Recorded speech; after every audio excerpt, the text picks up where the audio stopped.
Dobro utro from Bulgaria. Yesterday, we concluded our action with a heart-stopping final match which went down to the very last ball. CC Akademik Sofia won that one by just one run. Today promises to be another day with plenty of excitement and drama. We've got another 5 matches lined up for you.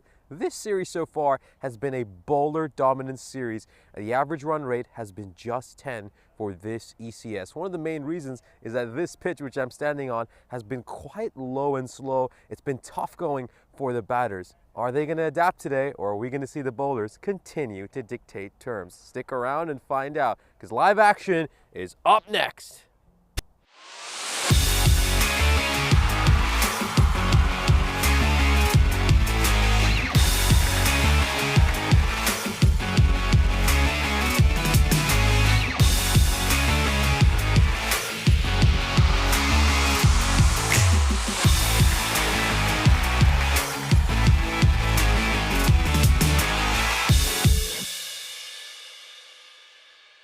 This European Cricket Network event is proudly brought to you by HCL Software and Paramatch. Our first match of the day features Falcon CC against VTU MU Pleven. Let's head over to the coin toss where match referee Tyrone Peters is alongside both the captains. Falcons to call. Tails is the call. It's ahead. They're going to bat first. They're going to bat. Thank you very much for that update to match referee Tyrone Peters. These sides, of course, faced each other back on Monday when Falcon came out on top. Falcon have been perfect so far this ECS, winning 3 in 3, and they've also had a couple of days of rest heading into this game, so they'll certainly be very fresh. Their batting unit hasn't had one particular standout performer, no half centuries in these first 3 games. They just had a number of players who stepped in with contributions in the 20s and 30s. Meanwhile, for their bowling unit, it's led by Safir and Ajamil. Those two have been absolutely spectacular so far this tournament. They've really set the tone in those first few overs. If I was the captain, I'd have them bowling those first 4 overs. Bowl them out right at the start. So far, their numbers have been very impressive. Their combined figures are 7 wickets so far this ECS with an economy rate of 7. Then we turn our attention to VTU MU Pleven, and it's been a difficult ECS for them so far. They are 0-7 to start things off. They've really struggled with the bat in hand. Amal Thomas has been their top scorer with 136 runs. He's been very consistent, but his strike rate is under 90, and that's not something you typically see in T10 cricket. Their bowling unit has struggled as well. They've picked up just 7 wickets in these 7 matches they've played, and something is going to have to change for them if they want to pull off the big upset. Let's head over to the commentary box where I'll take you through yesterday's games. It's day 4 of this European cricket series. We just take a look at this beautiful city of Sofia.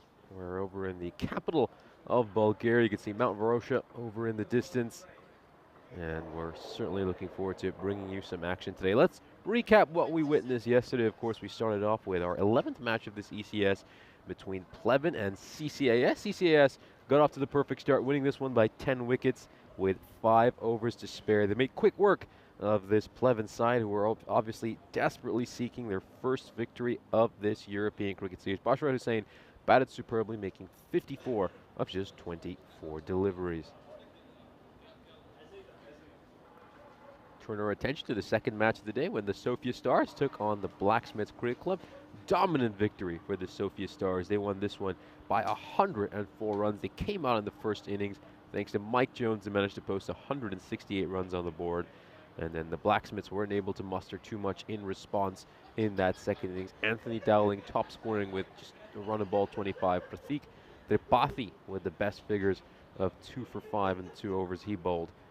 Our lunchtime match featured a second game of the doubleheader between Pleven and CCAS.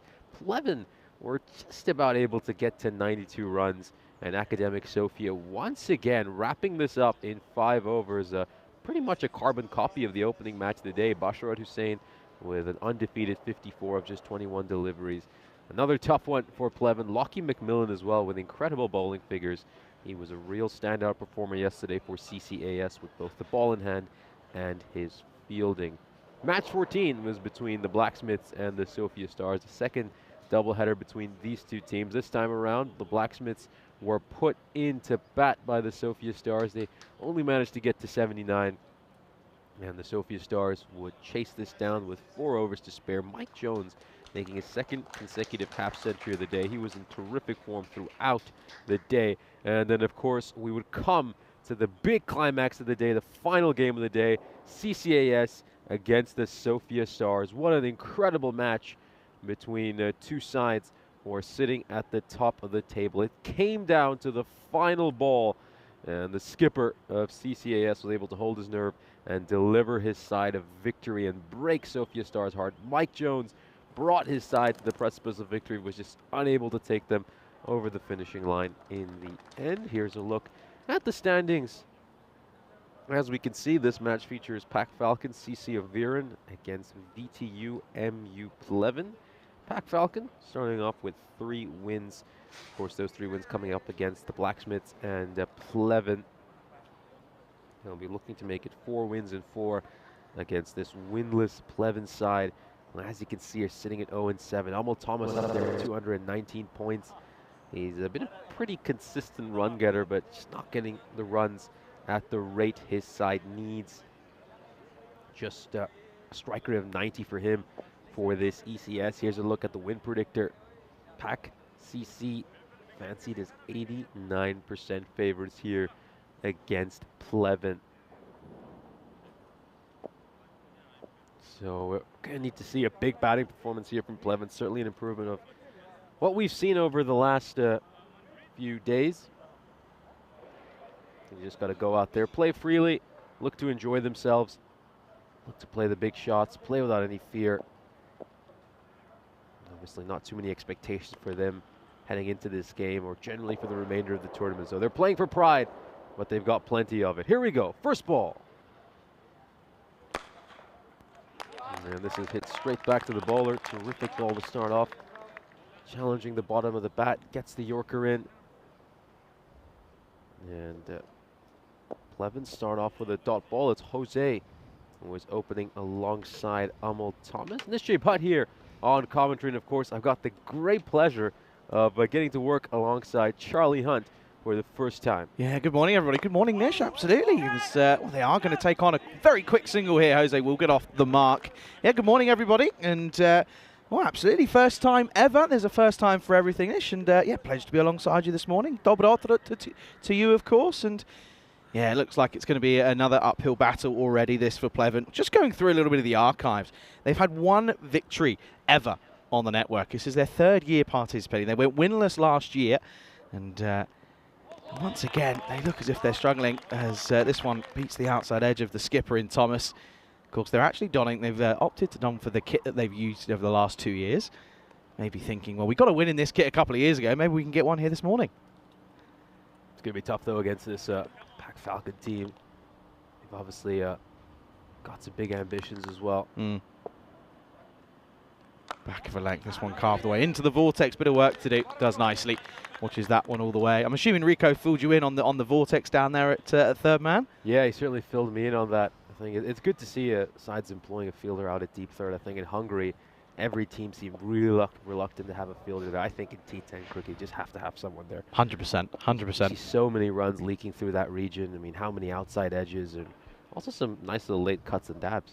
Yeah, it's a classic sort of short format shot, isn't it? Just dabbing down to 3rd man and rotating the strike. But yeah, you're right. In that T10 format, you just feel that you need to plug that gap, try and squeeze them and not let them rotate the strike. Because, well, Jose's once again trying to do here, but Thomas on his hinges. He's not looking to move early this morning. As it's going to be another dot. Yeah, Sphere Ahmed, he's had a great ECS so far. Economy rate of 6.3. Picked up 3 wickets as well. Very, very tight and handy bowler. Yeah, he's bowled well at the top when others have sort of faltered. It's a good opening partnership between him and Armadale. This one carved away and hit the old the slide tackle out in the end. It's a good piece of fielding in the cover region. They'll finish with a single to end the first. Relatively quiet one for Pleven as at the end of the first over score. 3 without loss. So yeah, first experience of Bulgarian cricket yesterday. How did you find it? Yeah, I mean, we obviously had quite a few lopsided matches to start off, but I think as the day progressed, in particular when we got to that final match, I think things really got very exciting. Here's a look at some of the stats for this ECS in Bulgaria. And yep, you're pointing out that stat there. Maximum rate of 3.9, a lot lower than what we usually see. I mean, got to keep in mind as well, we've got these very short straight boundaries here, which would certainly make it quite easy to get some sixes off your straight drives. But no, it's been a very bowler-friendly series so far. Yeah, it seems that way. It's also been a very friendly for those batting second, 9 compared to the 6 victory. For those who bat second, you can see there, though, look at those varying scores in the lowest, the average and the highest.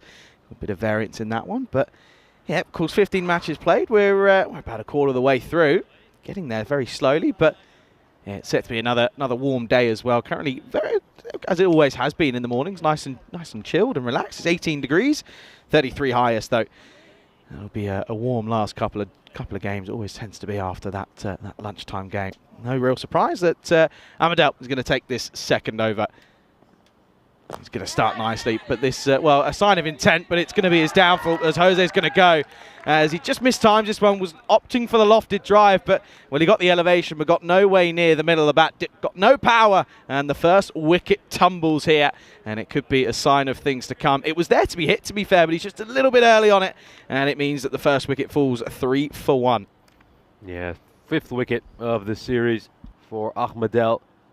Nice bowling there, as you mentioned, just a bit early on that shot, and it's been chipped up for a fairly simple catch at mid-off. Pleven are 1 down, 7 balls into the innings. Yeah, not a great start yet again, and out comes a man who, well, at times has looked pretty promising, but at the same token, he's also struggled, of course. This is Jassim Rahim coming in at 3. Had a good first game. He scored about 30 off of 20, but since then, he's really lacked in terms of runs. Well, same could be said for the entire 11 representing Pleven at the moment.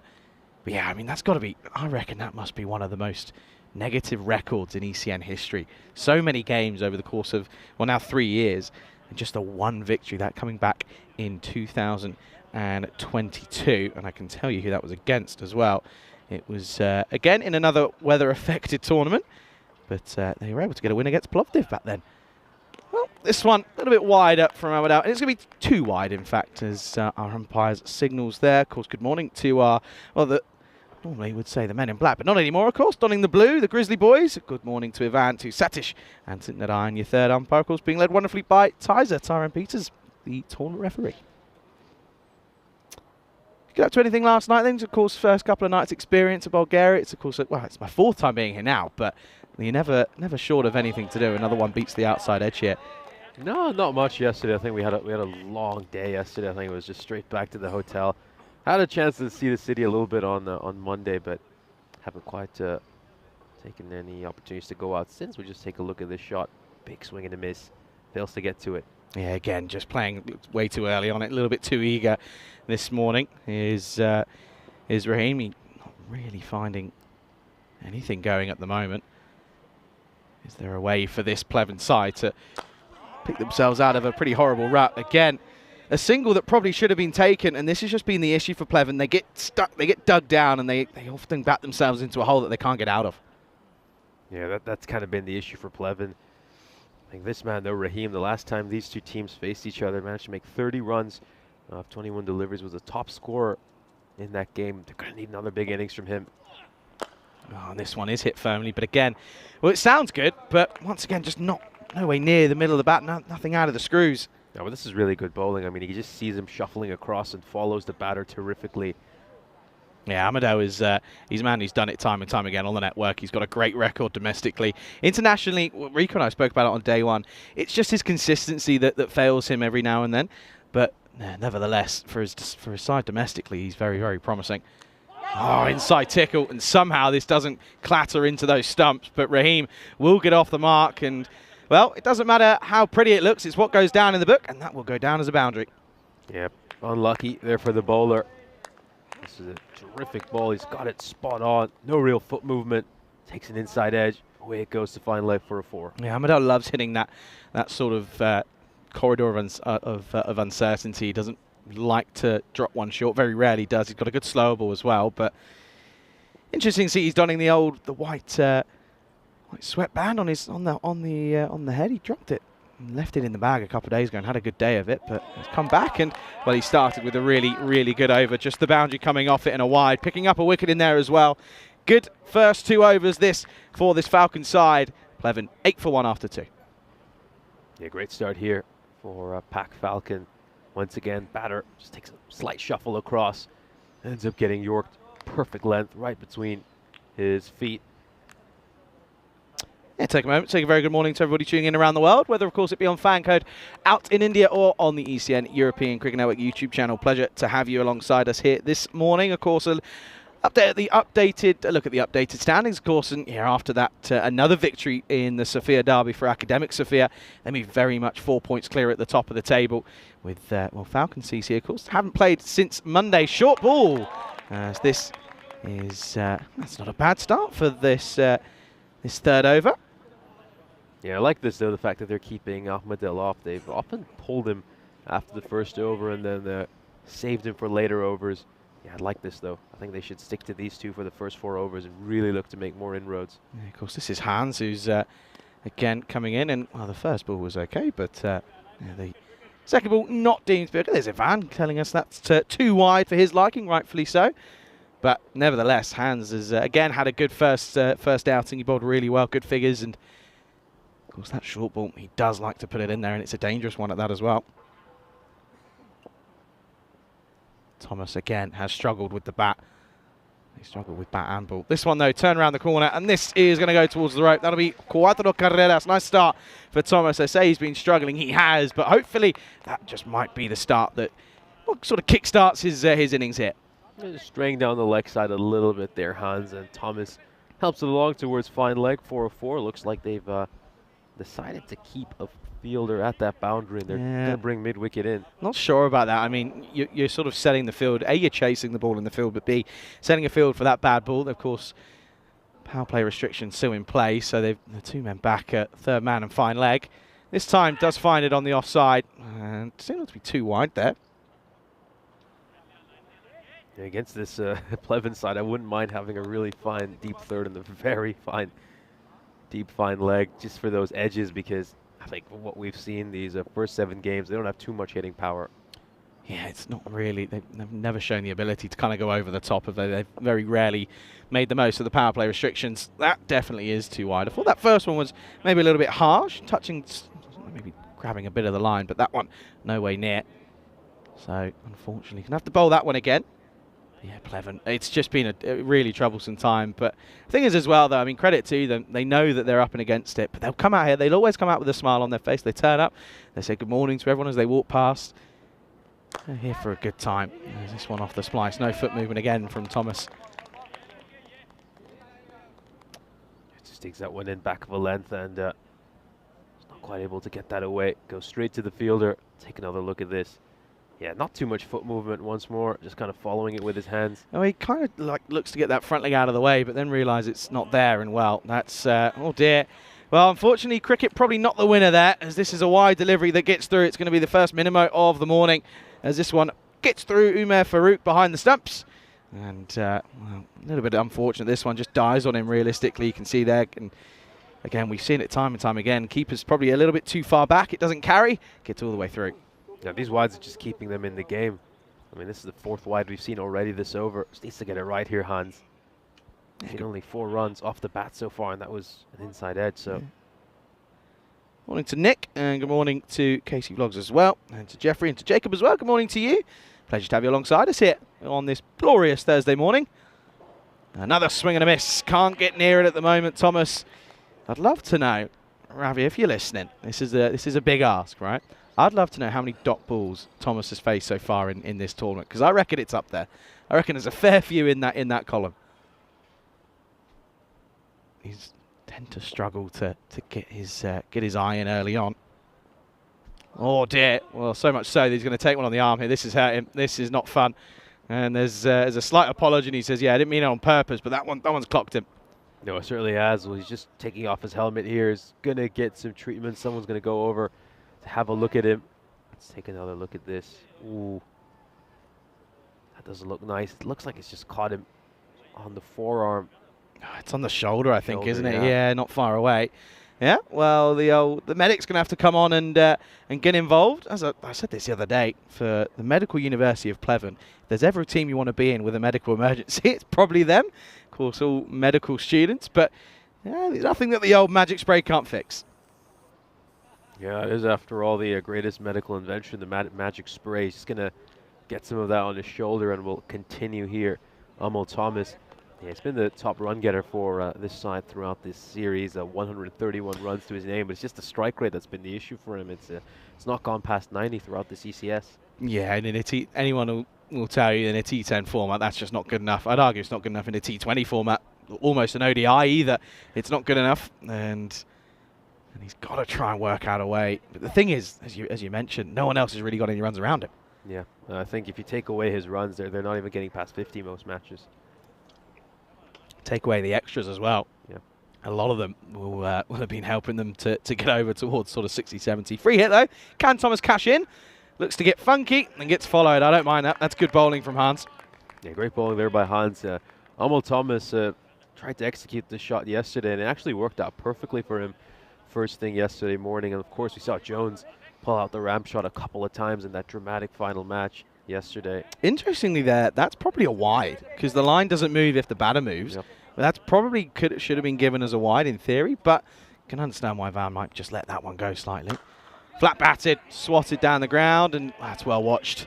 Not going to be any more runs to that one, so a few extras flying in that one and a boundary. 13 come off it, and it's the end of, well, not a very good power play for Pleven, but a positive one for the Falcons. End of 3, score 21 for 1. Yeah, 13 runs coming off that over in the end, largely because of all the extras that were bowled. About 9 runs of extras in that over. Yeah, you missed a 16 ball over on day one. Then a 14, I think about 2 games later, a 14 ball over. It was a sight to be seen, has to be said. Let's have a look at how the first power plays unfolded here. You can see there, good first 2, but that last one, just as you said, there's just a few extras flying in there, and well, Pleven won't exactly turn them down. No, they certainly won't. Happily take those. I think you feel like they're going to be kind of dependent on the generosity of Pack Falcon over here. It's a very ruthless side. Don't expect them to make too many more mistakes like that. Jadal Islam then is going to come on for this 4th over. Of course, Raheem came in at 3. He's sort of been at the non-strikers end for the most part. Just the 5 deliveries faced. 4 runs for him at the moment. Well, that's going to be a minimo yet again. So once more extras flying the way of Pleven at the moment. And as I said earlier, they won't turn them down. And rightfully so, because at the moment, extras top scorer by quite a long way. No, they've had their issues with extras throughout this series. Pack Falcon, the last time these 2 teams faced each other, they gave up 34 runs of extras. And you would have thought that they might want to clean that up. Jadal Islam was a bit expensive when these 2 teams faced each other on Monday as well. Figures a 1 for 21, which is just about the economy rate he's had for most of this ECS. Yeah, rough start, really rough start. Yeah, and of course, Falcons coming off the back of 3 good wins on Monday. This one, asking the question, umpire takes a moment and it's given. Raheem just sort of looks at this one. I think he might have just been surprised by the straight one, in all honesty. And after facing a few deliveries and watch ones go past him as they flew past him, that one gets him up, caught in front. That's going to be another one that bites the dust. 26 for 2. Yeah, great comeback after one that he pushed down the leg side. We'll take a look at this one again. Well, let's see if we can just slow this down right at the point of impact. Height's obviously not going to be an issue. Let's just see where the impact is. He has come across here. Maybe just going on to crash onto the off stump. Yeah, I can see why it's given. There's a lot going for it. He took his time, and unfortunately, when you're when you sort of step back and across, not much going for you. 26 for 2. Well, and Thomas joins Thomas and starts with a lovely carve through the vortex area. That gets sucked up, and he's going to start with 4 runs. Nice little shot to start with. Yeah, great shot here. It's Alvin Thomas, the 2 Thomases out in the middle. Yeah, very nicely played. Nice and late in between that gap. Perfect shot to start off. Yeah, it's such a really positive shot, to be fair. Plays it nice and late and gets it away. Again, now they do sort of fill in that gap, and especially at the end of the power play, that's sort of somewhere, even in the power play, you said it, Nisha, that you want to plug it. You don't want to let any runs flow through there. Oh, now, thick bottom edge. Clatters back into himself. Unfortunately, hasn't quite found this one straight away. Okay.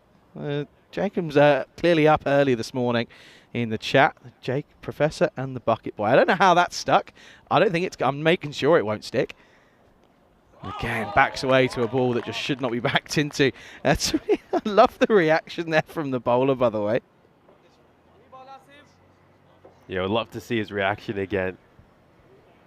This is there's a genuine fist pump about this. I don't know if we're going to have time, but maybe save that for the old highlights package at the end of the innings. This one is a wild swing again. This time doesn't quite work for him. Yeah, just kisses the tram line along the way. We'll take another look at this ball. Yeah, good call over there by the umpire. Yeah, consistency is all you ask for, and as long as that line of consistency is there, then we don't mind it. Oh, and again, backing away to a delivery that just isn't there to be backed away to, and they should have had a cheeky bye, but they don't even take it either. I think that's just because the skipper and Amal Thomas is thinking about keeping the strike. That'll be the end of the fourth, and again, it's a good one for Islam. Goes for 9, picks up a wicket. It's 30 for 2 at the end of the fourth over. Yeah, great start here once again for Pak Falcon. I think Islam, he starts off without 5 wides off the very first ball, but he came back really well, picked up the wicket. And Pleven once again in all sorts of trouble. We'll have a look at this graph. As you can see, a pretty steady run rate of 7.5 for much of this innings, but I just don't feel like that's good enough at the T10 level. They really need to look to push on here. And the two Thomases, let's see if they can build a big partnership. 7.5 run rate is slow in any T10 form, in T10 competition, but it's about 25-30 runs short of an average score here at the moment, as Amadal's going to come back for a second. I think they're going for the kill here, the Falcons. They look as if they want to get 1 or 2 more in the over and try and change things up, but nevertheless, it's a good start from the Bulgarian international Akademik Amadal. Starts nicely, back of a length. But if I'm looking at this, I'm thinking full straight. Cricket's a simple game. You miss, I hit. That's what I'd be thinking. Off the toe end once more, and we'll just get a single. As Islam does a nice bit of tidy work there, watches it all the way. Got to be careful for the old Tortuga out here. Yeah, I think this is a great move. I mean, you get rid of Amal or Alwyn Thomas, and we could really see this ending up to be a very paltry total. I think if either one or both of them get out, it's tough to see them get past 65 or 70. Yeah, Taj has been okay. Tafsil Taj is scheduled to come in next, but and he's in a few decent sort of couple of shots, but he's again, it's often the consistency that's been the issue. He comes in, maybe get a 4 early, and then just sort of looks to struggle, which, well, that's exactly what we're seeing here for Alwyn Thomas this time. And you can see there, look, just 5% chance at not even halfway through this first inning. Yep, no, certainly the case. I think Pleven, just an issue for them of just lacking that firepower you so desperately need in this format. Up in the air, this is going to get over the top. This is going to be a bit of work to do for the boundary rider out there, and he does superbly well. He was pretty much in the game. Oh, whoa, whoa, whoa, whoa, whoa! What has that been given for? What is Ivan signalling for? Ivan, come on, get the morning coffee in you, mate. That's not for. He's absolutely fine there. Watch this. I don't know why he signals 4 here. Look, watch this here. This one is absolutely fine. There's no issue with this here. It goes down in one as a book, but oh dear, oh dear. I think Ivan's just sort of struggling with the sun maybe there this morning. Goes down in the book. That's gone down as 4. How's that gone down as 4 there? Well, now this is going to be just dabbed down. Oh no. What's happened there?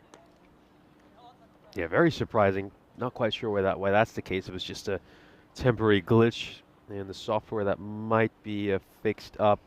Well, of course, yeah, we'll keep you updated with what happens. I think it does seem like there is a little bit of discussion going on about that. Can't believe that's gone down in the book as a 4. Anywho, last ball of the 5th. And it's going to be a dot ball to finish then. So a good spell for Amadal as he finishes with 1 for 11 at the end of his 2. And we can welcome you for the first time into the commentary box here. And, well, for the first time ever, us two together.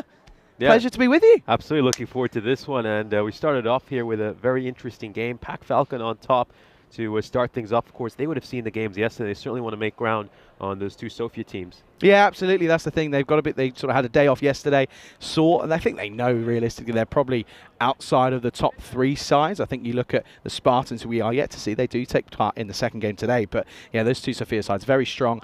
I don't think many were expecting the Stars to probably fall to 2 losses to Akademik. I think they would have. A lot of people would have expected to see them at least get some a win out of one of those games. But credit to Akademik, they were just on top. Yeah, they certainly did, and they held their nerve in that final game. I mean, at one point it really looked like Sofia Stars were going to take that when Jones was batting as well as he did, but you know, the captain held his nerve at the end, and they picked up the win. That's so often how it works in cricket. The drinks break has come to an end, so we'll be heading out back to the middle. Yeah, I don't even know if they actually took drinks on in this respect. I mean, currently it's 20 degrees. I don't mind them taking a drinks break, but yeah, it looks as if they're ready to get things going back again. And well, at the moment, it's well, if I was Pleven, they're probably thinking, come on, let's just get this over with, because they are struggling yet again. I think they might just be having a moment just to maybe rectify that fall that was given, but nevertheless, this is not the greatest of starts once more for Pleven, is it? No, it certainly isn't the greatest of starts for Pleven. And yeah, temperatures right now, as you mentioned, about 20 degrees Celsius, expected to go up to 33 this afternoon, even 34 or 35 potentially. So yeah, tomorrow's the day. It does get really, really hot. Tomorrow's the day of 35. That's going to be a scorcher. I think Saturday is around about sort of similar to today, 32, 33. Of course, Saturday, 6 game day. So well, more cricket than what you might have bargained for. Yeah, good to see that correction has been made, by the way. That has gone down as now a single rather than a 4, which is nice to see. Credit to all of our scorers, of course, working hard. Anyway, let's get back into the action, as this is going to be Manpreet Singh. And oh dear, well, the regular programming has continued. Yeah, just another error over there. A few too many extras. I mean, this is something that Pac Falcon are really going to need to address if they want to challenge some of those big boys. As I mentioned, even the last time these two teams faced each other, they gave 34 runs of extras, and similar issues in this match as well. Yeah, once again, a little bit of a loosener to start. Now the keeper in Farouk does take a couple of steps back. Well, this time is in the right area, but it's going to be a potential catching opportunity, and gets put down. It was, he never looked like he was anywhere near this one, did Ismail Haq. He was sort of up and around it, was looking up, didn't know where it was. He lost it straight away, as you can see here. And then, unfortunately, he just couldn't quite make it stick. So one goes down. Oh dear, and then, well, that's a real tentative push this from Alwyn Thomas. You think the way Almol's batting right now, you wouldn't mind that drop. He isn't hurting the opposition too much while he's out in the middle. Yeah, it was a hoik shot, wasn't it, realistically, onto a delivery that wasn't really there to be played that shot. Now again, backing away is Alwyn Thomas, and that's now 5 off 10. And all of a sudden, these dot balls are starting to build once more. It's our, I don't know if we caught that there, but looks as if Satish is having a few issues with the old flies out there this morning. Got him, and there you go. It was a matter of time, realistically, for Alwyn Thomas. He was backing away time and time again, and this one, yet again, one that he can't go back to, and the castle gets rocked. And it's the 11th delivery that is going to be his demise. He goes for a disappointing innings yet again, and it's now 39 for 3. Crashes into the leg stump. Let's have a look at this again. Oh, right on the top of the middle stump. Just looking to create some room. Could even be a hit wicket. Yeah, I think that explains why the stumps have shattered the way they have. Yeah, looks like a hit wicket and a ball. Both at pretty much the exact same time as well. Well, I was saying he was backing away. I didn't realise he was backing away quite that much. I reckon that'll go down as a bowl, but nevertheless, it's not a good way to go. And, well, out comes now Kamal. And this is, I have to say, this is ugly, ugly times this for Pleven now. Yeah, he's absolutely smashed his stumps. I mean, that probably explains why that... Because it did look a bit odd when I saw the stumps sort of flying all over the place off the bowling of... What's a bowler is essentially bowling off 4 or 5 steps. Yeah, once again. Great spot. It sounded very woody, almost too woody, and well, point proven. Kamal starts off with the dot ball. This is good air, is this from Singh. Yeah, good afternoon, good morning, good evening, everyone, of course. And Mr. Maximo jumping in the chat. And yeah, of course, well, Vinny's on his way to Croatia, of course, to cover the Mediterranean Cup. And, well, of course, the first ever women's ECS at the end of the weekend as well. Can't wait for that one. Potentially last ball of the over, and will be another good over. Another tough one for Pleven. End of 6, 39 for 3. Another good over here for Pac Falcon. We'll take another look at this ball. Yeah, top bowling. Just cramping the batter for room. He's unable to execute that shot. Rob Thompson in the chat asking if Vinny has Corey to supervise this. I think Corey needs the two of us to supervise him. Yeah, of course. Well, I think we worked it out. I think you and I this is the youngest ever comms duo ever on the network. I also was taking the mix slightly out of Rico. I said, combine our ages, it's still younger than Rico, which is a good one. And Rico took that surprisingly well. But yeah, it's a bit of history. Always good to be part of. Anyway, Richard starts with a wide. And once again, Farouk behind the stumps having a bit of troubles, but luckily there's Ulhak to tidy things up. They come through for 2 wides. These extras, though, it's been such a massive issue for Pac Falcon. I mean, this is now added up to 22 runs of extras, and we still have another 4 overs to go. 22 runs, 22 extras, and every batter that's batted hasn't even got into double figures. That's another wide, unfortunately. Good leave, though, this from Kamal. Could very easily have tried to play at this one, but rightfully so. Lets this one fly through. Yeah, of course. Well, Corey being coach of Croatia, I'm sure we'll probably see him on Jump On Comms a couple of times throughout the weekend with Vinny. Oh, and again, this one beats him. And chance for a run out here. That's good cricket. That's a really sensible idea from Richard because there's nobody backing up. There is a fielder at long on, but he was nowhere near and wasn't really paying attention. He could have sort of let the trigger go, but he decides not to, and that's probably the right idea. Bowling pace up with shades on. Now that's something you don't see every day. Again, up in the air, and this one could be another chance here. Would be a great catch, and doesn't take it. Yet again, it was backpedaling, never looked comfortable underneath it, and unfortunately another one goes down. Yeah, he's been dropped on back-to-back balls now, Amal Thomas. Was dropped in the previous over as well when he was on 7. This looked like a pretty regulation catch, but it's the old crocodile hands, isn't it? Trying to grab at that one. The old symbols coming out. Come out. None off 3. Make that none off 4 once more. Struggling to get off the mark. Richard just needs to be careful about running in front of Ivan here. Ivan just sort of says, just be careful here. Watch this. Just strays right across almost instantaneously. Rob saying, but Rico is still young. Well, young at heart is Rico. Of course, wish him well. He's taken a few days off. He'll be back next week, though. But yeah, enjoy your time off. I know he's got a bit of family out in Spain as well, so enjoy it. This one stays low, and Kamal does well to get this one away. And once again, though, picks out the fielder. It'll just be 1. Of course, last boundary that was off the bat was all the way, I'll tell you this, all the way back in the 3rd over. We've only had 2, and they were 2 4s. Since then, we've had a couple of 5 wides, but nothing other than that. And again, trying to create space is Thomas, but look at the strike rate again. It's just tumbling every single delivery. Yeah, just unfortunately they're not helping themselves, are they?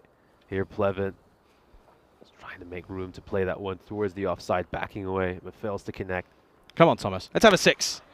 Well, he doesn't get a 6, but he hits it nicely. But again, straight to Amadel, who, don't get me wrong, is a good fielder, but he's susceptible to a couple of 2 errors. But this time makes no mistake. Just a single to finish. Thomas will keep the strike. That's probably a win, realistically, for the Falcons. End of the 7th. Struggling 46 for 3.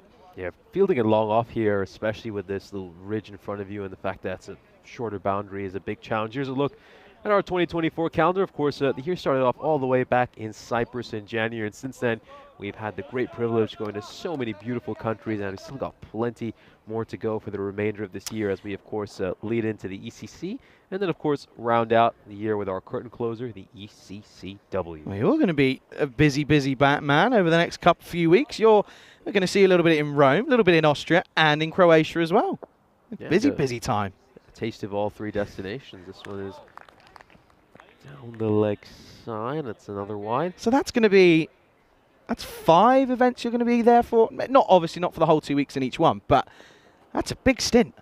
Yeah, quite a few games to do over this period of time. Big stint.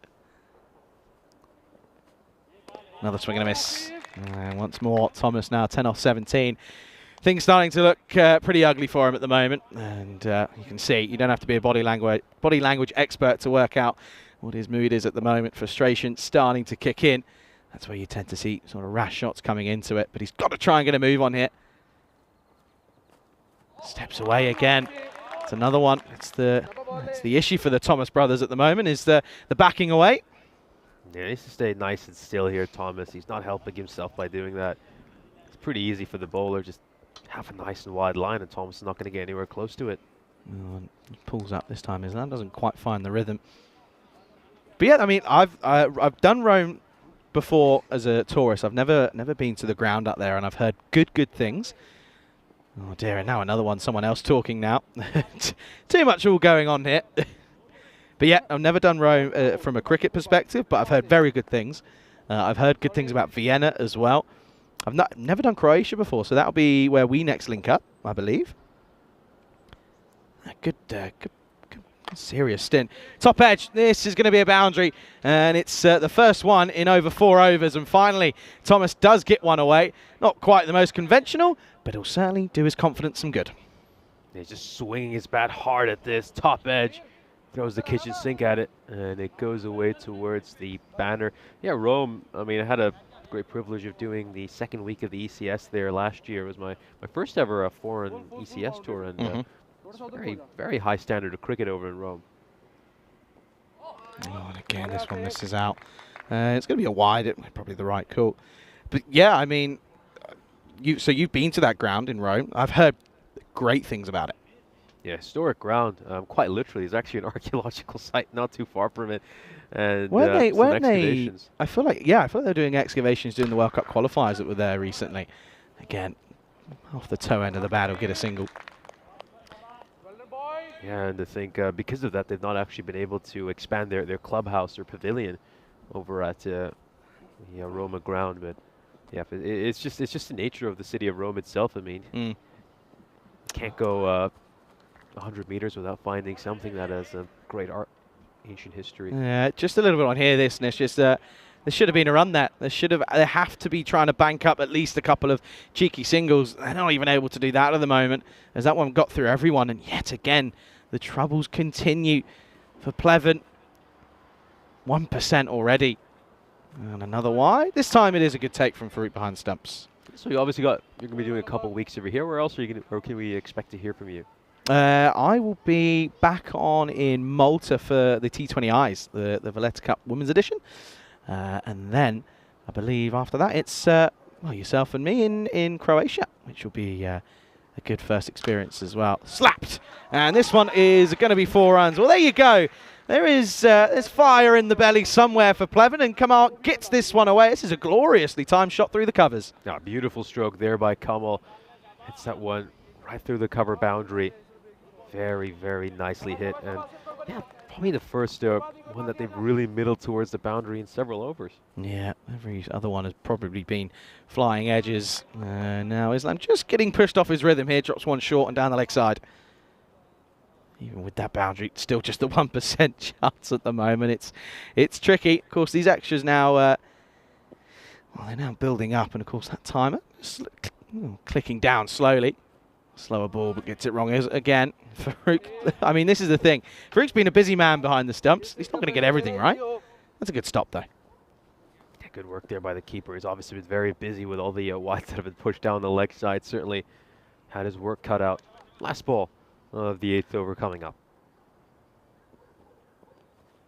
Yeah, this one will be. That's a good delivery. Gets a little bit of nip away from back of a length delivery. Finishes with a dot ball. And again, well, 50 runs come off it. It's the most expensive one in the innings, but still looking lackluster. 61 for 3 after 8.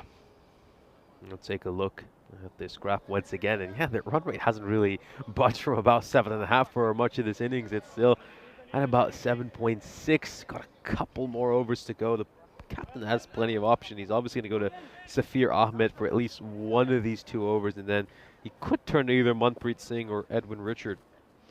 Yeah, I think he'll probably go back to Safir, as this looks as if Manpreet Singh's going to come on for the all-important 9th. Starts with a dot. This one gets through bat and pad. And Thomas again. Thomas has almost faced pretty much half the deliveries in every innings, but the runs just aren't flowing. As he moves on to 15 off 21. Make that 15 off 22. Another dot ball. Yeah, just swiping across the line there, Thomas. He needs to watch the ball a lot closer, maybe play with a straight bat a bit more, and at least try to get singles, because usually one thing you can depend on Thomas is going to get at least a run of ball, but not even getting that this match. Thumped down the ground, but again, straight to the fielder. Has to watch it closely, and does. It's good work by Safir Ahmed. You probably expect to see him bowl the final over. Now then, Kamal strike another boundary. He did manage to crunch one. Oh dear. Well, this one, it's an ankle breaker. Stays very low, and as a batter, that's your worst nightmare. Gets away with it. Yeah, there have been quite a few of these, haven't there, throughout this series.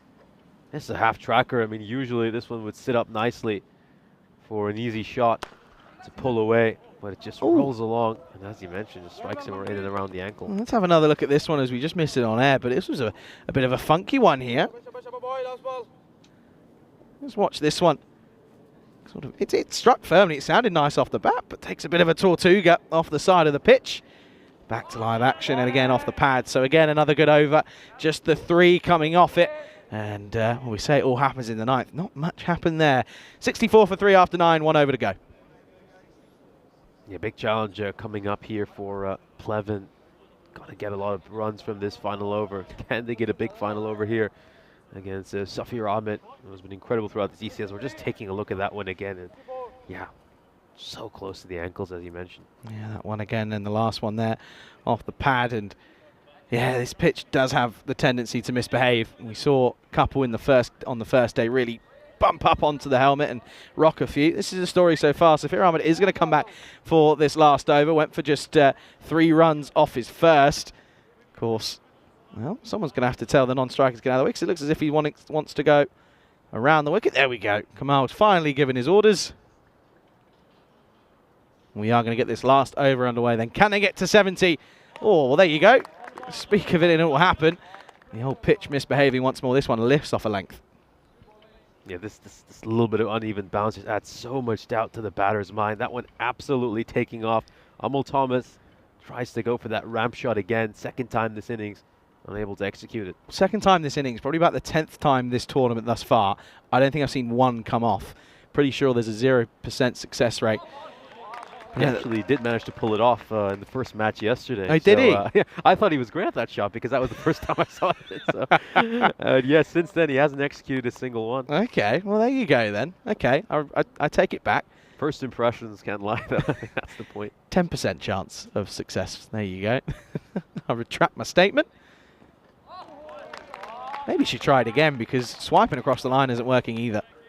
Yeah, Ahmed just bowling nice lines of length. So you're happy for him to chew up tons of dot balls. He's probably gonna finish with a really economical spell here.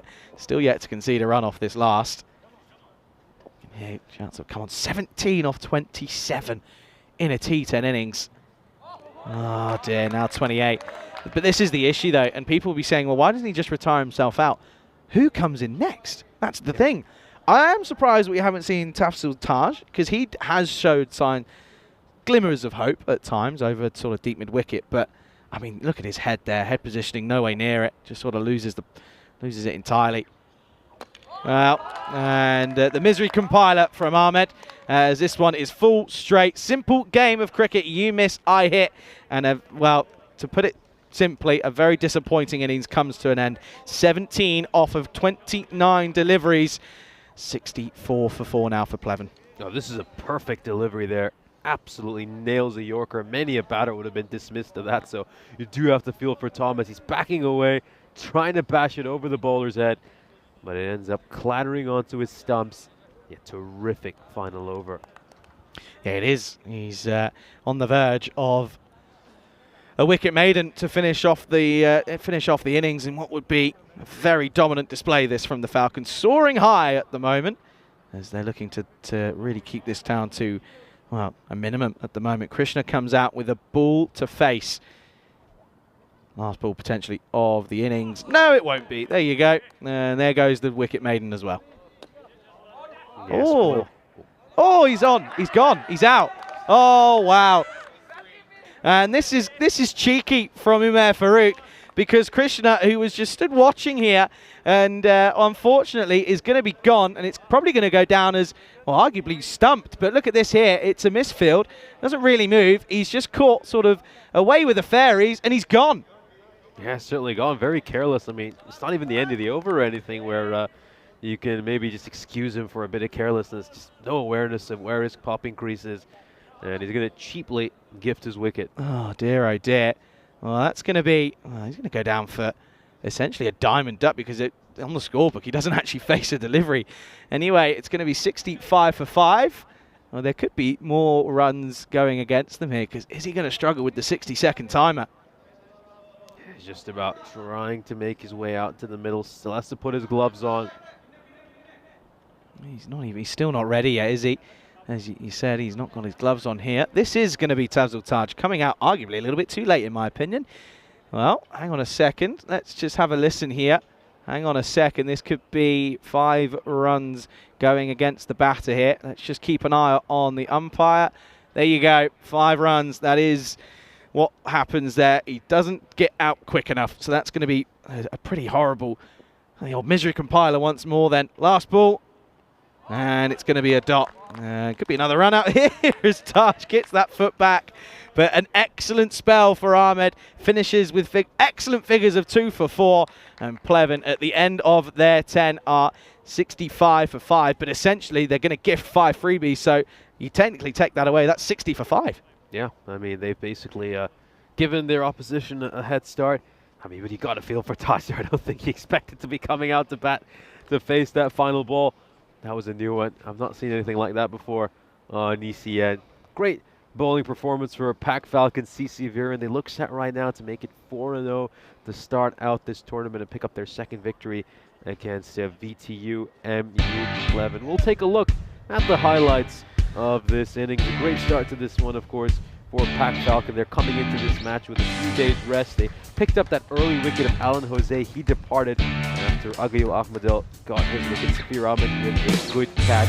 We saw a few fortuitous boundaries there. That was, of course, Justin Rahim picking one up, an inside edge that went away for a four. Abel Thomas spent a lot of time out in the middle, but he managed to make just 17 runs. Good ball there by Jahidul Islam to get rid of Justin Rahim. Yeah, that was a good one caught in front. There wasn't realistically too much more that he could do about this one. And you can just see there that the umpire had a look and said, yeah, that's enough for me. Well, out come Alwyn Thomas, and this was his first shot. It was a gloriously played back foot carve away for 4. But then after that, it was, well, back to the regular scheduled programming as he unfortunately just couldn't get things going. Well, neither could either of the two Thomases, as again, it was dot after dot after dot.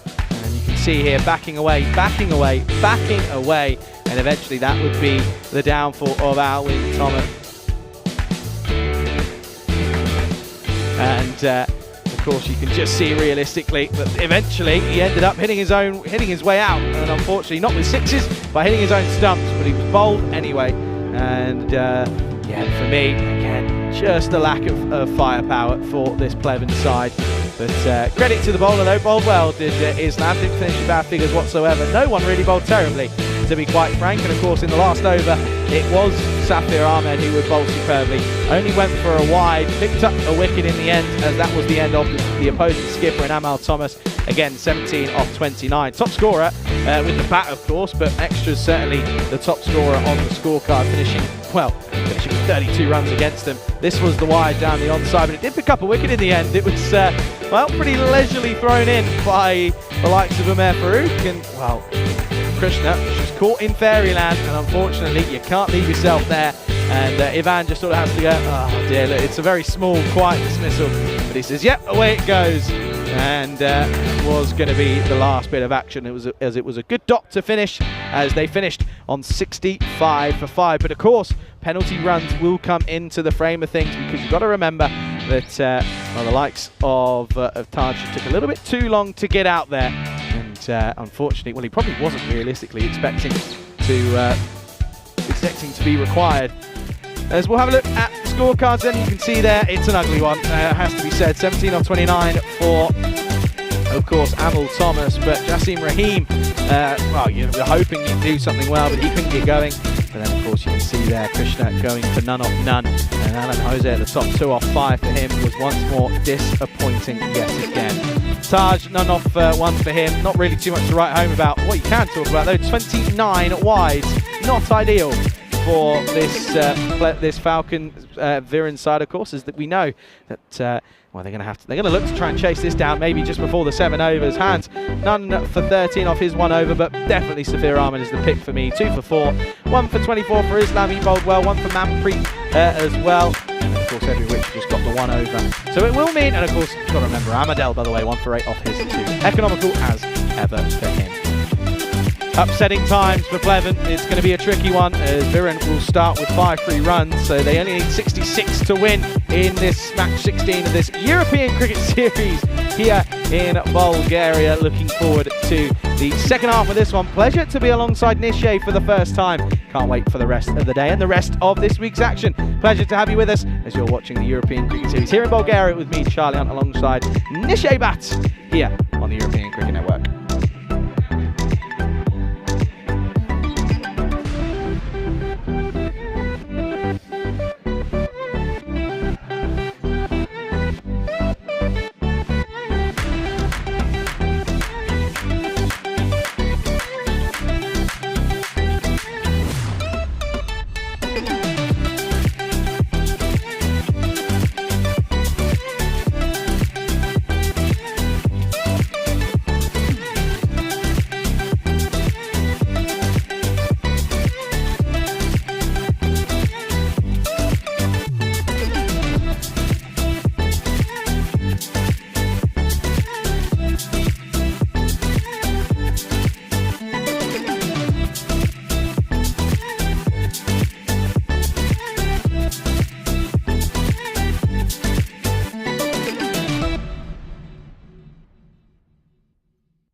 This European Cricket Network event is proudly brought to you by HCL Software and Paramatch.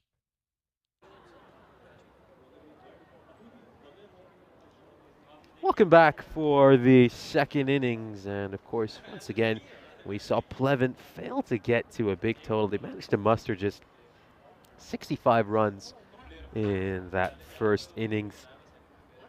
Meanwhile, the Pac Falcon will, of course, start off with 5 runs because we saw penalty runs given up to start off. Here's a look at the bonus point equation. Of course, if they're able to achieve this target in 7 overs or less, which will certainly be Pac Falcon's goal, they will pick up the bonus point. Meanwhile, if VTU, MU, Pleven are able to restrict them to 45 or less, which, let's face it, is highly, highly unlikely, then they will pick up the bonus points. So, of course, Pac Falcon, because of those penalty runs that were awarded in the final over, since the batter took far too long to get out to the middle, they will start off with 5 runs to their name. So just another 61 runs needed for them to take this victory.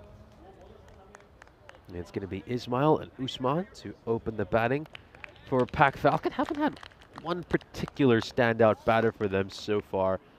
Pac Falcon, it's kind of been a performance by committee, which is very respectable. Seen a number of batters chip in with scores in the 20s and 30s to help them along their way. Here we go, first ball. Yeah, it's a wide one. Starts off with a wide one. I think extras might be an issue in this match as well. I think we've seen a number of wides bowled by both sides. Oh, goes for the big shot. Has it got enough to clear the rope? Yes, it does. And it's a Maximo at last, our first Maximo of this day of cricket. They didn't see one in the first innings, and Ismail clears the front leg, and he's ready for launch. Very flat 6, but he's certainly got enough on it to clear the rope.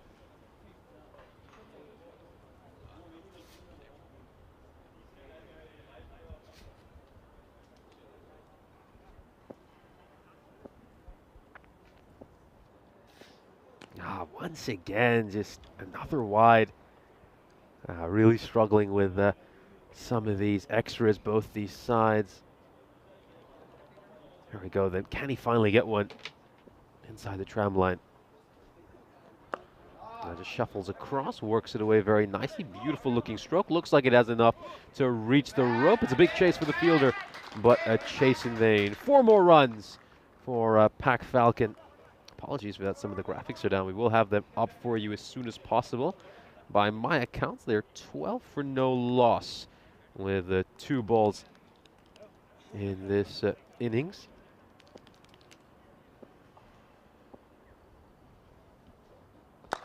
It goes straight down the ground, another big hit.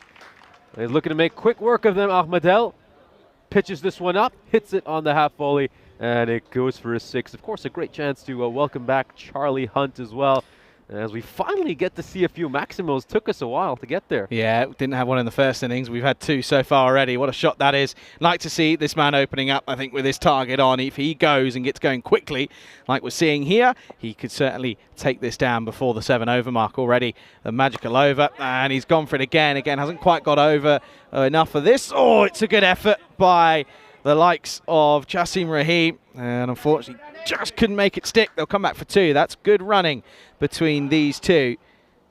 And you can see there, he was watching it all the way. It's a tough chance, but it goes down. It would always have been a tough opportunity. Just a question here from Jeffrey Mobbs about where we're playing at. We'll tell you after this ball. Just, again, turned around the corner. Should just be a single and will be. Yeah, we're, of course, at the Vasilevsky National Sports Academy. It's a center of higher education, mostly, of course, physical education and sports. So, yeah, beautiful facility. I mean, I think when you're walking in here, you see all the football pitches. Of course, also got an indoor tennis court as well.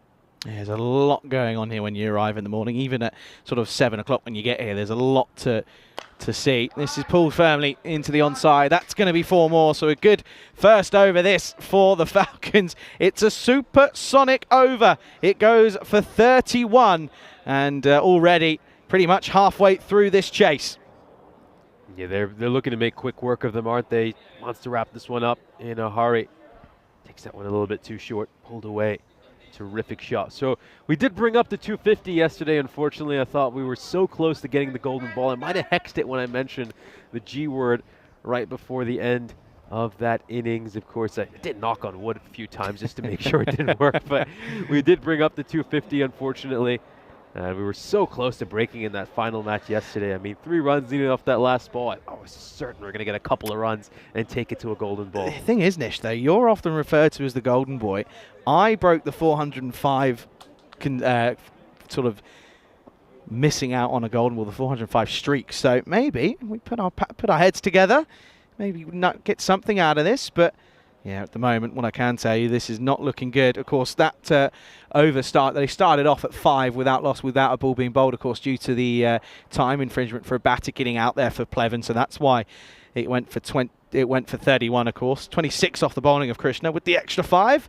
31 without loss. As well, now the skipper, Thomas, is going to start, and this is going to get thumped. Oh, dear.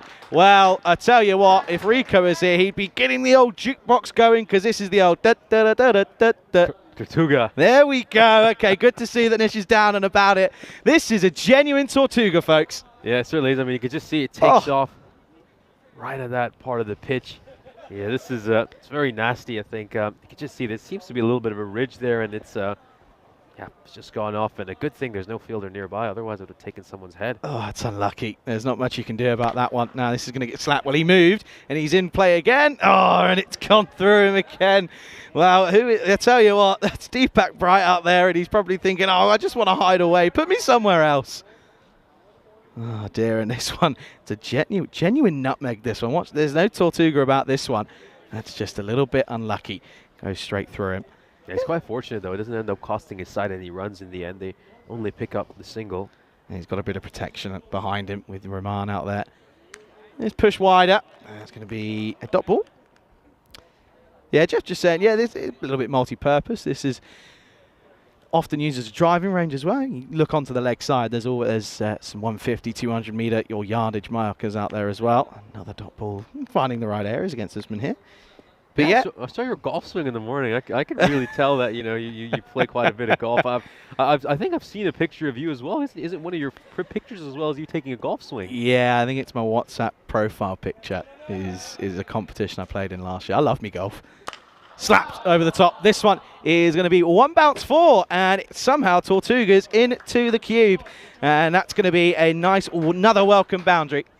Yeah, I think the thing with this cube, of course, is we've got this little ramp, this sort of slope, which I should say acts as a ramp. So anytime we see one struck straight down the ground, it usually finds its way into the ice cube. This one headed straight for you. That deviated by about sort of 30, 40 degrees.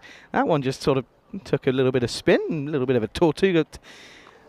I have to say, I didn't think I was going to have to field a Tortuga this morning. Well, finishes with a dot. Not a terrible over from Thomas. 9 off it. 40 without loss already, though, after 2. Yeah, they've brought 2 overs in, and they just need another 26 runs to win it from here, I think. There's a good chance Pac Falcon wrap this up within the next couple of overs. Yeah, it's been a very positive start by them. I like the fact that they're not pulling any punches, looking to attack, get that net run rate boost, get that bonus point, make the most out of these victories, because their next few matches, let's be honest, they're going to be bigger challenges than the one they're facing here against Pleven. Yeah, big time, of course. You can see that well, we will get to see the Spartan side coming up later on, so they'll get their first bit of action as Jose starts, and starts with a wide. Yeah, I think that BCC team, though, I mean, looking at them, they've got so much local talent just going down the list, and obviously they've got very talented players as well, in the likes of Chris Lakov, over 600 ECS runs to his name. That's a full toss. It's going to get smashed away. Goes all the way for a 6. Yeah, that's big. That's a full toss from Jose. And Amadel races into the 30s now. This is a glorious shot. Just times it, and it's there to be hit. And rightfully so, dispatches this one. Yeah, very nicely hit. Smacked away for a full toss. easy pickings there for the batter. Yeah, it's like taking candy from a baby at the moment, this for Amadal. 30 off of 8 for him. Of course, we know he can do it. Nice to see him pulling off here. Oh, this one gets played straight back to Jose. I wonder if this is a bump or if this is on the full here. Yeah, it might be interesting to see. Let's have a look at this. No, it's on the full. There's a chance.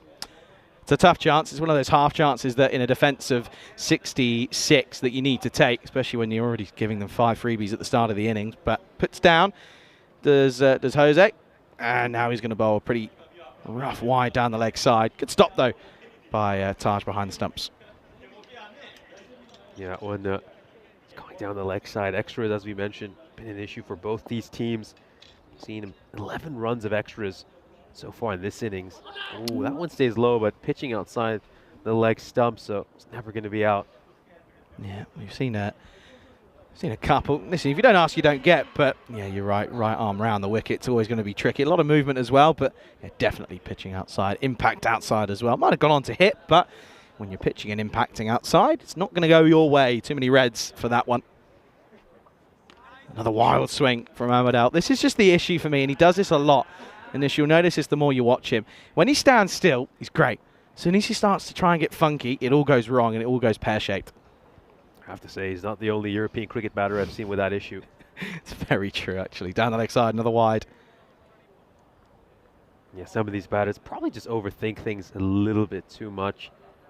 You know, if they stay nice and still and they've got that solid base to hit from, so much more effective. Well, chases the wider one. Doesn't quite get it out of the middle of the bat, but he'll get a single. There's Bright. And a glimmer of hope for him as it doesn't go through him this time. Into the power play. And we can see that Pack Falcon, I beg your pardon, still got 1 ball to go. Just hold my horses there. 50 up though already with the ball to go. And Usman yet to really do too much, of course. Yeah, the 5 extra penalty runs, of course, in that one as well. And this one is going to be 4 runs. It just gets through, bursts the hands of the fielder at mid-wicket, and they're going to finish with a boundary. So already almost up at the target, of course, as they finish a very positive power play with a boundary, finishing it in style. Yeah, nice shot to end the power play. Good effort there by the fielder at mid-wicket, but there was nothing he could do to prevent that. Yeah, big power play. Perfect start for Viren, who just need another 12 runs to wrap this one up. They'll be looking to do it in the next over.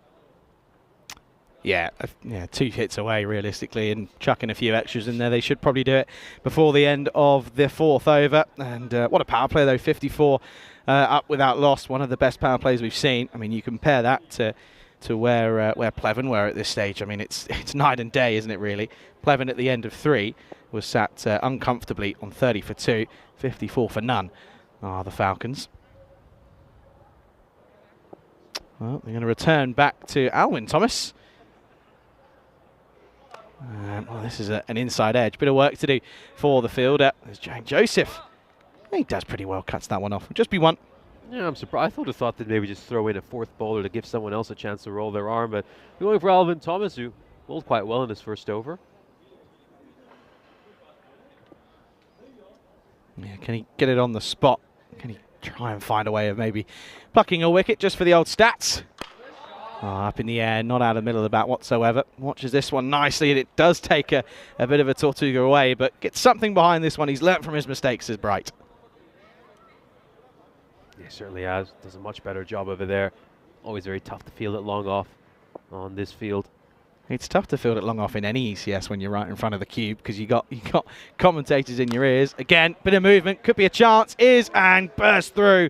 Well, that could have been dangerous, but almost luckily gets no way near this, does Raheem.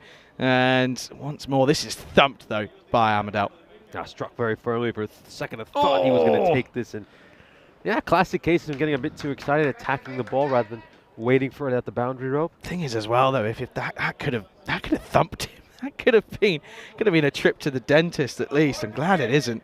Got to be so careful with those. You really do. But nevertheless, just 4 needed now for what will be a very convincing victory this for the Falcons. Of course, they will go 4 wins from 4 now. and very much making a statement here against this Pleven side. Again, back foot comes across, and it's going to be up, up and away, and gets through. And that will be the game. And it's classic Bulgarian style. Finish it with an outside edge and finish it with 4 down to the Vortex. And it's going to be a 10-wicket victory for the Falcon CC Viren side here, as Pleven once again not up to the races. And they do it just before the end of the 4th over. Yeah, well batted by Akademik. Ahmedel, he'll end up with an undefeated 42. One of the higher scores we've seen by CC Viren batter so far this series.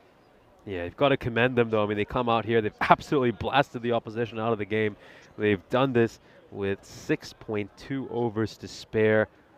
Very, very convincing victory. This will do their net run rate massive, massive benefit. They also pick up that huge bonus point just to stay close to those 2 Soviet teams at the top of the table. Not much to see in this highlights package. If you're a fan of Pleven, it really is all Falcon Cricket Club in these highlights packages. We saw 10 boundaries struck during this innings, 4 sixes as well struck by Akademik Ahmedel after not seeing a single maximo in the first innings. It was certainly quite entertaining to see some of the batting. We saw some big efforts out in the field, but unfortunately no one was able to snaffle any of these opportunities. No, absolutely not. But well, there you go. That was the old Tortuga of the morning. Well, there's nothing in the textbook of fielding on how to stop these ones. Look at that. That's a genuine ECS Tortuga. And Rico, I tell you what, he'll probably get sent that by someone at some point. He'll be thinking, oh, I wish I did miss out on that one. But talking about not missing out, Ahmedel, you're right, batted superbly, didn't he? 42 not out off 15 deliveries with a good amount of boundaries in there for him as well, which is always helpful. 4 sixes and 3 fours. Usman just sort of watched it all happen at the non-strikers and had the best seat in the house. That was a dangerous moment, as you kind of thought, well, Raheem, he's almost lucky to be alive after that one. But then, of course, it was an outside edge through to the Vortex, and that was going to be the end of the game. A very, very quick finish in the first game this morning.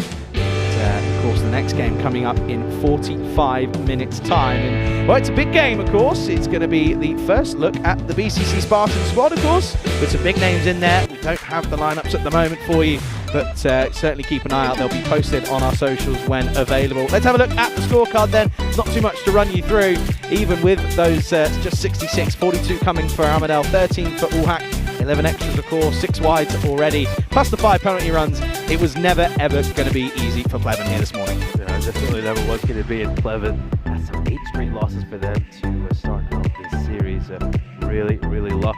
We'll turn our attention to the bowling figures, and, well, only use the 3 bowlers. I thought they might do a 4th bowler a chance to bowl, just so someone else can roll their arm for 3 or 4 balls in a European cricket student. They decided to go back to Alvin Thomas for that 4th over. In the end, the truth was, probably lost this match in the first innings, just didn't have enough runs on the board. Full credit to Viren coming out in the second inning, blasting the opposition right out of the game. The first match of the day is in the books.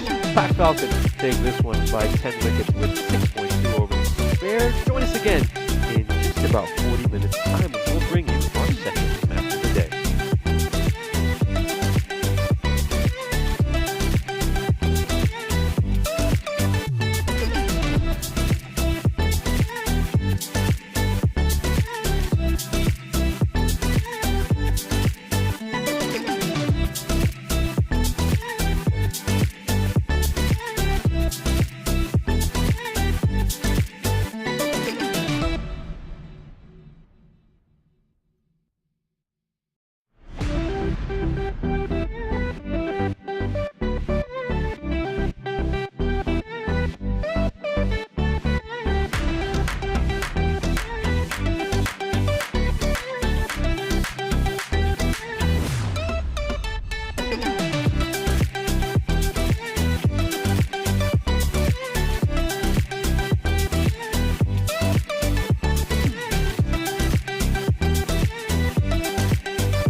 This European Cricket Network event is proudly brought to you by HCL Software and Paramatch.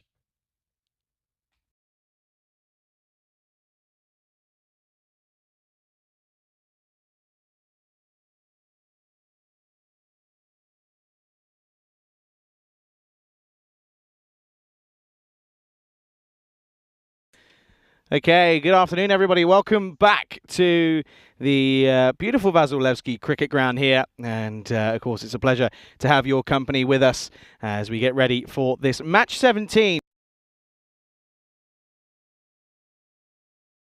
And, of course, in this one, it's the first ever sighting of the Spartans here this time around. And, of course, we know a lot about this team. They're a team that have played quite a lot throughout the course of this well, realistically, of this tournament throughout the years. Of course, last year they scraped into the top 4. They were only just able to get through. They did it on net run rate. Of course, it wouldn't end up meaning too much because we sort of missed out on cricket in the back end of that tournament just due to weather. But of course, we know that they've got some good players in and amongst their ranks. And we know that at the end of the day, it's just if they can click and get things going for themselves. Okay, let's go ahead then and have a look a little bit earlier what happened out in the middle for the coin toss. Blacksmiths to call. Head. Head is the call, and it's tails. We're going to have a bowl first. They're going to have a bowl. There you go then. Stand-in skipper at the toss. That was, of course, Jacob Gull winning the toss and bowling first. Don't mind that move whatsoever for this Spartan side. They've got a long list of big names in their team, of course. I mean, first off, mentioning the likes of Chris Lakov, Delrick Vinu, of course, the captain, Ali Rasul, Jacob Gull as well will offer you a couple of overs, so it'll be interesting to see how they go. My only question is, are they a little bit one-paced? Let's have a look at the lineups there then. You can see there, of course, they've got a couple. Well, they've got Nikolai Nankov in there as well. He will be crucial. Of course, you've also got the likes of Lakov, as I mentioned, Kabir as well. But Delrick Vinu, the skipper, looking forward to seeing how he goes. But, of course, with the bat, Krishna Kumar scored runs for fun last year. Can he look to replicate that one? As for the Blacksmiths, we know a lot about them. We know what they're sort of the way they go about it at the moment. And, of course, they'll be heavily reliant on the likes of Karanpal Singh, Oscar Duff, Ivaila Katarski, Antti Darling, and Josh Darling in that top 5. Anything else apart from that, it's a tough time for them. The Spartans, 76% favourites to 24 in this one, as this is going to be a tough game for the Blacksmiths, of course, up against a very strong side. Of course, the Blacksmiths will be batting first after being asked to put in. They're going to be reliant on Karanpal Singh, of course. Karanpal, he plays at the same club in the UK, are the likes of Lockie, Macmillan and Bash as well. So he's come over and, well, he's been given a pretty tough task, hasn't he, with this Blacksmith side. Of course, a very young side, but it's not quite clicked for them in this one. Of course, 2 victories against Pleven, but apart from that, it's been very tricky for them to be able to get things going. Of course, they haven't really hit the mark at times, but their youngsters have proven very handy. And of course, you've got to remember, they're doing the project here, which is getting Bulgarian natives into the game of cricket, which is what they're doing. As for this one then, Ali Rasul is going to take this first over. It's kind of what we come to expect. Left arm over the wicket for him up against Karanpal Singh. And listen to me, the Spartans know that if they get 3 early wickets, they are into the tail pretty early on. Let's get things going then. Ali Rasul to start us off. Game number 2 of the day. And Karanpal Singh just fends this one down into the vortex for just a single. And they get off the mark straight away. Duff opening alongside him. Not too sure if I'm a fan of it. He looked happier coming in at 3, didn't he? They rotated it a couple times in the last few days, but of course, well, given another opportunity at the top, he would have sat there saying, I'm happy opening, but let's see what he can do. Oh, drops this one. Yeah, that's a good shot, well respected, but good delivery as well from Rasul. He'll offer you quite a lot early on. Of course, Lakov will probably give you a cut 2 over stint, as will Delrick Vinu as well. Derek has had a little bit of an issue with his action. I know that Tyrone has been quite hot on him in the history, but I also know, and this is a really lovely, nice bit of work as well, Tyrone's been working with him quite a lot. Derek's been sort of sending him, sort of meshing him throughout the off-season, saying, look, I want to get this right. I want to make sure I can bowl for my team. They've been going back and forth, and of course Tyrone Peters as tournament referee, he's harsh on if you're going to be legal or not, but he says no, he's been putting in the work. We'll see how he goes. Absolutely.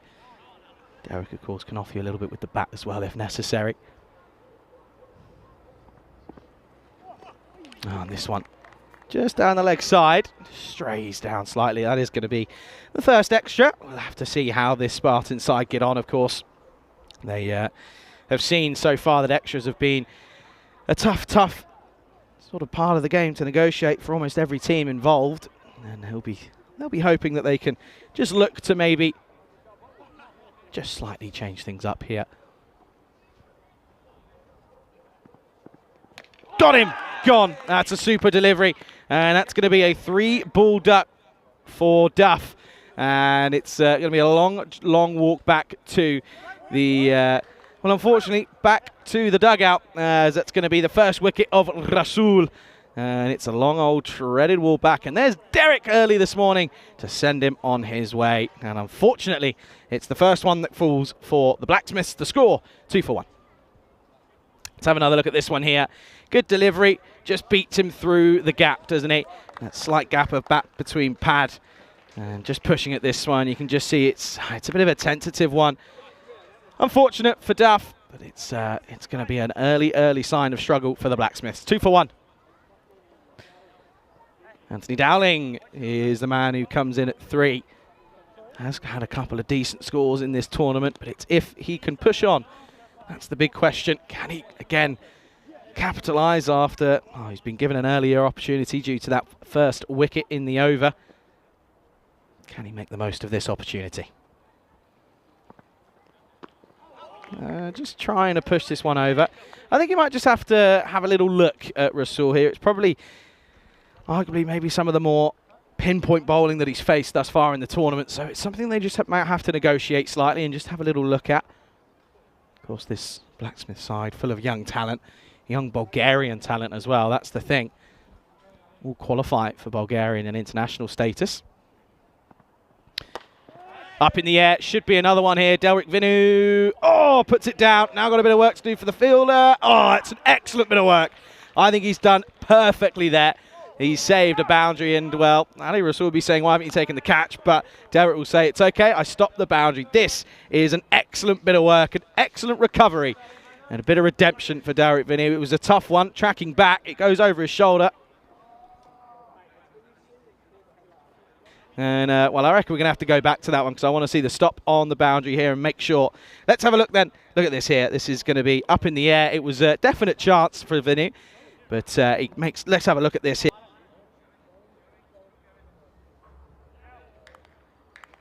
And look at this here, gets the dive in, the outstretched hand, and gets through, and there's no contact, does superbly well. That is an excellent bit of work from Delric Vinu. And that will be the end of the first. They finish with 2. It is 4 for 1. Let's have a look at the groups then for the ECC, of course, coming up in the 23rd of September. Of course, the Challenger Division gets underway, doesn't it? Premier Division, that's where, of course, it all counts. Of course, they'll be fighting for those spots in the big finals championship week. Of course, England already through into that one. But of course, the Challenger Division, it's where you're going to be able to fight for your promotion to the Premier Division in 2026, of course. 2025, I should say. Well, he put the catch down. Managed to make things up for it. Here is the skipper in Vinu. And starts well. Starts very well. Good in-swinging delivery. As I mentioned, of course, has been under the watchful eye of Tyrone for his action. For me, looks okay. And the thing is as well, it's on the money.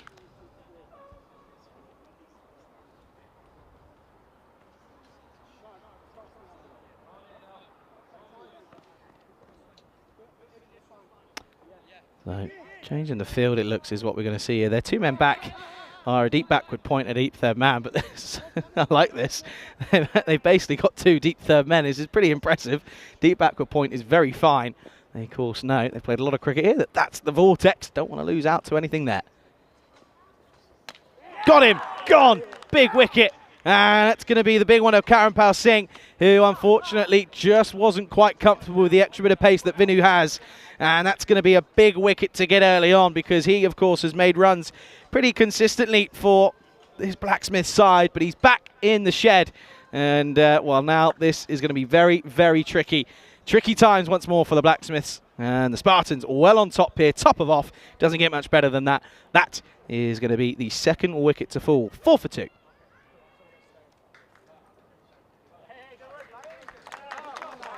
So it's a good start, this, isn't it? As it's a long way back for Karanpal Singh. Got a couple of runs to his name, but unfortunately, just not quite at the races with the extra bit of pace.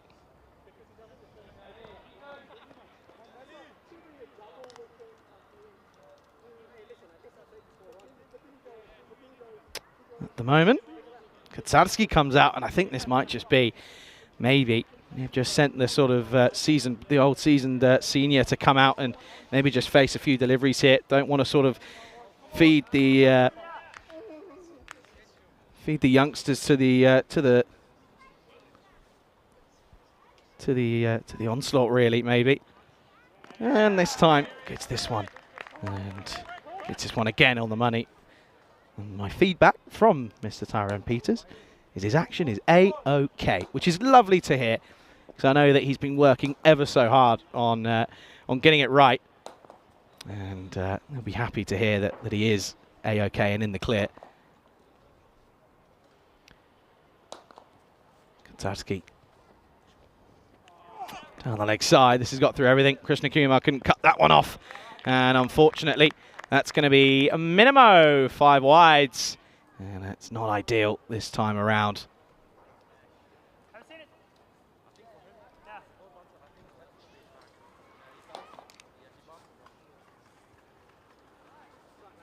You can just see there, just straying slightly down the onside. But nevertheless, it's valuable runs realistically for the Blacksmith side. It's a good time to welcome back fellow commentator Nishay Bhatt, who comes back into the box. Yeah, great to be back. It's a good ball here to start off, and what a start here for BCC. Of course, the first time you get to see them in this series, and they've immediately put the Blacksmiths under a ton of pressure. They are 9 for 2, and they've obviously lost a couple of key players in Karanpal Singh and Oscar Duff. I mean, those two have really been the primary run getters for the Blacksmiths for this series, so someone's going to need to step up who hasn't before. Might turn to the captain, Kaczarski. He's desperate to get some runs. Hits this one away towards covers. Should be a tight single, but it wasn't the cleanest collection or the best throw by the fielder at cover, so they'll come across safely despite that hesitation. Yeah, just a little bit tentative, but I think Kaczarski just wanting to sort of try and rotate the strike a bit. They know that that's been their downfall. There's been a lot of dot balls faced. Of course, now Dowling, the youngster, in at 3. He's got to face the difficult delivery of Vinu. When he gets it right, he is so crucial. We've seen him do it for Bulgaria and domestically as well. Last ball, potentially. It's pushed away towards point. The fielder, he's just going to help that one on, but it's not going to harm his side in the end. Just the 1 run to end the over. Blacksmiths, 11 for 2. Yeah, up and down start this for the Blacksmiths, losing both openers all pretty early and pretty consistently, but credit to this Spartan side. We know that their openers are always pretty much on the money. And Delric and Rasul both proving us as to why. Let's have a look at the updated standings then here. And well, you can see there, still at the top are Sophia, but being chased by Pac Falcon, aren't they? 4 wins from 4. But of course, I think the difference there, of course, is they haven't made the most of who they've played against. They missed out twice in the first day of taking all 4 points, but of course took 4 points this morning. But of course, you can see there Pleven's woes continue. 0 wins from 8 games. Spartans looking to get their first win on the board in their first game. Rasul is going to return. Worked away towards square leg. That's going to go away for a 4. Just gets a touch too straight. Good shot there by Dowling. You just see that he closes the face of the bat. Helps it away towards square leg. Nice wristy stroke. Yeah, a bit of bottom hand coming into it, but I don't mind it. There's no one there. Got to get it through the infield, and then all of a sudden, life just becomes that much easier, especially on this outfield. As soon as you get it through the gap, it just races away. So Dowling moves on to 7. So bit of response maybe. Does, and it's the perfect response as it's back of a length, and it's the old 1-2 from Rasul. Goes full, gets taken away, but then turns around and goes back of a length, and Dowling just fishes at this one, just gets stuck at the crease, no real foot movement, and unfortunately another young gun goes. And you can just see there, gets stuck. It's a tentative push, and unfortunately it'll be the end of the youngster. End of, well, big wicket in the third batter, of course, and Anthony Dowling. Score now 15 for 3. Yeah, he's just trapped in his crease, isn't he? He's trying to push away from his body, gets a thin edge.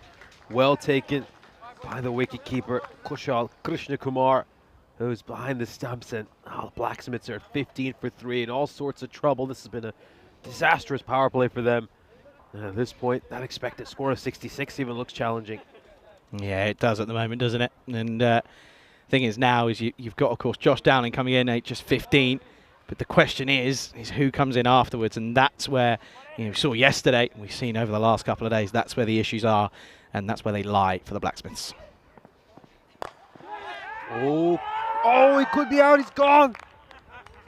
Caught and bowled, out on the very first ball, golden duck, Dowling will depart, and Rasul's going to be on a hat-trick. Just for a moment, he slightly juggled that ball. You wondered if he'd be able to snaffle it, but he does. And they are 15 for 4 in dire straits, the Blacksmiths. Derek comes waddling out to greet Dowling. Oh, that's a terrible sight for any European batter.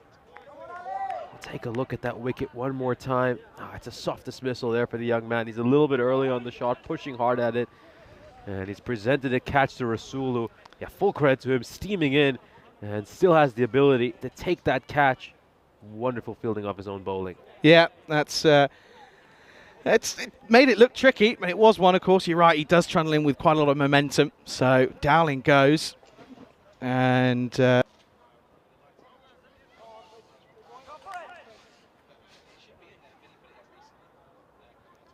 we go, hat-trick ball coming up.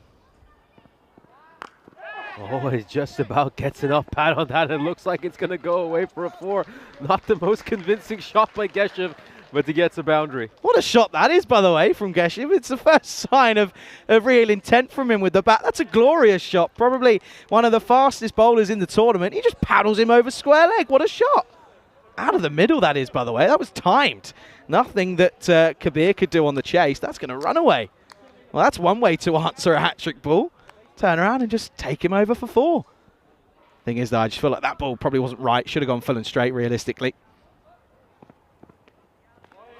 Yeah, you should be just looking to bowl Yorkers to a lot of these batters. I'm not sure Geshev would be able to bring his bat down in time if he fired one at his feet. Yeah, this is just where, this is the thing now, 4 wickets down, and all of a sudden it's quite a long tail, isn't it? Geshev, wow, with 4 to go with that. They are now going to pull someone out and put him a deep square leg. I don't mind this realistically now. I think you can kind of almost, even when the power play ends, still just have the 2 out. I think you want to keep everyone in. If they get through the infield, fair enough, but you need people catching. Oh, manages to get some bat on ball again, but this is Sky. Could be a catching opportunity, and it's taken. He slightly misjudged the trajectory, had to catch that behind him in the end. But all's well that ends well, does manage to grab it, and Geshev, who was very entertaining during his brief stint out in the middle with his rather unorthodox batting stance, will send this one up in the air, and it's well caught at mid-wicket. That one is taken by Jihad Hossain. I tell you what, I'm not too sure how much cricket Hussain's actually played, because telling by the reaction, I think the Spartans were as surprised as he is that he's taken the catch. But it's a great catch at that as well, and it's a great way to end a dominating power play for the Spartans. Blacksmiths 19 for 5. Let's have a look at the Spar chart. Of course, it's been a great power play for BCC Spartan. They've managed to get rid of half this Blacksmith team inside the power play, and right now even getting to 50 would be a huge challenge for this Blacksmiths cricket club. I think right now they certainly feel like they can run right through this team. Yeah, and the thing is as well, of course, they're actually going to hold back the likes of Vinny, which I don't mind. They're going to go to, well, Mr. Bulgarian cricket himself, and Chris Lakov is going to take this 4th over. Now, again, not too sure how much you've seen of Lakov, Nish, but he's a very good bowler, and he'll also be very good in that top order as well for this Spartan side. Yeah, if you just go through his numbers, I mean, you can tell such a great player. Great figures for Razul, by the way, Ali. First time back on the network after a year. 4 for 12. Good start. Here is Lakov. This one is going to be deemed a legal ball. Let's just take another look at this. Have a chance to see whether the umpires managed to get this one right. It would be interesting to have another look at this here. Does it catch part of that byline? I'd argue probably not, but we move on. Great ball there. Much better there by Lakov, bowling in and around the channel, and Kudzarski will just block that one out. But yeah, as you mentioned, Mr. Bulgarian Cricket, this is his 5th ECS, and he's has just great career figures, doesn't he? I mean, he's picked up over 26 wickets in the European Cricket Series, more than 600 runs to his name as well. So just going down the leg side will strike his pads, getting a lovely bit of movement. Yeah, he struggled with an injury last year, and we didn't see him too much. I think, what was it? It was only just a couple of games played, but when he did, a few games played. But nevertheless, yeah, he wasn't exactly in there as a frontline batter or bowler. He was struggling with a niggle. Good to see that he's back though. And I said to him, "You back full strength?" He went, "Well, I'm back. I don't know if it's full strength, but I'm back anyway." Starts well. That couple of dot balls after a wide. This is pushed towards cover. It's going to be another dot ball. They'll pinch a quick single, and now Akash will get set to face his first ball. Terrific over so far by Lakov. I mean, judging by this over, I mean, he looks to be in good shape. He's landing in the right areas, getting some movement as well, bowling at a decent pace. Oh, lovely, lovely bit of in-swing again, and the keeper's not going to be able to handle it, so it's going to be more runs of buys, I think. All these sides have had quite a few keeping issues. We've seen a few too many buys slip past the weak keeper. Yeah, Krishna Kumar, he's not, I don't think he's a genuine keeper, but he's a good cricketer, and he'll be a little bit annoyed that one goes through him, just nips inside him. And yeah, 4 buys go against him, so that's a little bit frustrating for him that time around. But yeah, that third over, you go back to it, 4 wicket, wicket, 4 dot wicket. Pretty dominating stuff from Ali Razul, taking 3 in the over. Lakov now bowling nicely as well. It's going to take an outside edge. This is going to go to the fielder. Was very fine at deep third there. Contemplating a second run in case there's an overthrow. There isn't. The over comes to an end, and the Blacksmiths are 25 for 5. Yeah, one thing I always talk about, Nish, is sort of, you often hear about, of course, batting partnerships. Bowling partnerships are crucial as well.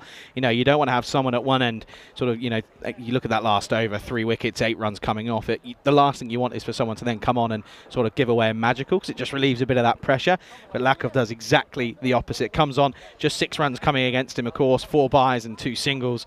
So that pressure keeps on at the moment. You can see there 3 wickets falling in that third over, but wickets falling consistently at the moment.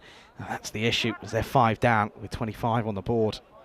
I wouldn't mind if they just went back to Vinu here and just continued him and Lakov for the next couple of overs to really just make another couple of inroads and see if you can really restrict the side to something even under 40 and really get into that Hall of Shame. Yeah, I don't mind it. I think they're also, you know, going to change up with a bit of slower bowling here, and I think that was my question at the start, was are they going to be a little bit one-paced? I think, you know, the last couple of years that's been the issue. Certainly for the Bulgarian national side, is that their spin options have been quite limited. They go with Jacob Gould here, and he's going to turn around and say, well, the Krishna Kumar says, hang on a minute, man, I'm not ready here. Of course, Akash out there now alongside Kudzarski. Akash can hit a decent ball. He's not a stranger to it. Interesting is to see him come a little bit lower down, but we'll see what he does. Getting plenty of spin and drift over there. It's a shame that Bulgaria don't have more spin options, because you look at this surface, I mean, you know, if you had a spin-heavy attack here, you could really restrict teams to something very low. Yeah. I mean, it's a low and slow surface. I think it's the kind of pitch where, honestly, having pace on can often be to the detriment of the bowling attack. Yeah, this one just getting pushed through a little bit quicker by Gould, just after a little loosener. Yeah, you're right. If you sort of get the revs through, it really does sort of grip and turn on this wicket. Outside edge, and just goes beyond the keeper's grasp. But the fielder at deep third, cut that one out.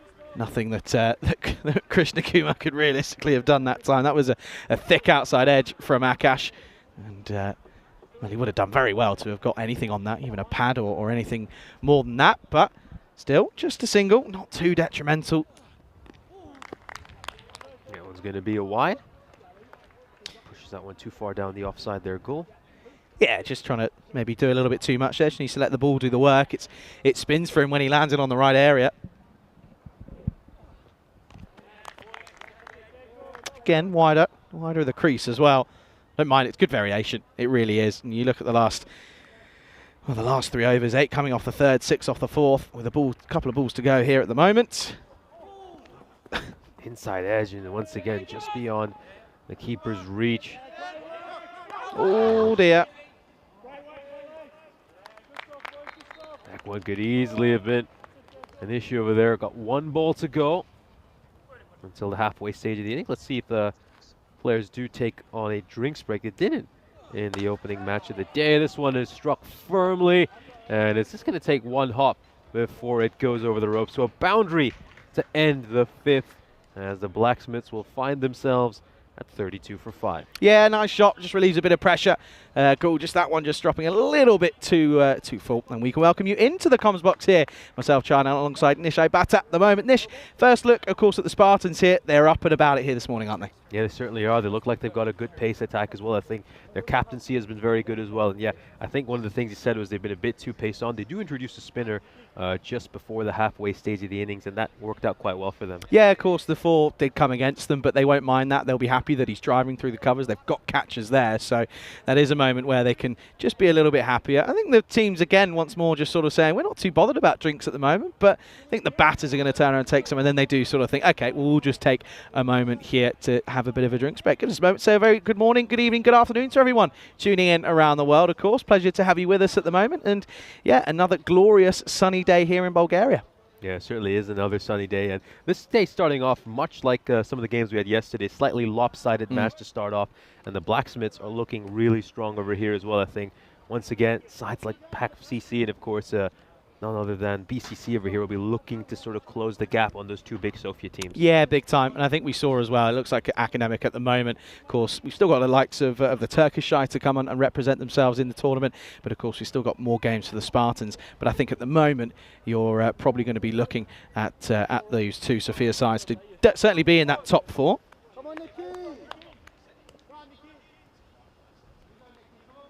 Here we go then. It's going to be Nikolai Nankov to bowl the 6th over. Probably just going down the leg side, but the batter decides to chase it, and it turns out to be worth it. But it's been given a dead ball. Wait a second, it's been signaled a dead ball. It hit the power line, Nish. That's of course the local rule. So I'll be interested if they get a single here. It hits the power line, and well, when it rains, it pours for the poor Blacksmiths. It's just not their day, clearly, because that was a really nice shot from Katarski, but it just clips the power line. And unfortunately, I don't know if they're going to get any runs for that one. Of course, for those of you that aren't aware, that one does mean the fact that it hits the power line. Well, he's going to go for it again, and he might get a little bit of luck here, and he will. This time he does get 4, so no question about this one. Takes the power line out of the equation and gets 4 for his troubles. They're very unlucky for Katarski. I mean, this is quite unique. I've never seen a power line running above Welcome to Bulgaria. Field. And yeah, I think might have just clipped the bottom of the power line, as you mentioned. Yeah, I remember yesterday when I came in, I think one of the first things Rico asked me was, did you notice anything that you wouldn't normally see at a cricket field? And it's funny how we've just been mentally trained to ignore power lines. And, yeah. I just didn't spot it, and then once he mentioned it to me, I couldn't miss it for the rest of the day. Yeah, you can't ignore it. Yeah, he's going to go for a big shot there again. Kaczarski would have been his 3rd consecutive boundary, of course. One of them didn't count if he had managed to middle that. Yeah, you got a feel for him. But let's have a look at this one here. This just rises from out of nowhere. Look at that. That's a genuine pop-up. Well, if you think the power lines are crazy, you wait until I got the story for you. Well, I'm going to have to wait a second, as that's going to be Nankov who picks up a wicket. Kaczarski was trying to get going again, trying to flat bat it and swat it away, but he can't do so this time. And he's going to go for 7. At least he gets a couple of runs. But unfortunately, probably not going to be enough. 38 for 6 now. Looking to play a big shot. Kaczarski trying to create some room, clears that front leg, but it ends up crashing onto his stumps. And yeah, flat-batted stroke. You got to be so careful playing the flat-batted shots here, where it's just difficult to judge the bounce. And I've seen a few players get dismissed this way, and when they're going for those horizontal bat strokes, the ball just sneaks underneath, and they get cleaned up. I think, yeah, the straight bat, vertical bat strokes are so much better on a pitch like this, where it is staying quite low. Plavinov coming in to bat.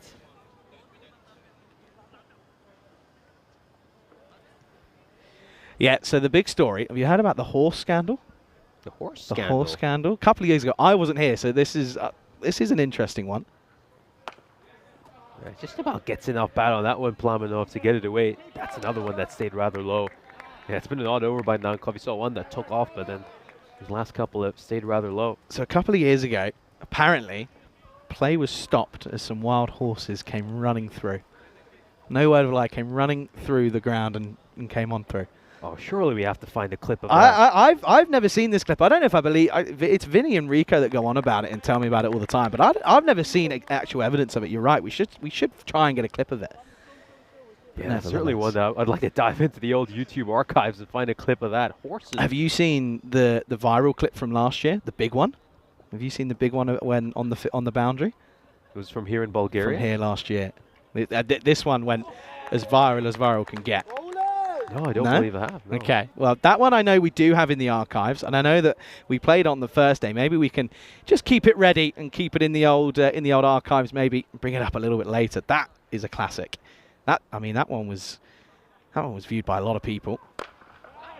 No, it's just gonna go for a big shot over extra cover, and it's just gonna speed up a little bit as it's the turf end of the over. Once again, ending an over with a boundary. Good shot. Yeah, nice to see a couple of runs flowing right off the toe end, but still gets enough of it. End of the over, score 44 for 6.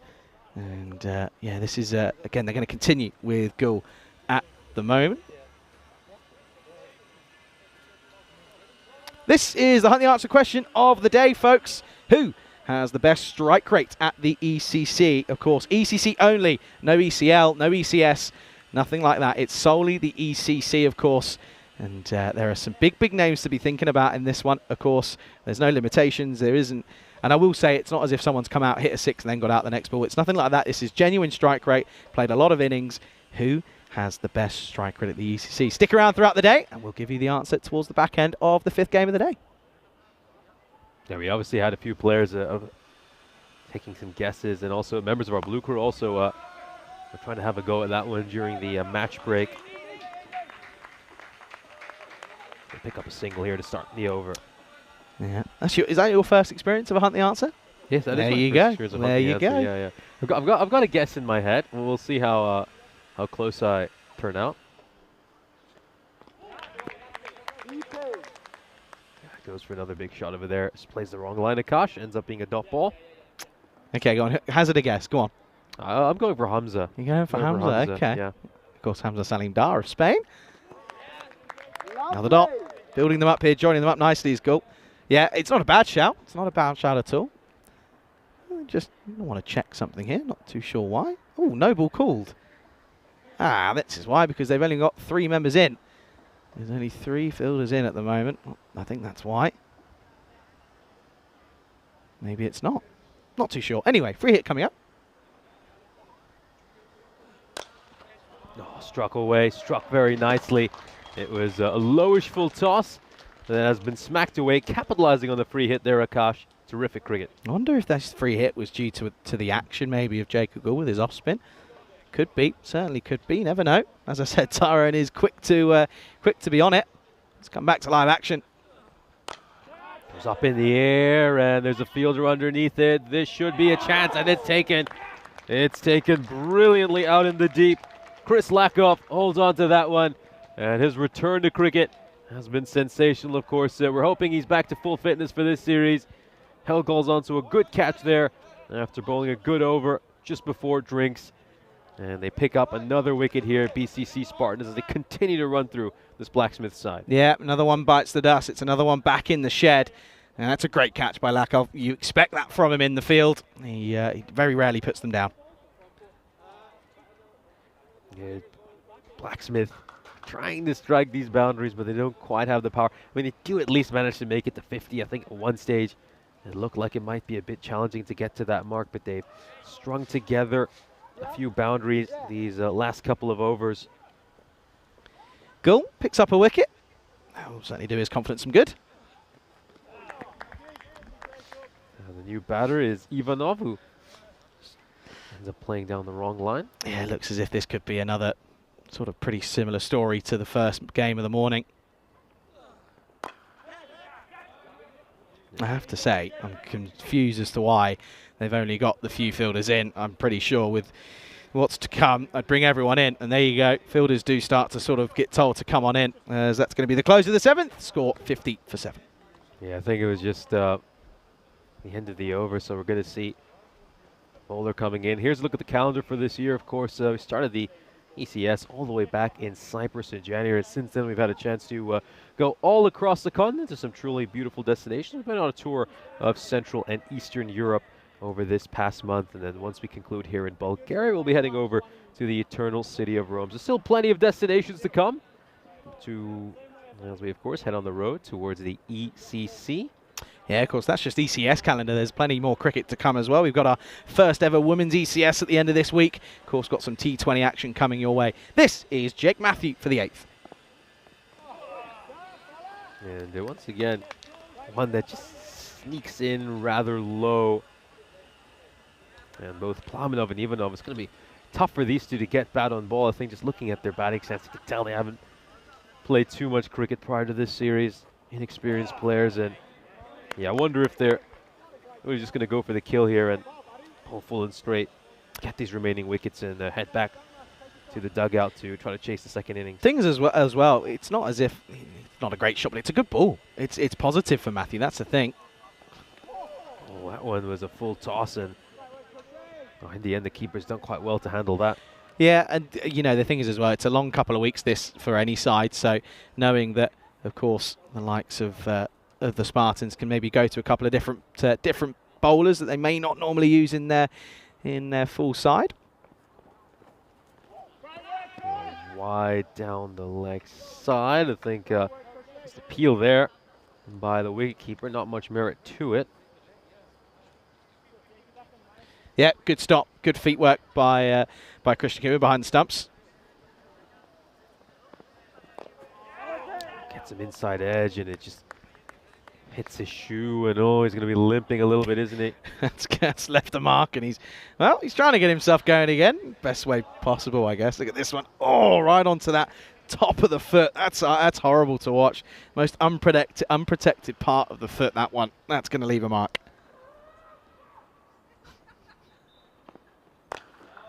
Get some bat on ball there, and he'll scamper across for a quick single. Finally, we'll get something off the bat.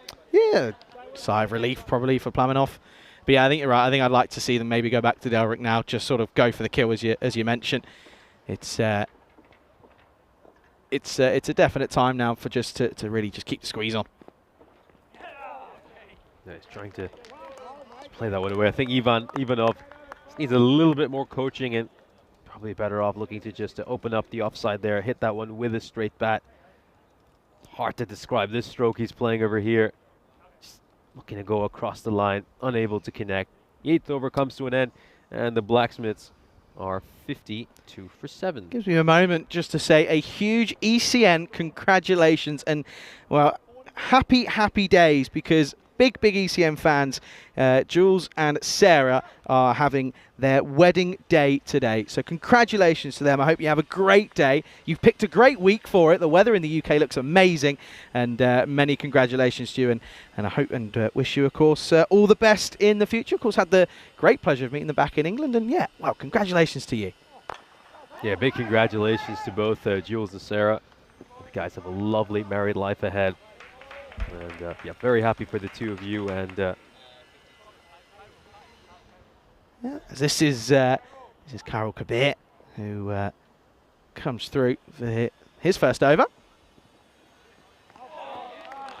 as I said, I did say maybe go for the kill, but at the same token, I can get this from Derek. Of course, he did say that some of these players are very new to the game and he wants to see what they're about.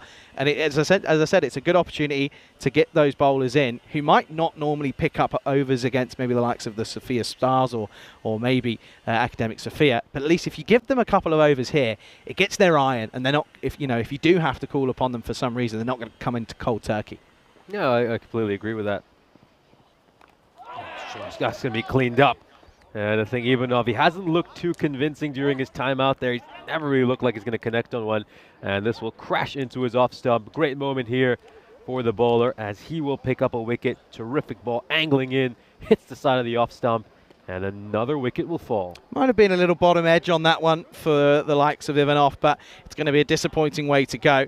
And that's going to be the end of him. So there's Derek to welcome him off. And unfortunately, it's another one that bites the dust. So 53 for 8 now here. And with 2 wickets to go, we could be looking at potentially a new lowest score of 59 so far in this ECS. Well, they're certainly threatening that at the moment. Yeah, big congratulations, of course, to Kabir picking up his first ever ECN wicket. This is his debut ECN match, and he will now have a moment to cherish. Well, out comes Gershev, lefty. So lefty up against lefty here. Sticking around the wicket is Kabir. And the field still fairly spread. I would like to see everyone just sort of come in a little bit here. Apply the squeeze. Oh, that was a full toss in the end. He's actually done quite well there, Gershev, to just get the bat down and make sure it doesn't hurt him. We might have to have another look at this here because this one was certainly looking a little bit high.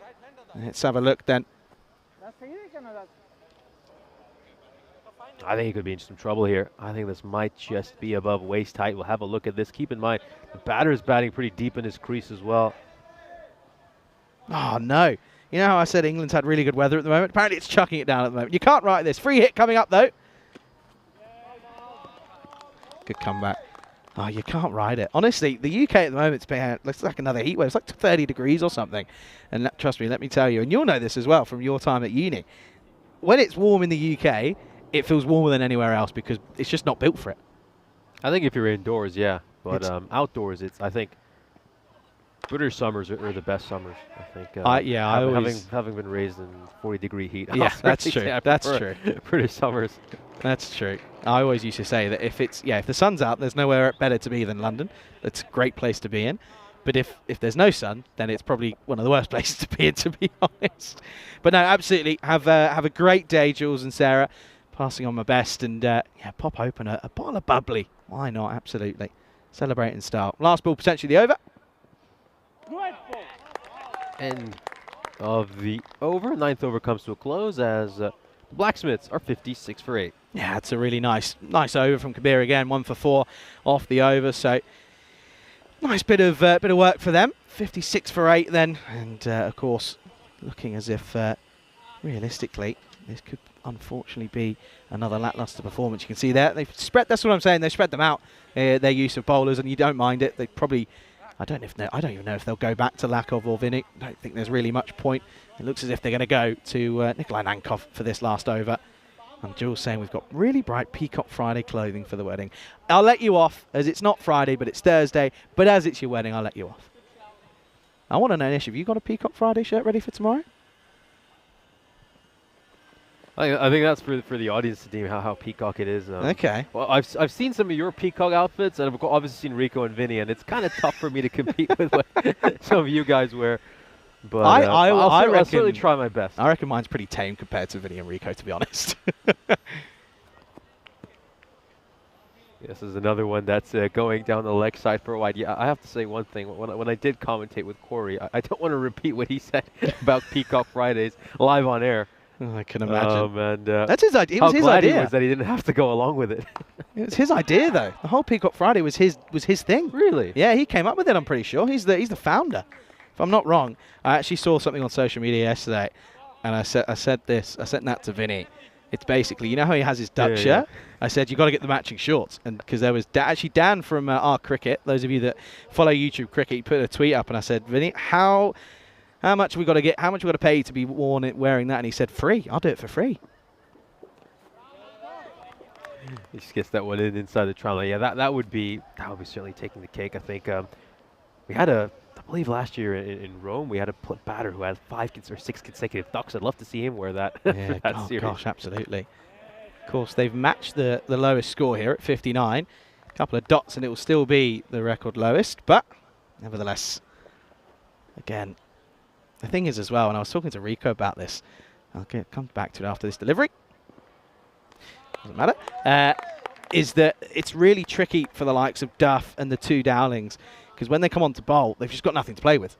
They've got nothing to play with, so it's really, really tricky for them to sort of, you know, get a plan out there and try and convey it. Yeah, they've unfortunately been in that situation far too many times, and some of the Pleven bowlers as well have faced similar issues. Like both these sides, it's just been a little bit, they've been outclassed by a lot of their opposition. But I think one point of optimism the Blacksmiths have is that they do have plenty of young talent that I think is going to grow over the coming years. So this Blacksmiths team, give them 3 or 4 years, and I think they'll look much better than they have been for much of this series. The Blacksmiths will end up with just 60 runs to close out the innings. A great start for BCS, as of course they'll be delighted with their performance. The Spartans have put themselves in a very, very strong position, and they'll be backing themselves to go out there, chase this in under 7 overs, and get that bonus point. We'll take a look at the highlights of this innings. Of course, they were on fire to start things off. Ali Rasul picking up a wicket in that very first over. He got rid of Oscar Duff, and then Delric Vinu got rid of Karanpal Singh in that second over. From there, things really unraveled for this side. Ali Rasul's second over was even better. He took 3 wickets in that over and just ran right through this team. They were 5 down at the end of the power play, and from there, got to credit the remainder of the attack. Of course, the Spartans started to experiment a little bit with their bowling, giving a number of other players a chance to roll their arm, and they all just did a good job of containing the run rate. Yeah, they certainly did, and you can see some of these wickets. This was a really good caught and bowled. He took it on the 3rd attempt, but it was, of course, the big one to remove Anthony Dowling, and that was when it was kind of the beginning of your end. Hat-trick ball, though, and then all of a sudden, out came the batter and played a great shot to play into the onside. Jekyll, of course, offering a bit of off-spin. Slightly part-time off-spin, but he won't mind me saying that. And, of course, he did a little bit of tap by Akash. He hit a nice couple of shots, to be fair. Ended up top scoring at 16. But that was one that got up from the likes of Nankov. And in all honesty, again, just the batting was a little bit lacklustre. That came out of the toe, but it was still a really good shot, and it went for 4. And, of course, the boundaries were pretty helpful. Of course, they came at difficult times. This one was a full toss and was taken on, and this one, though, was a great catch by Chris Lakov. It's what you come to expect. He's always pretty busy in the field, and nice to see, though. Of course, not really too much happening after that wicket, as they just dealt with 1s and 2s from then on in. Good moment there as well. Derek just going up to the young native Bulgarian and saying, "Hey, good effort, man. Absolutely good effort indeed." Well, it's a little bit unfortunate. Once again, extras top scoring by 1, Akash 16, extras 17. And that's probably a little bit, of course, not the worst extras we've had, but that is certainly an area that the Spartans will hope to improve upon. Of course, they did change things up, though, in their use of their bowlers. You can see there, just a pretty rough time of it for that top 5, top 6, not really clicking once more. But yeah, unfortunately, it's going to be a very, very up and down day for the Blacksmiths. Let's have a look at the bowlers, as you can see. Rasul 4 for 12, excellent spell for him. Vinu, again, just the 1 over for him and Lakov. Of course, then they look to change things up. Gave Matthew and Kabir a bowl when they probably realistically weren't being thought of as bowlers, but they bowled superbly well. 1 for 4 for Kabir, none for 2 for Jake Matthew. And, well, I have a feeling that they're going to want to look to chase this down, get 4 points on the board early, are the Spartans, as they, of course, having a late start to this tournament, but they're going to look to certainly improve upon that one. Looking forward to the response then. We'll be back in around about 10 minutes' time, as we'll see the Spartans look to chase this down and look for that extra bonus point. You're watching European Cricket Series here in Bulgaria with me, Charlie Hunt, alongside, of course, the show Bats here on the European Cricket Network.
This European Cricket Network event is proudly brought to you by HCL Software and Paramatch.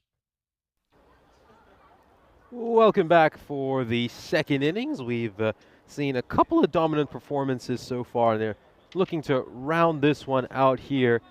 Spartans trying to pick up a bonus point victory in their first match of this tournament. They need just 61 runs, so they have to go barely above run a ball if they want to win it in 10. But of course, their eyes will be on that bonus point, which you can just see over here. If they can achieve this target in 7 overs or less, they will pick up a bonus point victory. But bonus point victory, in all honesty, they'll probably desperately need if they want to catch up to those Sofia teams. Meanwhile, if the Blacksmiths want to pick up the bonus point, they'll of course have to get rid of this Spartan side for just 42 runs. That's very unlikely to happen, in all honesty. And we're going to need to see some kind of a miracle here from the Blacksmiths if they even want to keep this game close. Here we go. First ball. That's beautifully played away. Great batting. And it's going to go away for a 4. Very nice looking shot. 4 runs to start off. Yeah, Lakov using his wrist so beautifully. And of course, though that shot will bring up, I believe, 800 career runs for him on the European Cricket Network. We'll just have a look at that to confirm for you. Yeah, what a shot. What a way to start off for a man who we're hoping to see back to his best. And there it is, 801 career runs for him now. Big congratulations to Lakov. A huge milestone, and a very proud moment as this one just goes down the leg side. It's going to be a wide, rough moment here for the young man Duff.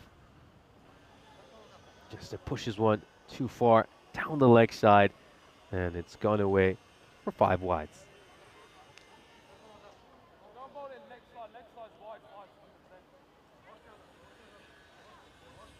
He just needs to get his line right here, Oscar Duff. He's a very talented youngster. I mean, he's certainly got a bright future ahead for him, and I can guarantee he's going to be an important part of Bulgarian cricket for years to come. And this one is just cut away beautifully by Lakov. That's the second boundary he struck. Just rocks back and cuts this one away. We'll take another look at this. Look at this, batting well outside his crease. And that's going to go away for a 4.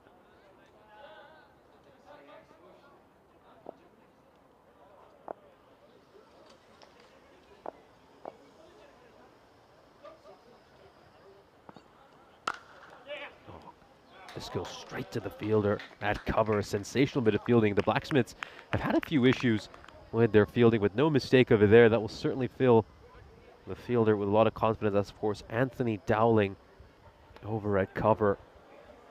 He's done great, hasn't he? To get a hand to that. Saves the side 3 runs, and that brings Krishna Kumar on strike.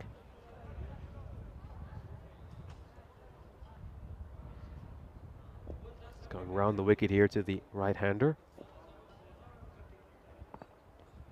Left-hander, beg your pardon. That one's another error by Duff. Yeah, just gets that one wrong as well. Gonna feel for the young man. That's about 10 runs he's given of extras already. He just pushes that one way too far down the leg side. That's gonna be the second 5 wide of this over, and have a look at this. The Spartans now need to go with barely a run a ball to get to the bonus point. And you can see, look how fine that fielder inside the ring at fine leg is. He's moving a couple of steps square. Oh, this is going to be pushed away as well. Beautiful shot. It's going to be quite a race for the fielders, but they're going to lose out on that race. The ball wins on this occasion. Goes away for a 4. Lovely, lovely stroke there by Krishna Kumar. We'll take another look at this. A beautiful use of his wrists, and that goes away for a 4. Of course, a great chance to welcome back Charlie Hunt into the commentary box. Yeah, good morning, everybody. Oh, once again, it's another error. It's the third 5 wide this over, the third minimo of the over. Oh dear, you gotta feel for Duff. I mean, he's trying so hard, the young man, but not able to get it right, and not helped either by the keeping or the fielding. Yeah, it's unfortunate. And this over's already gone magical with already 2 deliveries left. And of course, it's running the risk of going supersonic yet again. Not quite the most positive of starts is for the Blacksmiths. Of course, they've got one of their former compadres in Jacob Gould in the opposition, but of course, Jacob probably looking to come in the top 4, you'd imagine. But nevertheless, Krishna Kumar and Lakov starting well, but extras being the main source of runs. This is going to be pushed out towards third, and they'll trudge across for a couple of runs. Nice running between the wickets, and it will bring the over to an end. Still got 1 ball to come, beg your pardon. Already gone supersonic though, isn't it? And that's already half the runs chased, and that just shows you that the levels of the Blacksmiths just not up to it at the moment. But once again, look, this is what we're all about here on the network. It is bringing new faces to the game of cricket. And, you know, half of these lads probably wouldn't have heard of the game come 4 years ago. Oh, what a shot! What an incredible shot! Beautifully played through the covers, times that to perfection. And it goes away for 4. Incredible start, 34 off the first over. They've already made more than half the runs they need. Yeah, absolutely. And there's just signs of the skill and talent of Krishna Kumar. Of course, 100 last year against Thrakia, but here already showing beautiful signs of a lovely shot through cover. And what a way to end a very good first over. 34 without loss, supersonic to get us underway. 2-5-1 since the last Golden Ball. Am I right in thinking you were on commentary for that one, Nish? Yeah, it was all the way back in Cyprus. It was Vinny and me were, of course, covering that game. And unfortunately not had a golden ball since. It was a big upset victory as well, which was made it just that much more special. And things really kicked off after that game. A lot of tempers flared. And, were there? Yeah, there were some ugly scenes after that. Wasn't it something like 40 off the last 2? And then they got there with a 6 off the last. Yeah. That's crazy. You know, back on the 10th of June, I think it was. It was the Night Riders up against the Tigers. Yeah, it was something like 40 odd needed off the last 2. The skipper got a 6, wasn't it, off the last ball to get to the golden ball. Anyway, here's Singh for the second. Oh, it's top edge. Could this be a chance to take it? Is this going to be just a little moment to cheer for the Blacksmiths? No, it won't. Keeper's unable to get there. Was just never in the right position to take that catch. Let's have another look at this. Yeah, it's a big leg spinner, getting quite a bit of turn. The keeper's tracking it, but the technique just unfortunately all wrong there. Bit of a rush of blood there for Lakov. He just saw it above his eyes and just got a little bit excited. Of course, hasn't seen Singh yet. That one just a bit of a cross-batted shot, and he knows that should have been realistically probably pumped over cover more than anything. Oh, this goes right through the fielder at mid-wicket, just not able to come down. Gets nutmegged, goes away for 4. Yeah, that was pumped through. Philo Katsowski, he didn't have too much of a clue about this one. I like the use of headwear that he's got here, by the way. He's got a very nice bucket hat on. That was a nice clip, though, from Lakov. And on this outfield, it's so tricky to work out where it's got to be. Gets 4 already, just 21 now needed. Oh, goes big again. This is launched over the rope. And it's another boundary here for Lakov. And you were talking about whether we'd see him back to his best. We're certainly seeing glimpses of that, and maybe we see a big series here from Lakov. Yeah, he'd like to return in style, wouldn't he? And he's doing that now, isn't he? This is a bit of a full toss, but yeah, of course, taking on the shorter boundary straight. And if you take it on, I think we're going to need a new ball as well. I think that might have gone down to the athletics track behind us. So 15 runs needed now. If they can do this off the next 3 balls, this certainly be up there as one of the quicker chases we've seen on the network. Yeah, I certainly think it would be. I think the thing is as well, I mean, net run rates at the moment are pretty high for both Sophia sides. Love beautifully played off his pads. It's going to be quite a race for the fielders. Going to be able to get to it, but they'll come back comfortably for the second run. That's really well fielded by Jordan Gyoshev out there. Does the hard yards in getting there, and then also gets a slide in. Does superbly well. And for Lakov, another couple for him. But yeah, the thing is with Lakov, he often has struggled with his strike rate in T10. But of course, at the moment, no signs of struggle here. 23 off 7 now. Just 13 needed.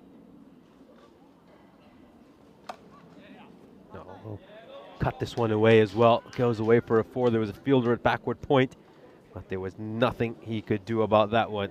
4 more runs. Yeah, Singh can't believe his luck. It's probably one that should have been stopped again, but just at the moment it's not working for the Blacksmiths. But yeah, credit to Lakov though, he's still hitting them firmly. This is the thing, yes, to get them quickly is impressive, of course, but and you think, well, you know, the fielding isn't superb, but you've still got to hit him, still got to find the middle of the bat, and he's doing that with ease at the moment. Look at that, 52 partnership of just 11 deliveries. Of course, 9 needed now. Oh, this is hit straight back to the bowler. It's a dot ball to end the over, a rare dot ball. Haven't seen too many of them so far this innings. End of the second, and the Spartans are 52 for no loss. Yeah, certainly came out and they mean business to the Spartans up against the Blacksmith side, of course. And, well, there's a look at the updated standing. So a win here will, of course, put them into that 5th position. Pleven will drop down another position for them. And, of course, with the likes of the Blacksmiths up ahead against the Spartans, they'll be hoping to get up towards that top 4, of course. It is the top 4 that will go through to finals day next Friday, of course. And it does look as if, for the moment, the Akademik Sofia will certainly be there. The rest still all to play for, of course, with the likes of the All-Stars. And the big one as well, of course, is the Turkish side. Oz coming in soon. Oh, it's got to be a bump ball over there, I think. It was a great bit of reflexes by the bowler to manage to take that one cleanly. Yeah, certainly a bump ball. But great hands, amazing hands, and an amazing reaction time there by Mehdi Akash. Yeah, he does well to, as that's going to be another wide, he does well to always get his face out of the way again. He could have struggled to have taken that one, but nevertheless, yeah, it does superbly well, you're right. 8 needed at the moment. And Krishna Kumar, he's probably going to look to do it in a couple of hits, you feel. It's tricky this, though, isn't it, for the Blacksmiths? It really is. Nothing on the board to play with, especially up against, you know, you've got 2 openers here and who are, of course, are very, very prominent in this in the last couple of years in the European Cricket Series. Oh, what a hit. What an enormous hit. That might end up at one of those indoor tennis courts. Massive shot. And they're just a couple of runs away now, the Spartans. Yeah, it's a big pickup. Anything back of a length he'll rock onto pretty early. He's a very, very quick judgment of length is Krishna Kumar, and he'll be very happy with that one. A little short arm jab about it more than anything. It barely gets above his hip. And yeah, good shot for 6 runs. Gets the maximum effort. And yeah, you're right, just 2 needed now. And probably will look to do it this ball. And so it looks like they're going to do it inside the power play, which is rather impressive. And oh, great ball there by Akash. Managed to jam in that Yorker and just extends this game a little bit. Yeah, he does superbly well, doesn't he? To not lose the game on that one just yet. Here we go. Are these going to be the winning runs? A big swing of it there, and if this is given a wide, then that will be the match. No, and it's been signaled a bye. So scores are now level. Yeah, we'll just have a look at this. Yep, inside the tram line. And the keeper tried to use his pads to block that one out. Scores are level then. Just 1 will do it. Oh, this is going to be stroked away. It was a full toss. You're going to get the run over here. Oh, I think that one's a little concerning moment there. That's even Plavanov, who's gone down to field that, and I think the ball just struck him on the shin, or I hope he hasn't done his ankle or sprained anything. I think it's just impact more than anything, but it will be handshakes all around. You can see there Lakov just goes up to Duff and says, mate, don't worry too much about it. It's one of those things. But credit to the Spartans. They come out in their first outing this year, and they make it look very, very easy out there, don't they? Certainly do. And in the end, they will do this inside the power play. A dominant victory for the Spartans. An incredible way for them to start off their series. We'll have a look at the highlights of this innings. A very brief innings. As we mentioned, it ends inside the power play. Still had a ball to go. Chris Lakov and Krishna Kumar got the job done. Chris Lakov really looked like he was back to his best. Of course, he struggled with injuries and niggles during last year's ECS. He had no problems during this one. 28 of 10, 5 boundaries during his innings, 4 fours. Krishna Kumar made 16 of 7, 3 boundaries struck by him, and a few of them hit some very good shots. At times they were helped as well by a little bit of wayward bowling by the Blacksmiths, who did give up 17 runs of extras as well during basically it was just 17 balls. That's something they're going to have to address. You certainly can't create your own issues, and you already got a number of issues in terms of lack of talent in your side. And there we go. Those were the winning runs for Klirst Lakov. I think though the field is okay. We just had a look at Ivan Slavinov. Seems like he is slightly better, getting a bit of treatment, but doesn't look like it's anything too serious. So hopefully he'll be fine to resume for the remainder of the tournament. Yeah, I think it's just an impact one. Interestingly enough, by the way, both sides conceded 17 runs in extras. One taking 10 overs to do it, the other taking, well, just short of 3. So that just shows you the difference in levels in this one. But yeah, convincing 10-wicket victory, 28 for Lakov, and 16 for Krishna Kumar. But yeah, good to see Lakov looking like he might be at his best when it comes to timing the ball, because we know that sometimes that has been a slight issue for him in recent times. But yeah, good to see the likes of Krishna Kumar back out there as well. 16 off 7, couple of glorious shots through the covers. Correct cricket shots is what you'll see from Krishna Kumar. And well, the less said about the bowling unit, the better, because it wasn't pretty realistically. 34 coming off the over for Oscar Duff. It was a little bit unfortunate for him, but the Blacksmiths will have to come back and brush themselves off, because it's going to be a tough day for them once more. But congratulations to the Spartans as they start their campaign off with a lovely 10-wicket victory here. There's confirmation of it, and it will be, of course, a 10-wicket victory for them. So it's going to be an extended break here. It's going to be around about 50 minutes until match 18, of course. That's going to be an exciting one. Looking forward to that one, as well, we know that it's going to be a big clash between the Akademik Sofia side and the Pac Falcon Viren side. Looking forward to that one. We'll be back then in 50 minutes' time. A pleasure to have your company here on the European Cricket Network as you're watching the European Cricket Series all unfold right here on the ECS.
This European Cricket Network event is proudly brought to you by HCL Software and Paramatch.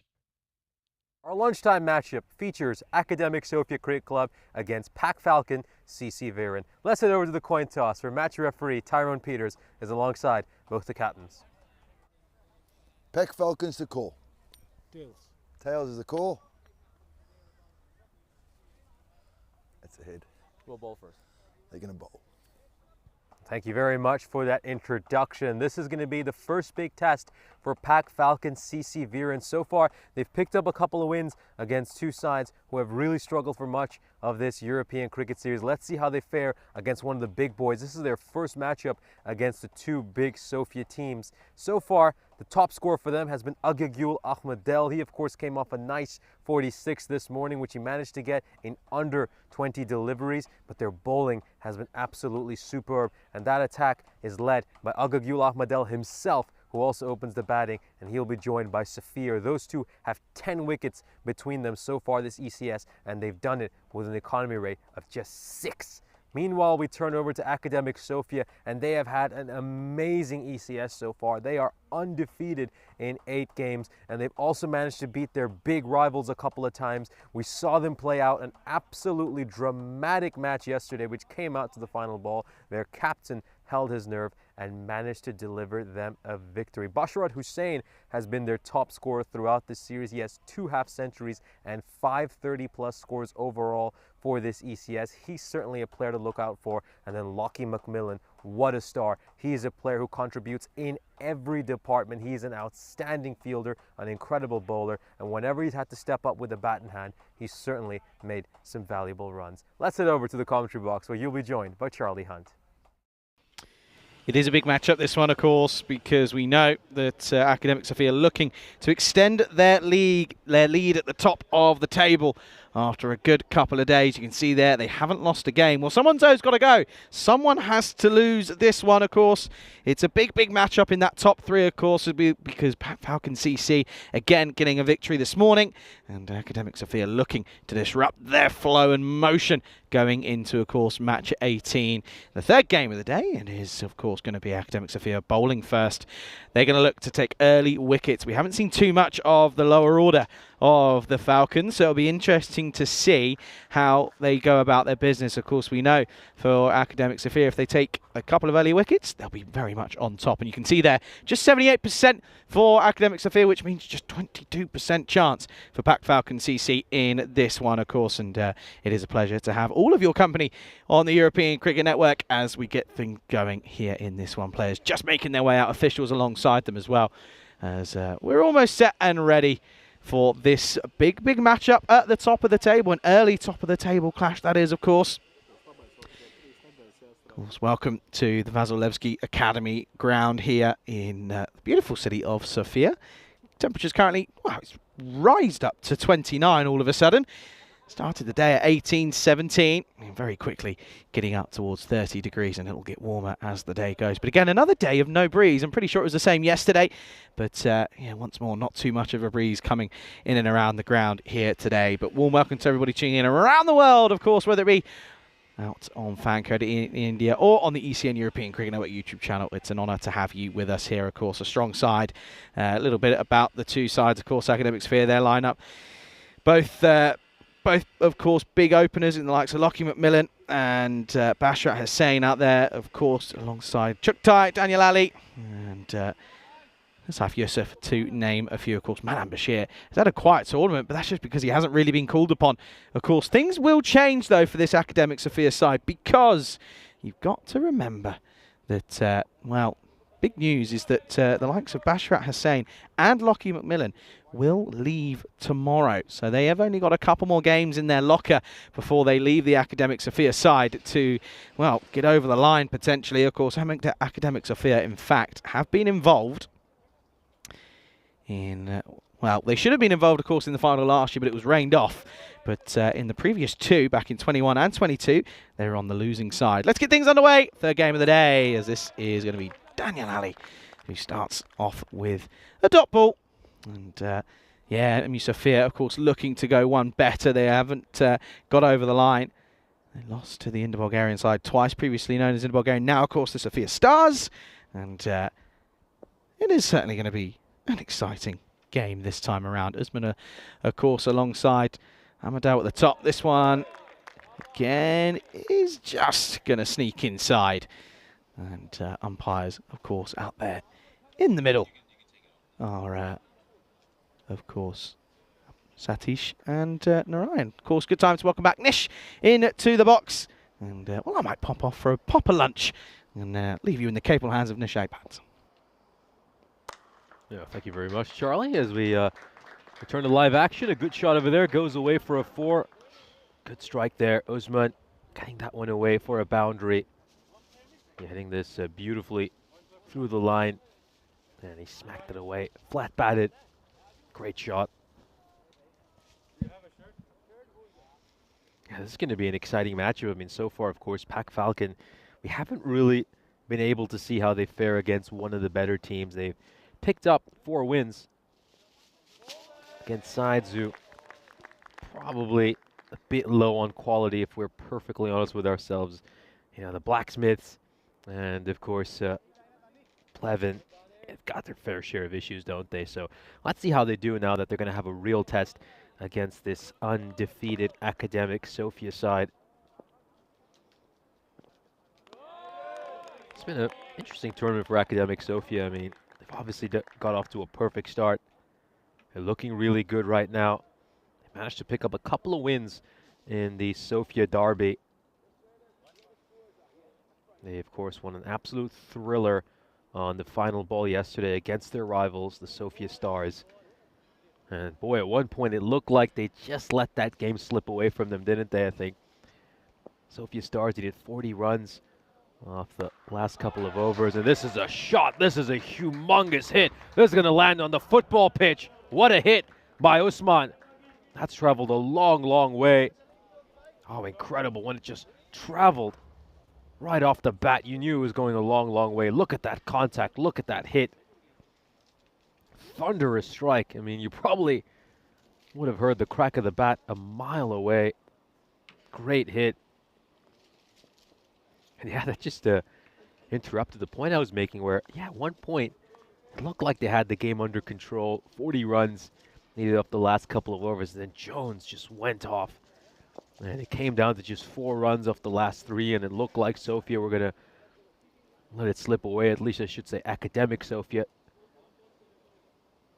But the Stars just couldn't get over the finishing line. And the captain, Josef Yusuf, held his nerve well. This is a dot ball to end the over. So see a couple of boundaries in that over. In particular, one massive strike by Usman ul Haq. 11 runs off the first over, so you can call that over about par. Here's a look at the upcoming events on the European Cricket Network. Of course, we'll be with you here in Bulgaria for the next couple of weeks, and then watch out for this weekend as well, where we've got a big series coming up in Croatia. Vinny Sundu will be taking you through the action over there. Got some international cricket between Spain and Croatia. Then, of course, our first ever Women's European Cricket Series. Then look up some of the other events we have lined up. Obviously, heading over to Rome in August. Got the Valletta Cup as well, of course. Charlie will be covering that. And then the Netherlands Tri-Series. That is going to be big. The United States, Canada, Netherlands involved in that. Going to see some really big commentators. I think where that's going to be a big event. It's going to be a massive event.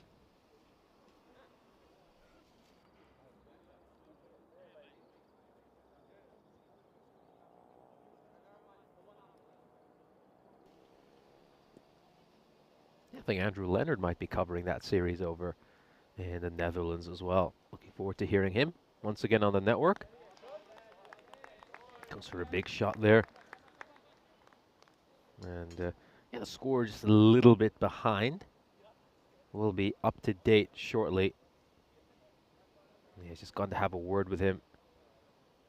I think, yeah, Usman's just needs to watch the ball a little bit closer. Isn't quite able to make any contact right now. Chewing up valuable dot balls.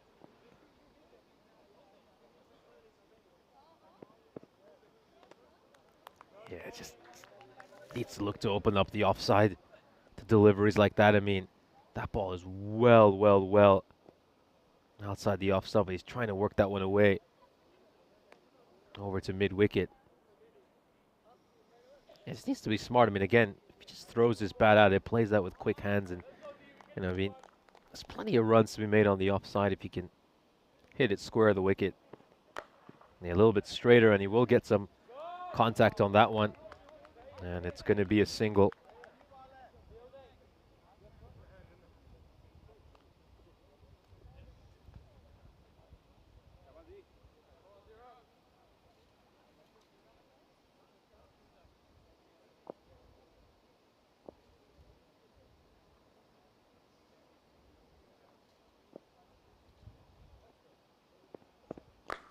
Oh, hits this one straight down the ground. He's dug that one out really, really well. Choktai was going for the Yorker. He's really not missed it by much, but it's just great use of the bottom hand. Digs this one out terrifically. A touch of helicopter about that shot.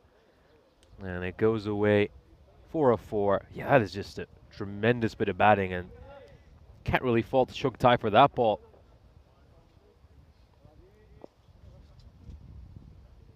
You certainly would want to target the straight boundaries as well at this ground, considering they're considerably shorter than the square boundaries. Edge and gone, there it is! And Ahmedel will depart. First wicket falls for Pak Falcon. Now what a comeback there for Choktai. Didn't let his head get down after that boundary, and he gets his man in the end. So he has the last laugh in this battle against Ahmedel. Take another look at this. Yeah, thick edge, and really well taken as well by the keeper, Manan Bashir. And he has to react quite quickly, and he has taken that one. So they get the first blow here. They draw first blood. Have a look at this again in slow motion. Outside edge. Yeah, and another point I think Charlie just made right now is that Manan Bashir, you know, he's not a natural keeper, as I said. I mean, standing in, which just shows how well he has done over there. I mean, for someone who isn't the first choice keeper to take a catch like that, that is incredible. That is incredible. And honestly, you wouldn't be able to tell the way Manan Bashir has kept throughout this series that he is only a stand-in. 2 balls to come in the second over.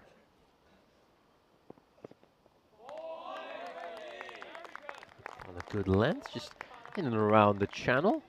Ahmed will start off with a dot ball here up against Choktai. Got 1 ball to come in the second over. And Choktai's bowled superbly so far this over, just hitting those lines and lengths perfectly. His accuracy has been on point. Once again, terrific delivery. Not the best shot there by Ahmed, though. Very wild swing. Just needs to keep his balance. Look to play some more traditional cricketing strokes. The second over comes to an end, and Pak Falcon are 18 for 1. And yeah, he's just not watching the ball closely. His head's not still when he's trying to play that shot. Here's a look at the standings for this European Cricket Series here in Bulgaria. Both these sides are undefeated so far this ECS, so something has to give. Someone will suffer their first defeat of this tournament. Akademik Sofia, of course, managed to beat their big rivals, the Sofia Stars, a couple of times as well. Meanwhile, Pak Falcon picking up all their victories against the likes of the Blacksmiths, as well as Valen.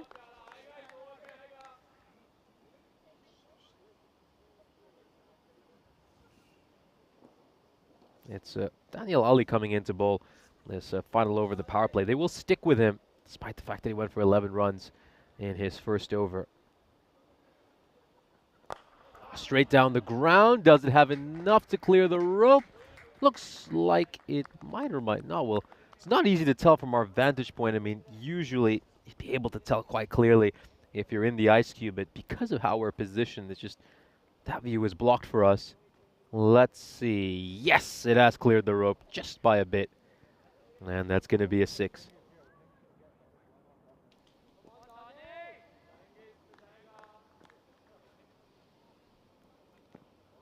That's a wider delivery. Yeah, that's it. That's the pressure after you've just been hit for a 6. Let's just take another look at this. Yeah, Well, outside the tram line.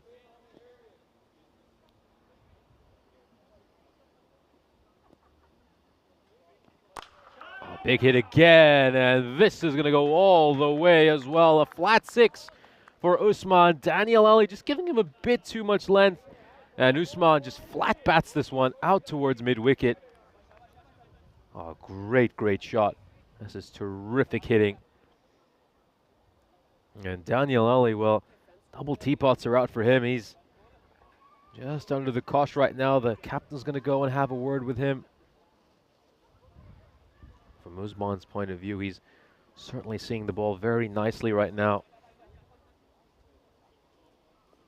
Going to take a while for them just to go and fetch that ball, which Usman seems to have sent quite far back. Of course, we haven't seen one particular standout batter for Pac Falcon so far. It's just been batting by committee. Everybody's been chipping in with 20 or 30 odd runs to help their side get over the finishing line. This is once again struck out towards mid-wicket. It's going to take a good bit of fielding to stop that. And it'll end up just being a single. This brings Ahmed on strike, who's yet to get off the mark in the 2 balls he's faced.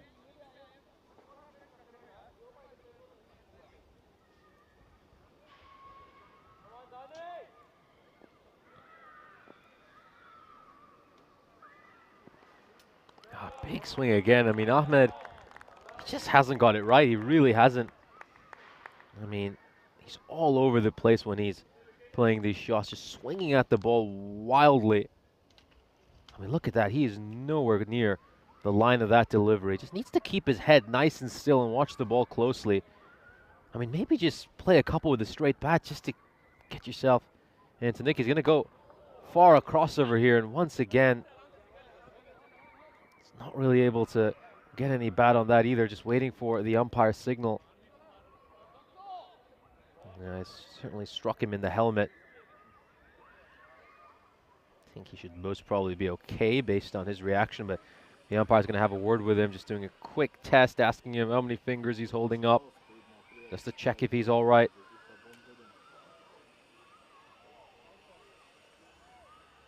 And I believe the test has come to an end, so he should be okay now. Of course, the power play has come to an end. Pac Falcon are 33 for 1. Here's a look, of course, at the power play graph. As you can see, that previous over, 15 runs coming off it. It's certainly been a decent one from Pac Falcon's point of view. I think going at 11 and over in this series is pretty decent during the power play. You know, par scores have been around the 100 to 110 region, although when we had that big match yesterday between the two teams, we saw scores of north of 120. Well, good chance to say a very good afternoon to Helix, who's just joining us in the chat. Hope you're having a good day. Of course, a big moment for everyone in the chat. Jules Odebridge getting married. We, of course, had a chance to wish him earlier this morning. Yeah, big day for him. Big day for a key member of our ECN family. And, of course, we all certainly wish Jules and, of course, his wife to be a very happy married life.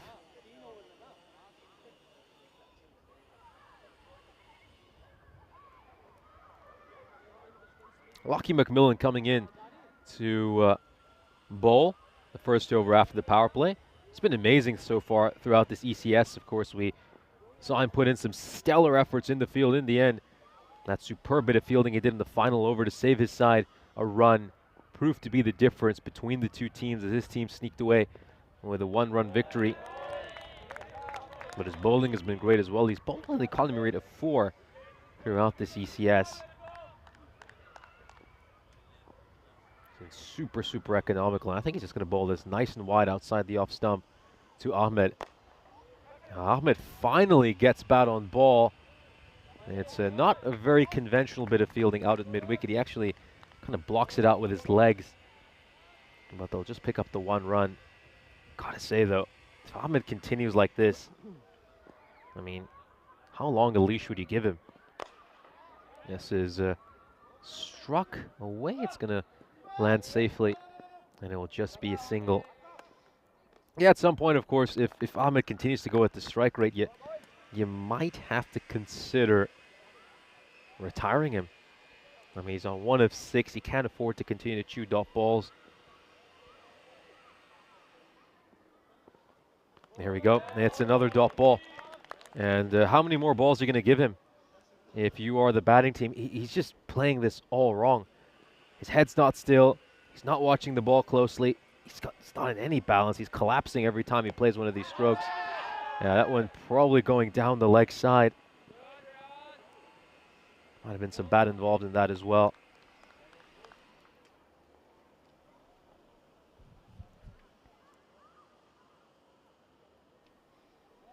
We'll take one more look at this.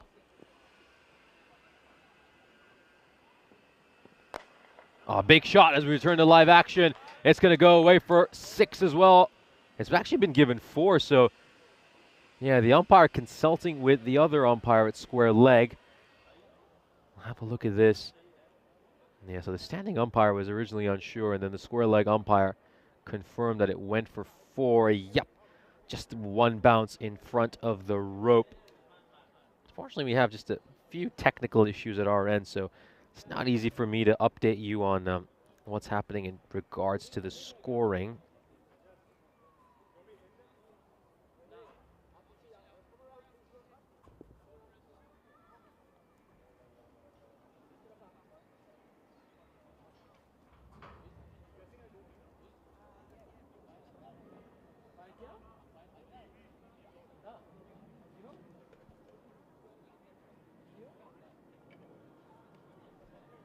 There we go.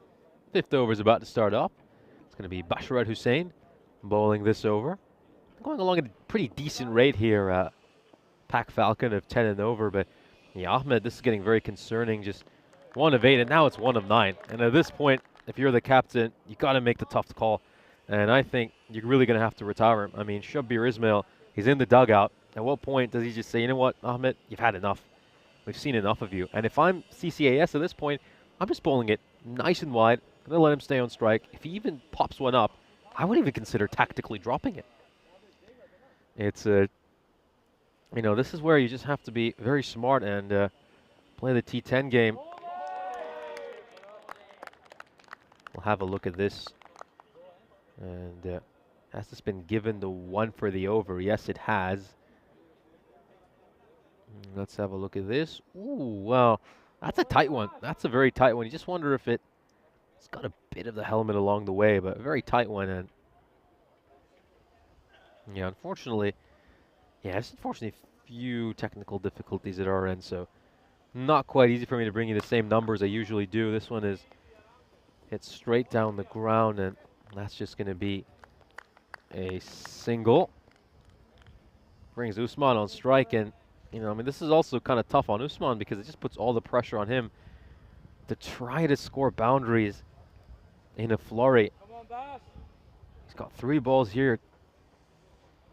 Can he strike a couple of boundaries to at least get his side to a 10-run over? And that one just stays very, very low.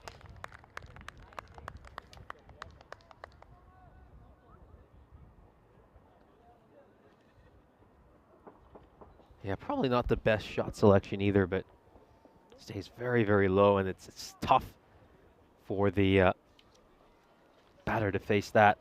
Let's take another look at this. I mean, look how far underneath his bat that one goes. 2 balls to go until the drinks break. It's been a great over so far by Hussein. Oh, this one's gone up in the air. Beg your pardon, it's along the ground. Apologies. And it's going to go away for a 4.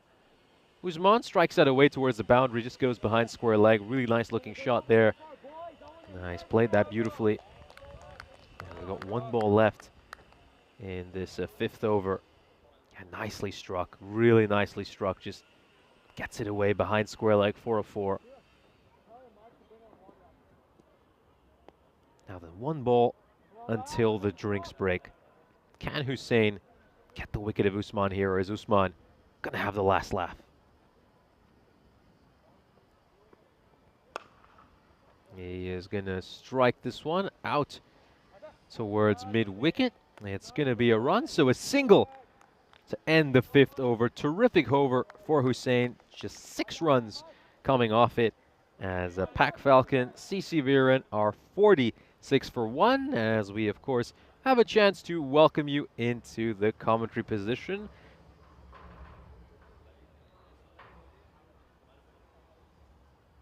Oh, so should be into our ice cube very shortly. We'll actually have a look at the squads for the ECN Mediterranean Cup. We'll have a look at the squads for the ECN Mediterranean Cup instead. As we can see, both Croatia and Spain will be doing battle during this bilateral series. Of course, Croatia, led by veteran Zanko, are taking in a very exciting young team. And of course, Spain, they'll be going in as the big favorites. So you just had a chance to look at that group. Of course, now we can just turn our attention to some of the cricket we have over here in Bulgaria. And to start things off, though, you've got to say this game is hanging quite finely in the balance in these first 5 overs. They're going at just about 10 and over here, which is around par for what we have seen in this series. They've only lost 1 wicket, so they have that platform to really attack in these last 5 overs. I think the one concern, though, is Ahmed's innings. Just 2 runs off 11 balls for him. And I think the captain might be in a position where he's going to have to make that tough decision, that harsh decision, and even consider pulling him and retiring him out, because right now he's doing his own side much more harm by staying out in the middle. Let's head back to live action as McMillan gets set to bowl this 6th over. Wild swing there by Usman.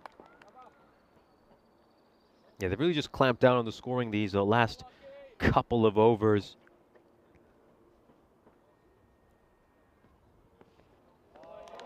Another big swing and a miss there.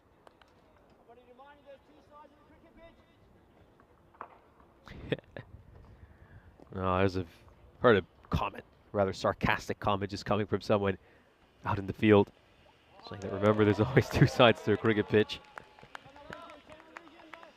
But yeah, these dot balls are really just starting to add up now for PFCV. Pak Falcon have to get going. These last couple overs, things have quieted down quite a bit for them. Just 16 runs off these last 2.4 overs, and I'm going purely off memory here because, yeah, we just have a few issues at our end, and I'm not quite able to access the numbers we would usually have on hand. Edged and gone. There it is. That's going to be the end for Usman, and McMillan gets his man. Huge wicket here. I mean, Usman was looking really good earlier in his innings. He slowed down quite a bit during the course of this innings. And McMillan once again does the trick for his side. I mean, his economy rate heading into this match was 4 for this series, and he's somehow going to manage to lower it even more. Yeah, top edge.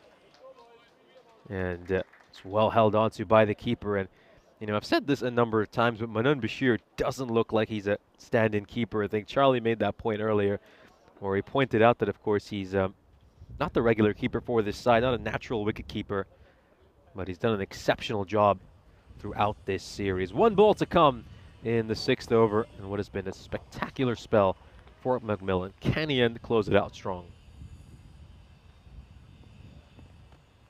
Oh, a late dab, and there's a good thing there's a fielder very fine at deep third. And the over is going to end with a single. Another spectacular bowling performance from McMillan. 1 for 7 in his 2 overs. He's just been so consistent with his bowling throughout this series. And one thing with him is he just keeps it very nice and tight. Bowls wide outside the off stump. And, you know, look at some of these batters over here. I think the straighter you go against them, the more likely they are to actually make contact. Look at someone like Robin Ahmed, the way he's batting. Just keep the line as wide as you can. Doesn't look like he's going to get bat on ball, and let him chew out dot balls for the rest of the innings. That's how I'd be bowling. I think that's how many people would be bowling. Helix in the chat asking if I'm flying solo today. No, not at all. Charlie just popping out for a quick lunch break. He'll be back for the next innings. This is pushed towards point. Yeah, of course, first time getting to commentate with Charlie, and it's certainly been fun. And we've got 2.5 matches left after this innings to commentate together. So, yeah, Charlie and I will be taking you through the next 6 days over here until, of course, Rico returns to commentate on Wednesday next week.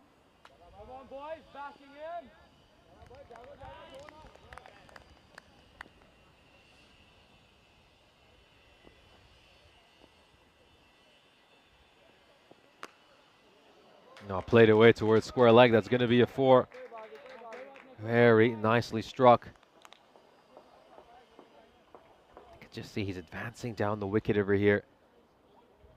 Finally gets some bat on ball. Just closing the face of the bat ever so slightly. And Robin Ahmed, well, it's been very tough going for him. It's been really tough going for him. I was a bit surprised he was still left out there despite the number of dot balls he's faced. But yeah, I think against him, just don't bowl straight to Ahmed. Keep it nice and wide. Keep it nice and wide. The straighter you bowl, the more likely he is to get bat on ball. Oh, great ball. Amazing. And they are convinced it's out, but the umpire disagrees. I mean, they were ready to celebrate, and they're also going to pinch a single over here. I mean, it's not been called a dead ball or anything by the umpire, so they've just been content or convinced this one is out. We'll have another look at this.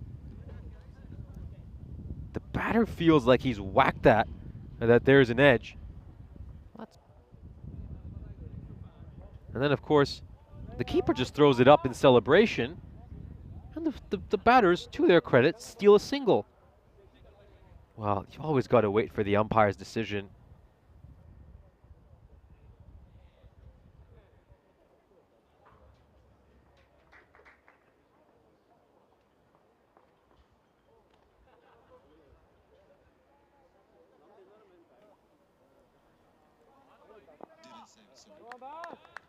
Yeah, unfortunately, we'll just be unable to get that replay for you.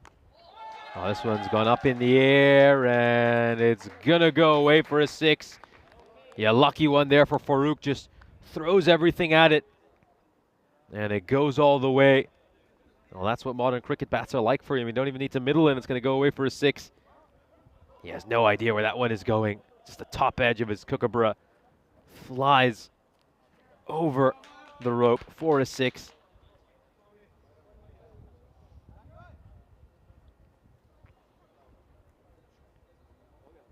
Yeah, fortuitous boundary, and CCAS will feel hard done by here. I mean, they thought they had Farouk out, or I should say Ahmed out on the previous ball. And instead, it's Farouk who just gets lucky on the very next ball and blasts them away for a 6. See, little moments in this game, little very important moments. They're still going to be the happier of the two teams, CCAS.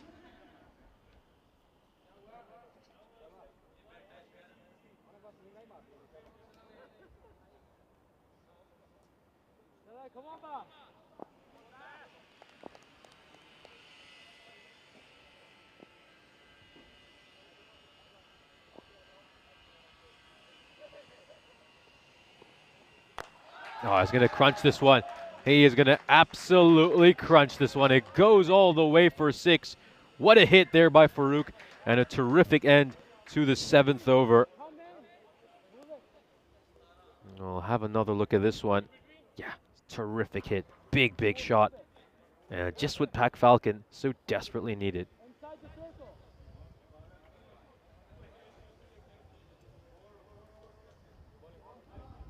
.65 for 2 at the end of the 7th over. Still not quite going at the rate they need to. Pac Falcon, I think anything under 110, and you really feel like the CC Akademik Sofia would back themselves. Here's a look at the squads, of course, for the Mediterranean Cup that's coming up this weekend. Of course, you can just see some of the big names there for Spain, of course. So many stars in that Spanish side, of course, led by Christian Munoz-Mil. You've got the likes of Hamza Salim Dar, DDC, tons of really talented players, and also some younger players are going to be bringing in as well. I think future for Spanish cricket looking very bright, and this is going to be an important series for Spain as they tune up for the ECC. Last time around, of course, they very narrowly missed out on the final in heartbreaking fashion. And this time they'll be hoping to go one better and actually make it to that final.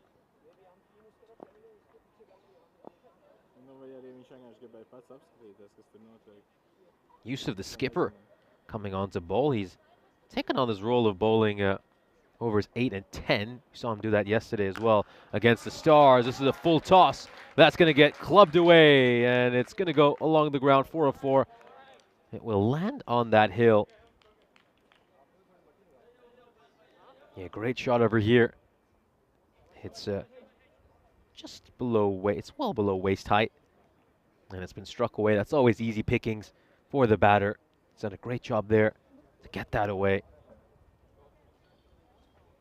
Yeah, lightning start for Farouk. 18 of 6 deliveries. He just beats him for pace over there. I think Yusuf, though, he's been a touch expensive at times during this European cricket series, but he certainly has a lot of faith in himself, and that faith will only be bolstered by the fact that he, of course, delivered that final over, which won his side the match yesterday. The opposition needed 18 runs at the final over, and he defended it, gave up just 16. And this is clubbed away for a 6. Another boundary for Farouk. Just digs this one in a little bit short. It sits up nicely for Farouk, who has pulled that away beautifully. Bang! What a hit.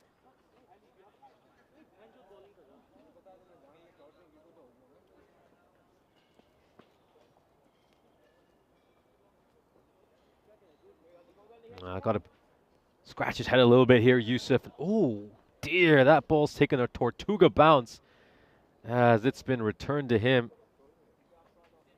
Oh, it's caught him on the side of the face. Oh no. Well, actually looks like it's just about missed it in the end. Tries to go fuller this time. It comes off the toe end of the bat, and Farouk will only pick up a single, and this brings Ahmed back on strike. Now, they've still kept Ahmed out there despite the fact that his strike rate is only 50.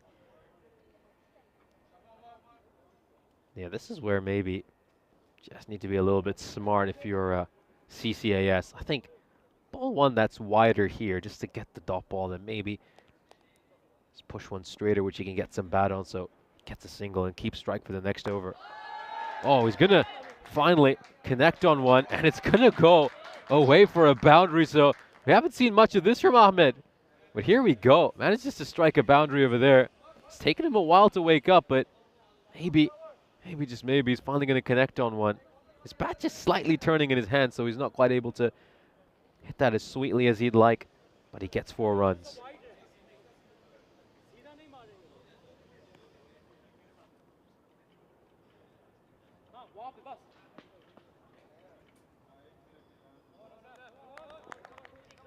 Last ball of the 8th over. That's a wild swing there by Ahmed. Again, just better served when he stays in his crease. Ahmed was looking for a wide, but no, umpires have got that one right, I think. No, it's actually been given a wide, beg your pardon. Yeah, for a second I just missed that wide call, but yeah, umpires have given it a wide.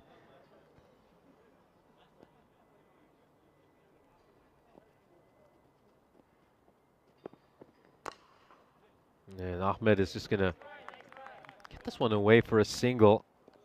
So he does hit a 4 and then gets 1 run, so he keeps strike here. You just wonder if that's the, I mean, despite that boundary, you still wonder if this is the best possible outcome here for Pac Falcon. I mean, wouldn't they rather have had Umar Farouk on strike going into the penultimate over? It's going to be Ahmed, and I think Hamza Yusuf's just been a bit wayward throughout this series. Maybe, just maybe, if they go with better bowling options such as Zirok Chuktai, who's coming into bowl this 9th over. If he just keeps the ball nice and wide, he's a very accurate bowler, Chuktai. And you could easily see Ahmed just whiffing at a few and chewing up some important dot balls.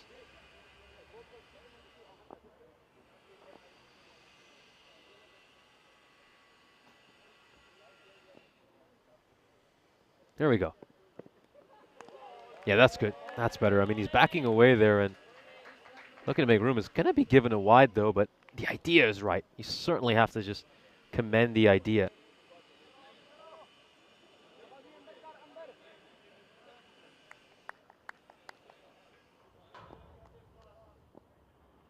Yeah, definitely a wide. And it's a better plan. I mean, this is how you should be bowling to Ahmed. Keep that line as wide as you can. Let him chew these dot balls. You want Farouk to remain at the other end. Get as agitated as he can. Don't want Farouk coming back on strike. I think I'd even be tempted to maybe bring a fielder or two up close to on the one to deny the single. It's going to be an easy decision for the umpire. Yeah, maybe a couple of guys on the one as well. Wouldn't be such a bad idea.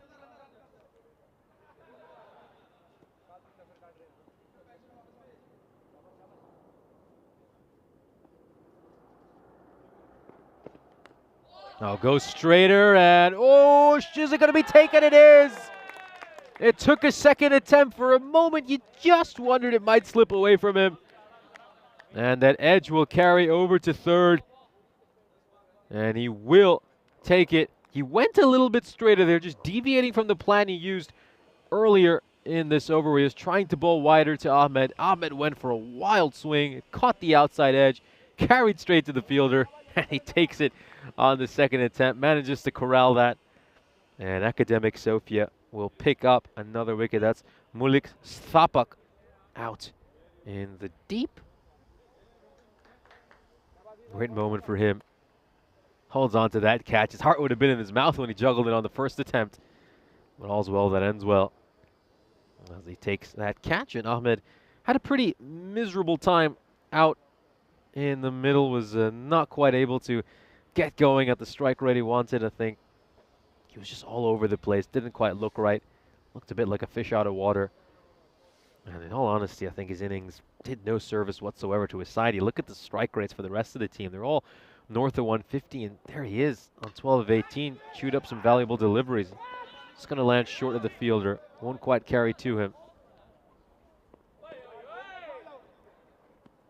Yeah, so just that catch in the deep was actually taken by Khalid Shafin. Yeah, the jersey at the back, based on what we had here, seemed like it was Mulik Stapak, but no, it was Khalid Shafin who held on to that catch.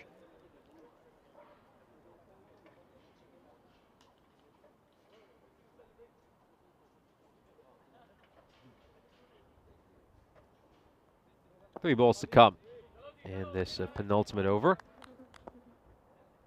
See 3 runs come off it so far. Oh, walloped. Absolutely walloped by Farouk. And he's going to hammer this away for 6 runs. What a hit. What an incredible hit. And this is why I wouldn't have minded if they just kept bowling wide to Ahmed, just because you wouldn't want this man on strike. Let Ahmed chew dot balls. He went straighter. Managed to get the wicket. And of course that would mean a couple balls later this man would come back on strike.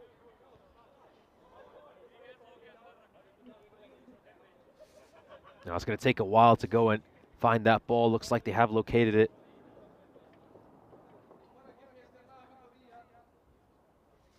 Now the 2 balls left in this penultimate over.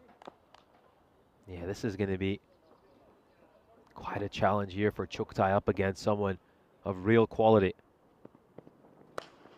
Now tries to take some pace off that ball, and Farouk has struck it firmly, but to the fielder. And now this is Ismail. I think you're at the point where you don't run a single. If a single is on offer on this delivery, you don't run it, just so that Farouk can get back on strike for the start of the next over. Ismail, he's just got to treat this as a free hit. Got to treat this as a free hit.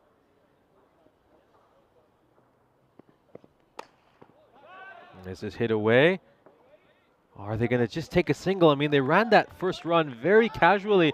And Farouk's making the point here. He's like, we got to come back for a second run just so I'm on strike for the next over. Oh, this is not smart cricket. This is not smart cricket. Ismail is going to keep strike heading into the final over.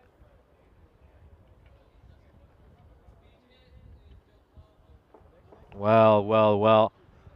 That is not the best decision there. I mean, I think Umar Farouk could easily have faced a lot more balls these last 3 overs. They've just not played smart cricket at times. Pak Falcon, I think it's going to be Huzaifa Yusuf to bowl this final over. Despite the fact that he went for 19, the captain always has a lot of confidence in himself and really backs his ability. And like, even though the numbers suggest otherwise, he will say that, look, I went in there under pressure and I bowled that final over yesterday and won my team the game. So he'll certainly make his case. Devaki Chand in the chat saying that this man is a monster, of course referring to Farouk. And he's suggesting that Farouk should open the batting, and oh dear, that could have been a run. Now let's have a look at this side on. I mean, this should have been a very straightforward hit right at the stumps. Can't really tell from there. We need to look at this side on. Let's see. He was gone. He was gone. That should have been a run out. That really should have been a run out. That looked like it was going to be fairly regulation bit of keeping, and that would have been the end for Farouk. A dot ball and the danger man out. It's just going to be 1 run. This is a good bowling to start off here by Huzaifa Yusuf. Just 2 runs off these first 2 balls.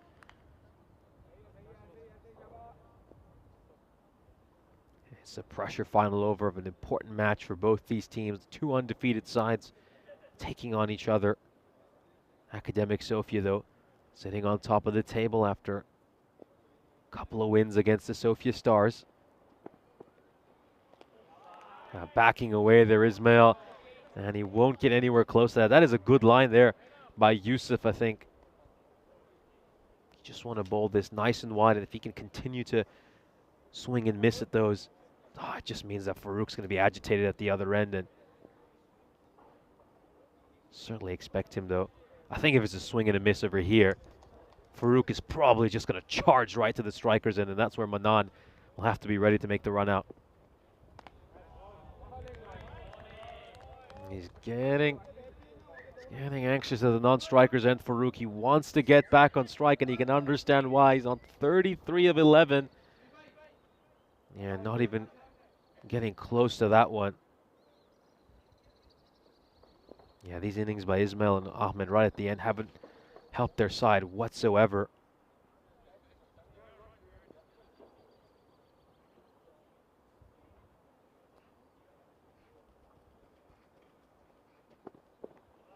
Oh, he's going to charge. Yep, this was definitely coming, and it's going to be a run out this time around. He's not going to miss the second time in this over. And you can't blame Farouk. You really can't blame him. I mean, he wanted to get back to the strikers end. The man's on 33 of 11. He's seeing it like a football. He struck 4 sixes, and he's just not been helped by his skipper, Shabir Ismail. He's not been able to get close to any of these last 3 deliveries.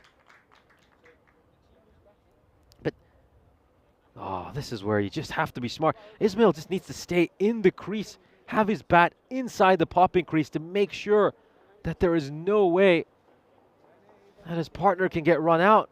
Oh, this is not smart cricket. Really isn't smart cricket.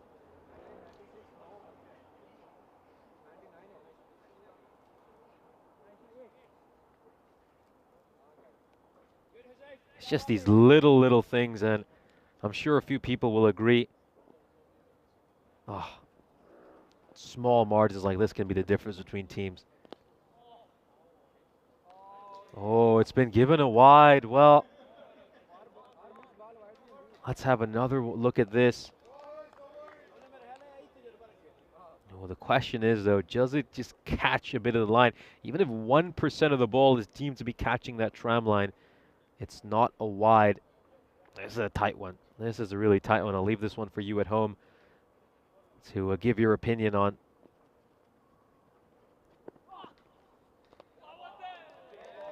It's going to be another dot ball, and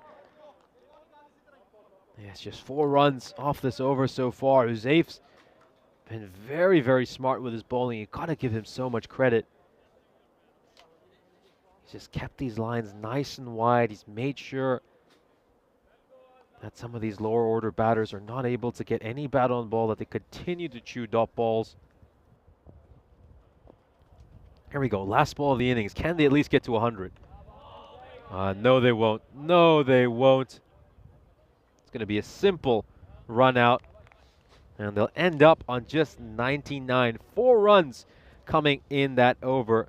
2 of them of wides, 1 off a leg by. Just the 1 run off the bat. Well, that was shocking at the end. I mean, you had Umar Farouk out there who was on 33 of 11, and they just don't give him a chance to face any balls. So very unwise cricket. We obviously saw Ahmed chewing tons of dot balls. He wasn't pulled. And then, of course, right at the end there, Shabbir Ismail should have stayed inside his crease to ensure that his partner wouldn't get run out. Not very smart there at the end, and they're going to leave plenty of runs on the table. We'll have a look at the highlights of this innings. As, of course, Agayul Ahmadel and Usman Ul Haq opened the batting for their side. They had an opening partnership worth 18 runs. Both of them batted with decent strike rates of 175 and 150 respectively. Ahmadel was the first to get dismissed off the bowling of Zirak Chuktai. Good catch by Manad Mashir. And then, of course, this was the wicket that McMillan managed to pick up. It would be the end for Usman Ul Haq. McMillan once again was terrific. Figures of 1 for 7 in the 2 overs he bowled. Kept things very smart. Just bowled with a nice and wide line outside the off stump. We did see Umar Farouk coming in at the end, though. He was absolutely smashing it. He was seeing it like a beach ball. He hit 4 sixes, and these were some mighty, mighty sixes. But then they just mismanaged things right at the end. Good catch there by Khalid Shafeen to get rid of Ramid Ahmed. Ahmed chewed far too many dot balls, and it just meant that Umar Farouk was left stranded at the non-strikers end for much of the latter part of the innings. It was not wise batting. His captain Shabbir Ismail at the end as well chewed out 3 crucial dot balls. And then over here, he should have been smart, should have stayed inside his crease, made sure that there was no way Farouk could get run out. When he didn't do that, wasn't very wise. And they're going to look back at a lot of these moments and feel like they left plenty of runs on the table. Umar Farouk will be disappointed because he could easily have had far more runs and really helped his side get to something north of 110 or 115. Unwise cricket in the end. And unfortunately for Pak, that is going to mean they end up with just 99 runs. They don't even get to the 100 mark, which is a real shame considering they were going along at about 10 and over those first few overs. They'd set that platform to accelerate at the end. They gave the platform to the likes of Umar Farouk to accelerate, but they just weren't able to use it. We'll have a look at the scorecard of this innings. Umar Farouk top scoring with 33 of 11. Usman Ul Haq with 24 of 16. But those 2 innings there by Ahmed and Ismail, they really, really end up hurting their side. Robin Ahmed, he was on 2 for 11. I thought he should have been pulled. Probably should have retired him out earlier. In the end, he was dismissed. He kept wildly swinging at balls. He wasn't even just getting singles and looking to get Umar Farouk on strike. He wanted to go for the jugular, wanted to go for a 6, couldn't get it. And then Ismail, well, we spoke at length about the way he approached that final over. Hussein Yusuf came back very strongly in that final over after going for 19 in his first. A great bowling effort by him. But Lockie McMillan, amazing figures by him once again. He's been the most consistent performer for his side. Halfway through this one, CC Akademik Sofia need 100 runs to pick up their 8th consecutive victory. Join us in 5 minutes when, of course, Charlie Hunt will be back to take you through the second innings.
This European Cricket Network event is proudly brought to you by HCL Software and Paramatch. Good afternoon, Dobry den. Welcome back to the Vasilevsky Academy ground here in the beautiful city of Sofia in Bulgaria. You join me, Charlie Hunt, on the European Cricket Network for the second half of this lunchtime fixture. Of course, it is the likes of Akademik Sofia up against Falcon CC in this one. And of course, we know that what a victory would do for the Akademik side. It would of course hand Falcon their first loss. And well, not only that, but it would also end up meaning and resulting in that gap being extended at the top of the table. You can see there, if they get this in 7 overs or less, they'll pick up the 4 points. If they're restricted to 69 or less, then it will be 4 points for Falcon CC. Of course, opening up, no real surprise, is going to be Lockie McMillan alongside Bashrat Hussain, with the likes of Zirat Chuktai, Husef Yusuf and Manam Bashir to follow afterwards. And we are almost ready to get things underway once more. You can see players are out there in the middle. It is going to be the likes of Agyarkul Ahmadel who's going to come on for this first over. He's going to take you through. Of course, had a bit of an up and down time with the ball. He's picked up wickets at regular times, in all honesty, but it's whether or not he can do it here and now. 100 is the target.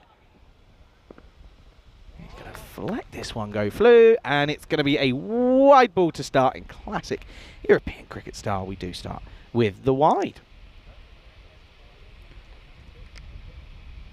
Of course, Ahmadel played lots of cricket on the network. No stranger to it now, of course. Has got 5 wickets so far in this tournament, which is one more, and he matches his efforts in the previous year. Best is 6 in 1 ECS. Short, and Lockie McMillan just plays this one nicely into the offside. I spoke about it a little bit on Tuesday. I said his grip just means that the short ball becomes slightly easier for him because he chokes down on the bat, which means his wrists come into play a lot quicker, and he's also a good judger of the length of a delivery, so that always helps as well. He'll get off the mark with just 1 though.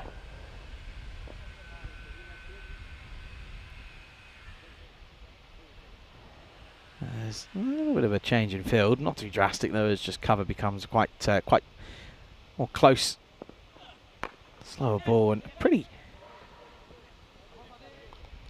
loose shot there from Hussain. Only see him play very correct shots. He's very, very good with bat in hand. Of course, with the ball, however, it didn't quite go his way. Did get a little bit of tap, of course. 23 off his 2 overs, went wicketless. It was just 2 for Chuktai, who bowled superbly well.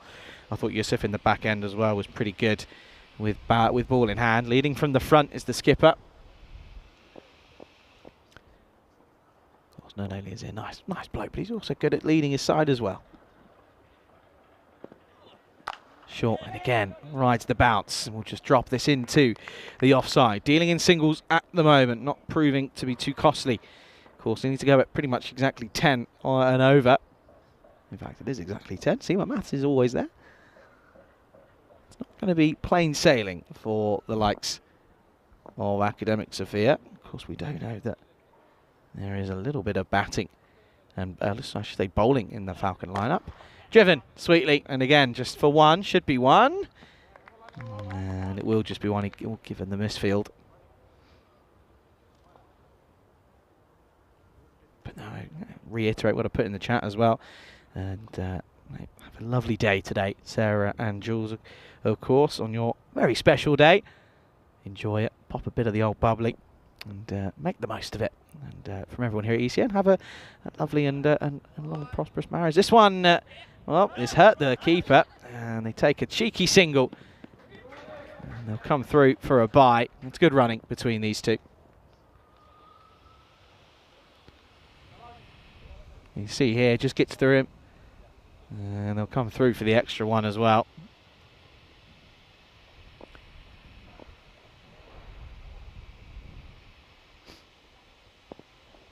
Slower ball, and Hussain has not got much of a clue on this one. You can just tell by the way that he plays the shot, and you can see McMillan just having a word with him. But that one not quite paying off first time for Hussain. Just looks a little bit rusty with the bat in hand this afternoon. It's 1:30 local time, 30 degrees up on the board. It's a warm one. Nishay, of course, having a lovely spot of lunch provided by Saffron Restaurant, of course, here in Bulgaria. Again, tries a pretty similar delivery this time, does play it with a straight bat, and a bit of a misfield for Edwin Richards. And they do come back for 2.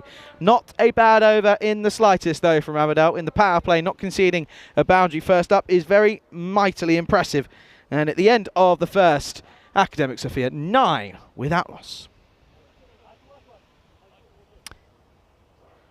Gives us a chance to remind you, folks, it's 2-5-2 now since that last golden ball, and it was Nish that was on comms duty alongside Vinny back on the 10th of June. And well, I have to say, looking back at what happened yesterday, you're kind of almost confused as to how we didn't have one in that last game of the day between the two Sofia sides. But nevertheless, we are still going strong at 2-5-2. Of course, the longest I think we've ever been was 405.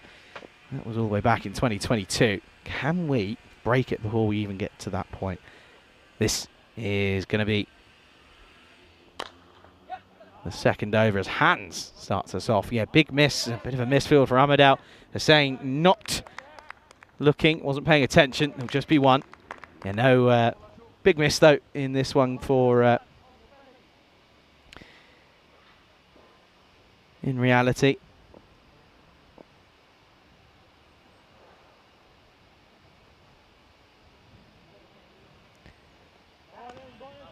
And this one's going to be too wide. Of course, yeah, no Safir Ahmed in this one, so he instantly just loses out on, or the team, sorry, loses out on an extra bowler that's been very useful.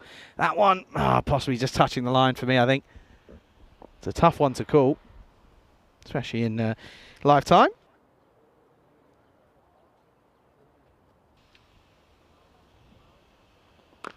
Bottom edge. So this start just sort of reminds me one of those that we've seen from the Stars recently, where they just sort of struggle in the power play, don't really get too many away. That's kind of what this start reminds me of here at the moment. They haven't really got too much going yet to see a boundary being scored, and they would like to get one because at the moment that run rate is starting to creep up, but nothing that's out of the ordinary or not manageable at the moment. Short trying to manipulate this, trying to take on the onside. It's a very aggressive offside field.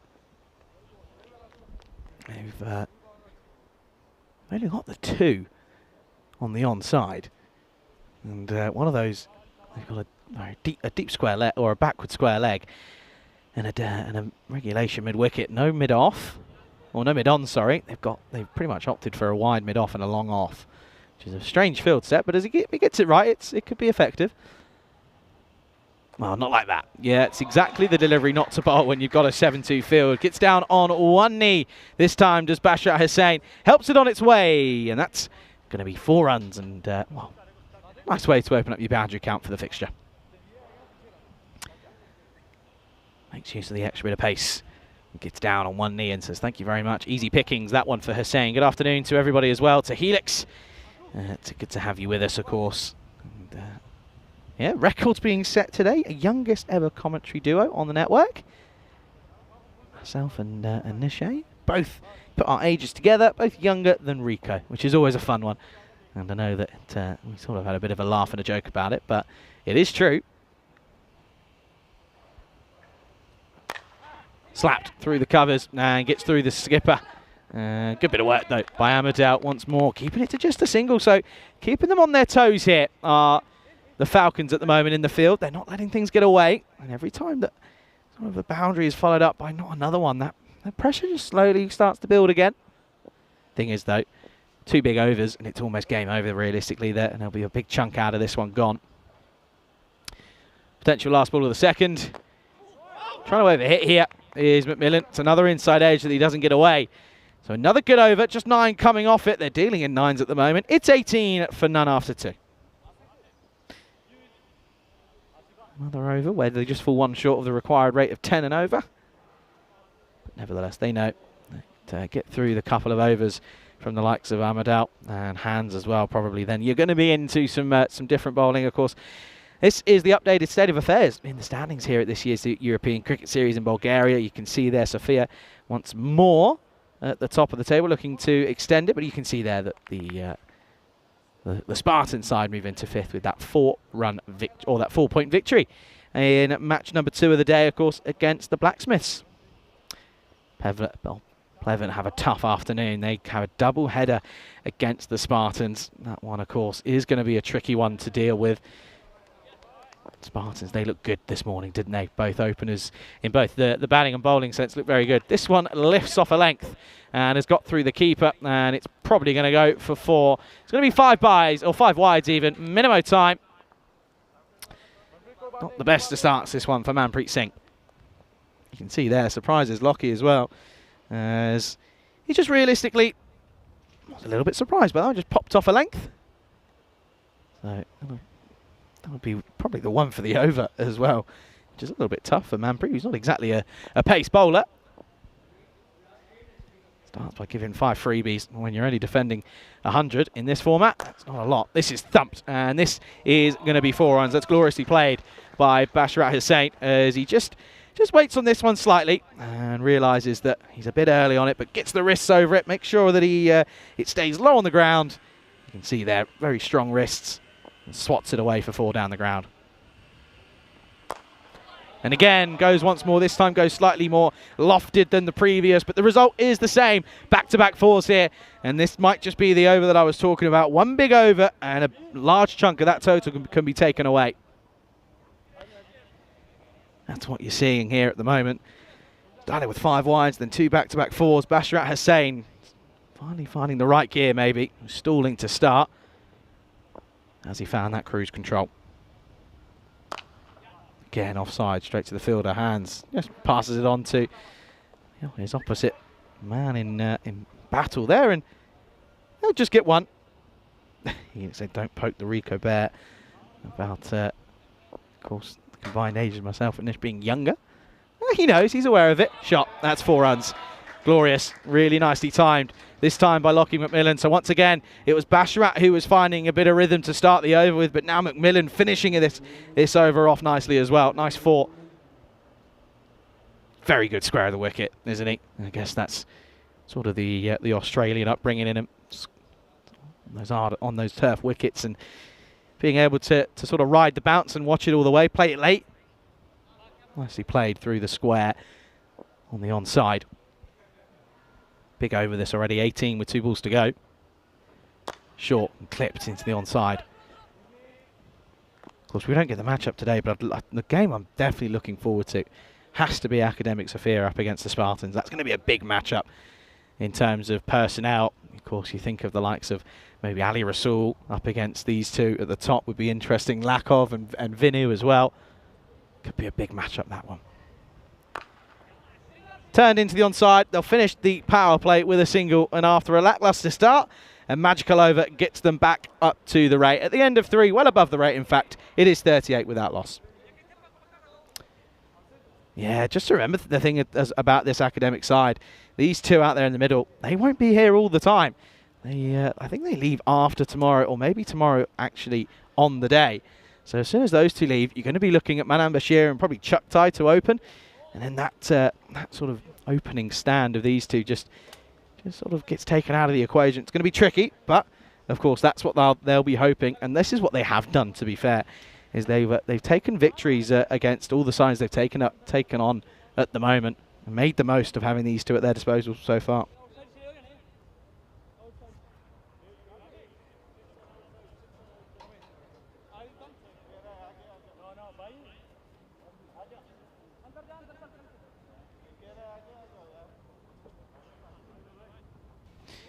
Looks as if Richard is going to come on then for this 4th. He's had an up and down time of it with the ball in hand. He's looked okay at times, but his rhythm has been what's let him go. Right arm around the wicket. He's a tall man as well. Maybe get an extra little bit of bounce. Make the pitch misbehave, but potentially. Short and into the onside. That's going to be 4. You can't bowl there to the likes of Hussain. Nor Lockie really, but Hussain will certainly take you on, and takes it on with anger. And square leg was in a bit of trouble there. Watch this here. Umpire has to maybe just take some evasive action. He gets down and says, well, watch it. I'm watching you. Good shot, though. 4 runs. Gets the wrists over it. Rolls the wrists. And this one runs away like a Rolls Royce on the motorway.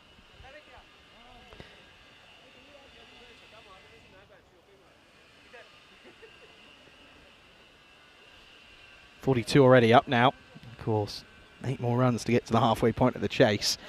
Pretty much timing it to perfection, of course. Good teams never let it go down to the last. That's what we always say. This time a little bit straighter. Still not probably where it should be. They rotate and get a single.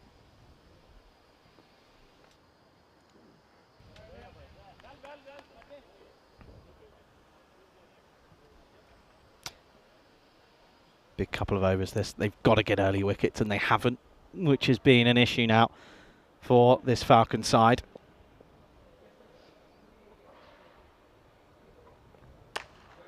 Carved away. That is exquisitely played, this one from McMillan. Well, the first time was so nice, he had to do it twice. This one again, square of the wicket, and pumped away beautifully for 4. Just see it. Just watch how late he plays this. It's almost behind him, and in fact it actually is. And he just gets it away so nicely, and he just sort of comes off the willow, and he knows straight away that he's got that. That's 4. Moves on to 13 now. Just shy of the halfway mark of 50. I wonder what that conversation's being. I wonder what's being said there between Hussain and the umpire. Big shout out, of course, to Grizzly's Bear Sports for sponsoring our new umpire tops. Oh dear, that's 4. And they're going to want to check this and whether or not this is going to be a minimo, because I have a feeling it could be quite close. Let's have another little peek at this here then. Of course, you can see what I mean when I say chokes down on the grip there. Let's see, that's a no-y. That's going to be a no ball called, I reckon. Well, we're going to need a new Grizzly first up. I was saying thanks to Grizzly Bear Sports, we need a new Grizzly ball. Is this going to be called a no ball? It is going to be called a no ball. And there you go. Umpire does signal it. No ball coming up. So the partnership now with 51 off just 22 deliveries. And with a free hit coming up, this could be the old misery compiler at the moment. Steps across, and it is short. It's in that hitting zone of McMillan, and it's another boundary. This time it's 6 more. Maximo time. And Akademik Sofia again look as if they're going to make light work of this chase. You could just see he sets up for this, and this is why he's so good at judging that, because of those, because he chokes down on the bat. His wrists are really strong and powerful through the line, and that does go all the way. Good afternoon to Wayne. Pleasure to have you with us. At the moment, you're witnessing a bit of a thumping here at the moment.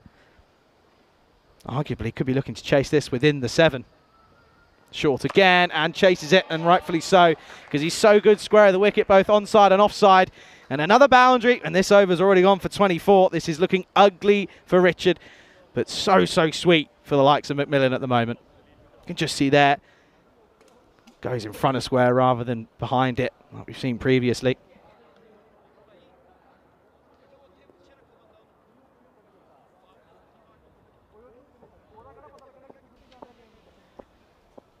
Big ball this. If he gets a dot ball, it's a mini win. But if it goes for another boundary, it could be curtains. Oh dear. It's a bit of both really. It's a wide, and it means that there's going to be another delivery to be bowled. Of course, there you go. There's the bonus point equation. 37 off 19.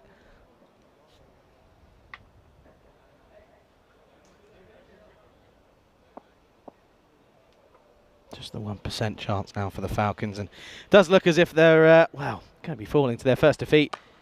Played away. And does this get through? No, it's well fielded in the end by the likes of Jihadul Islam. And Lockie will keep the strike. End of the 4th over. It is 64 without loss.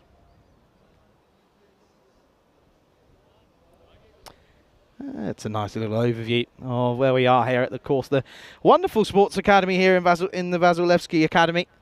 There's the old worm. I always say, well, folks, if you're colourblind, the worm isn't your friend, because there's a lot of different colours going on there. You can see over the last 2 overs, though, it's been a rapid increase. They were sat at around about 9 and over, but they've now rocketed up to 16s at the moment. And, well, I can kind of understand this call from the skipper because he's thinking, oh, now it's now or never really for our side. And they are going to go to their hitman in Agakil Ahmadawi, who's going to come on for this all-important 5th over.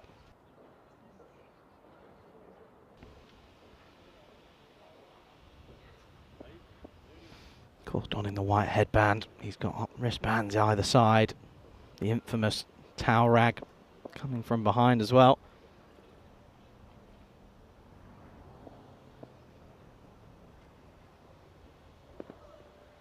Short rides the bounce down to the vortex and does well. He was very good down there at the start of today's play, and once more being ever as effective as Robin Ahmed down there.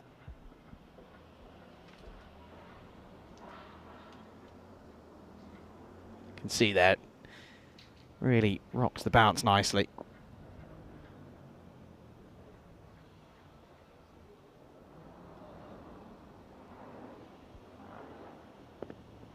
Slow ball picked and into the onside. That'll be 4. Fielder almost gave up on this as soon as this was hit. That's Manpreet Singh out there, and it goes straight into the advertising board, and that is going to be another boundary. Gets down low. Can't really see that as being given for a no ball, and it's not. Rightfully so, probably.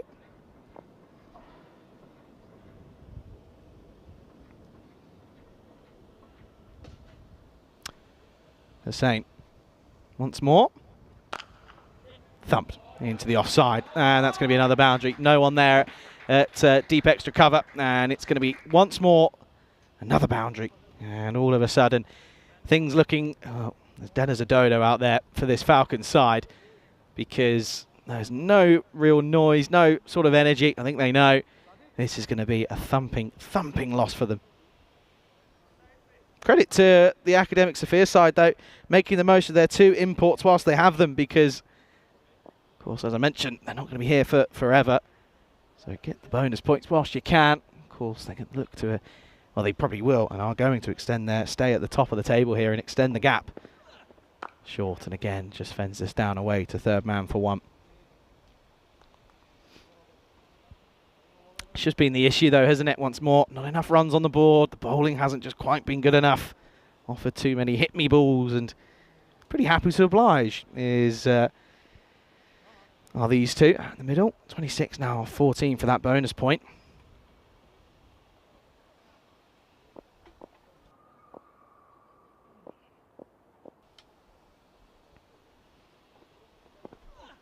On the pads, and delightfully guided down the ground. Oh dear, bit of work to do.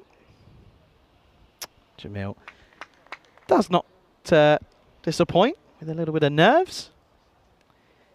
Nicely played though, opens up the onside nicely, gets that front leg out of the way.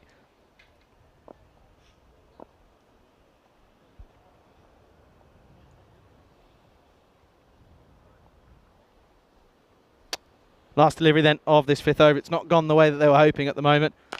Stays low, but still gets it 1 away. This is the thing, this is the big thing that's worked for these 2. They haven't got dug down. There's been no form of dot balls. There's always been runs flowing. End of the 5th at the halfway stage. Score 76 without loss.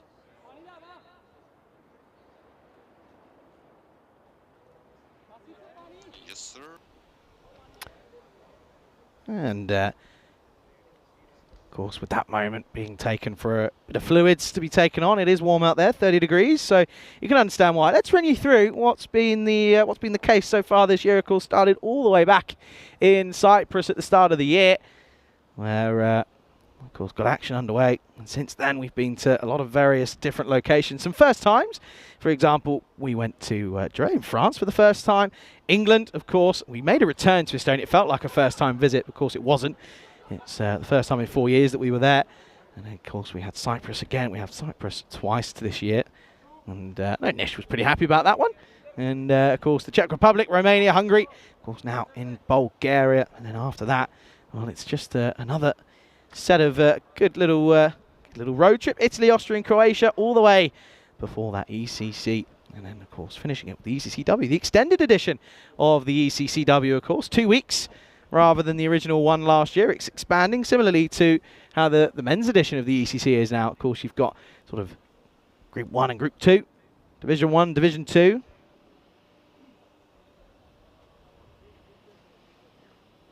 going to go and turn away to Ashu Hands once more. So they're bowling out there at their front line here, trying to make something out of nothing here, realistically.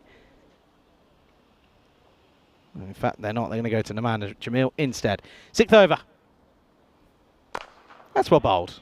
Full Yorker, just wide of the offside. Push for 1. Well, of course, maybe whilst there's a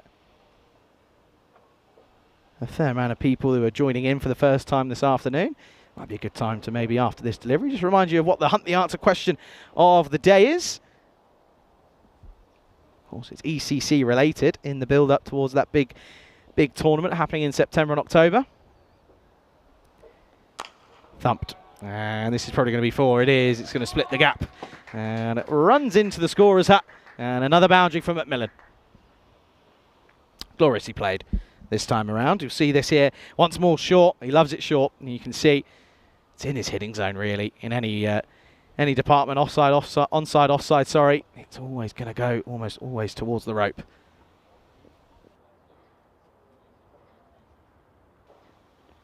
Oh, short, and this one lifts. What does this come off here? Umpires are sort of looking at each other.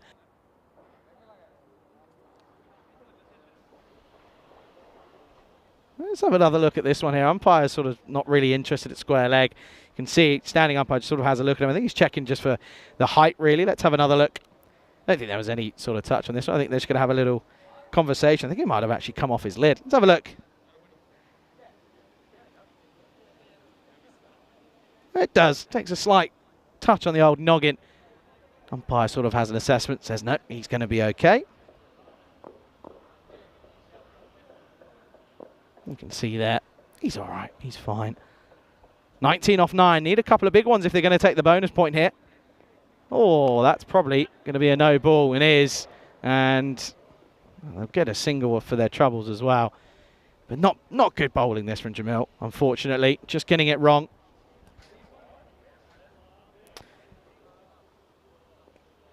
His line of length just proving to be a little bit troublesome, but he's got good pace. Don't get me wrong, he's not like struggling for wheels, but unfortunately it's just the line and length. Okay then, free hit coming up. This could certainly help in their chase for 4 points. What's happening here? It's been changed to a wide. Never mind. Not going to be a free hit.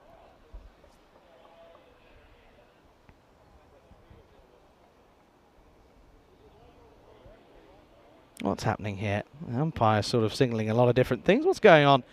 Umpire is just having a bit of a word. You can see he's got communication coming left, right, and centre. What's the signal here? Nothing. Okay, well, we'll try and work it out ourselves then. I'm going to hazard a guess that it's just a wide. And it is probably. He'll get a single, though, off the extra delivery.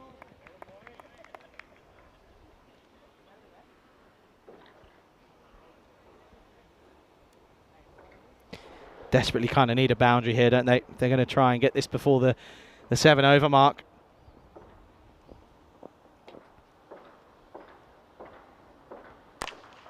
Onside. Not out of the middle of the bat. And a bit of work. Oh no, fielder, you're on the wrong side. And that's probably going to have to be fought. This is, unfortunately, I reckon this could be fought. He already looked as if he was on the wrong side.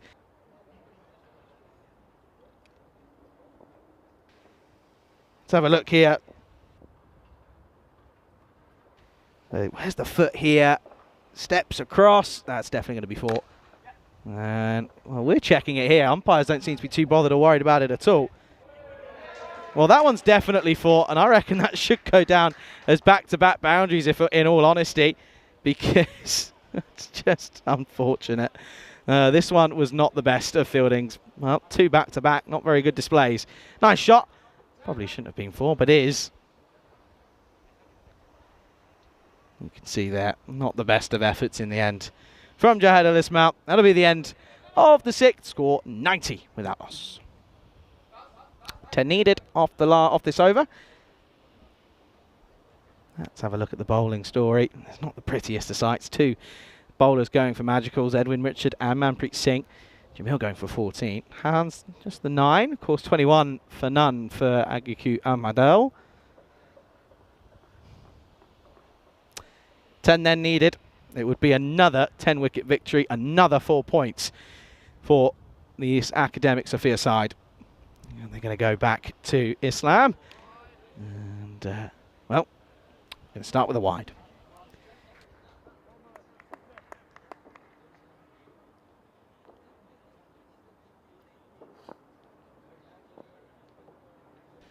Could do it in extras, realistically, if he bowls a few more, potentially. No, slot, and up in the air chance. Nope, and this time he is okay. And they'll think of potentially coming back for a second. They won't, it'll just be one. That one clothed, really, from Hussain. But again, these two, my only concern for this Akademik side is when these two boys go. You know, someone's got to come in and fill in, and it's not as if you're filling in for one, you're filling in for both of them. You look at both their contributions, it's good runs and quick runs as well. Well, Yorks himself really mistimes it, bit of work to do, and again, does well, will just be one.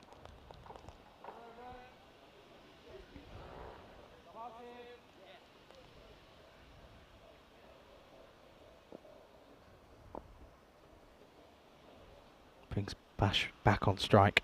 Looking to give it a bash, isn't he? Short. And again, short arm jab, but yet not really out of the middle of the bat. And again, will just be one. Of course, they will be where they will know that they are in, well, touching distance of a bonus point. Oh, well, that's a really good bit of fielding. Let's have a little look at this. And this could be close. And this could be a big moment in the game, because if it's a wicket to remove an in-batter, it could get a point out of this. Let's have a look. They turn and think of a second. It's a bit of a wayward throw. The misfield's there. Let's have a look then. Here's Lockie going to get back. Oh, it's going to be touch and go. I think he's gone. Keep on going. Certainly bat in the air. I reckon that's out. I have a feeling that McMillan is just short of his ground. And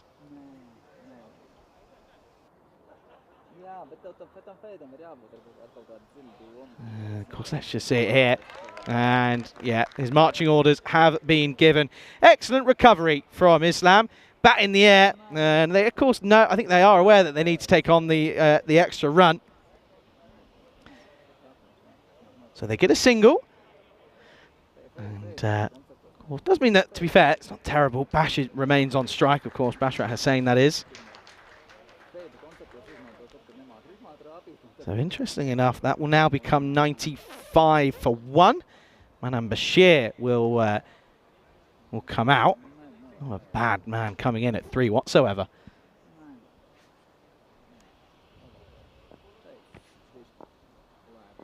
Deep in his crease is Hussain.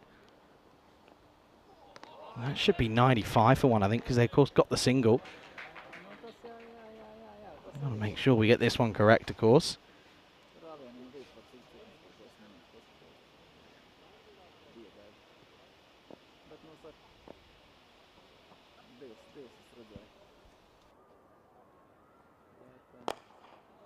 Up in the air, and this is probably just going to get through. There is a fielder out there. They'll turn and go and come back for the second. Could be more here. Bashir's run too far. They won't get that. Oh, now Bashir. What's going on here at the moment? Oh, it's all happening. It's all going on at the moment. Of course, 3 needed off 2.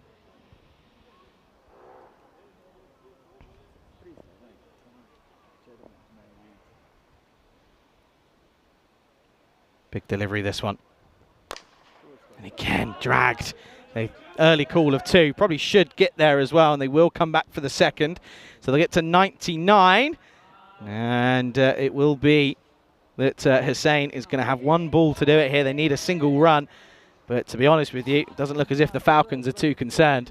And it looks as if they are just going to be pretty content in just giving them the extra run here. And of course, the Falcons, not too there we go. The news does come in, and he puts the squeeze on. Took a bit of a moment to get out there, but that's probably not the baddest, the worst of ideas. Still not tight enough, really. 1 needed. If they get a 1 off this one, they'll get the 4.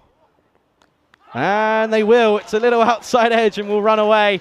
And Hussain hits the winning runs, and it will be a 9-wicket victory for CC Akademik Sofia in a thumping victory They are able to get 4 points once more, and again make the Falcons look pretty average after a side who haven't lost a game up until now. So someone's O had to go, and it was the O of the Falcon CC villain side.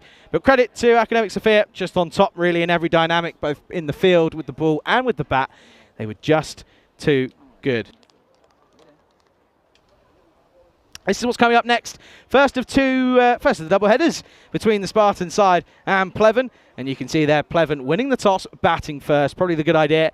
And we'll of course look forward to seeing that one. That one coming up in just under half an hour, 25 minutes time until we get that one underway. Let's have a look at these highlights then of what was a relatively comfortable chase, to be honest. It never looked under any sort of pressure. The fielding was a little bit lackluster, to be quite honest with you. And once more, the bowling just wasn't there either. Of course, Amadal bowled okay, but just nevertheless was not ideal, to be quite honest with you. Not enough runs on the board against a strong Akademik side. Of course, these two both play regularly for Peterborough Town in the Northamptonshire Premiership, and you can understand as to why. Hitting got the ball to all parts of the ground, and it wasn't one-dimensional whatsoever. It was all 360-degree hitting, to be honest, and that was the most impressive part, especially by Lockie. Just looks so comfortable when the ball's short and in his hitting zone. Of course, with that choke down grip. That one was 4, and I'm not too sure if it did go down in the book as 4 in the end, but I have to double check. That one definitely was 4, as it was a mishap by Jadul Islam. And well, they ended up coming back and bowling the last, and there was a bit of a mishap here as they knew they had to get going to try and get the bonus point, and Lockie was caught just short of his ground. Bat wasn't down, and eventually there was an outside edge that if it was taken they would have got a point, but they don't, and it's all 4 that go the way of Akademik Sofia. Handshakes all round, of course, as it always is here in Bulgaria. But Bashir finishing without facing a delivery, and he won't be too bothered about it either. He'll be happy with that, as he, again, hasn't really been needed to have been used once more with the bat in hand. He had a good take with the gloves in the first innings. There's a look at it. 40s for Lockie and for Basharat. No one else being utilised. Chuktai, of course, again a batter who is very useful once more as well, not needed. Neither was Yusuf either. Bowlers again, disappointing once more. No wickets for anyone. Of course, the run out was the only wicket, so wicketless attack again, this time for the Falcon CC. So they do lose their first game, and well, they lose a game pretty in a big style as well, as they don't take a single point. We'll be back in 25 minutes time as we'll get the 4th game of the day underway. Thick and fast out here in Bulgaria. It's the first of the double headers as Pleven take on the likes of the Spartans. Looking forward to that one. We'll be back in 20 minutes time. You're watching the European Cricket Series here in Bulgaria on the European Cricket Network.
This European Cricket Network event is proudly brought to you by HCL Software and Paramatch.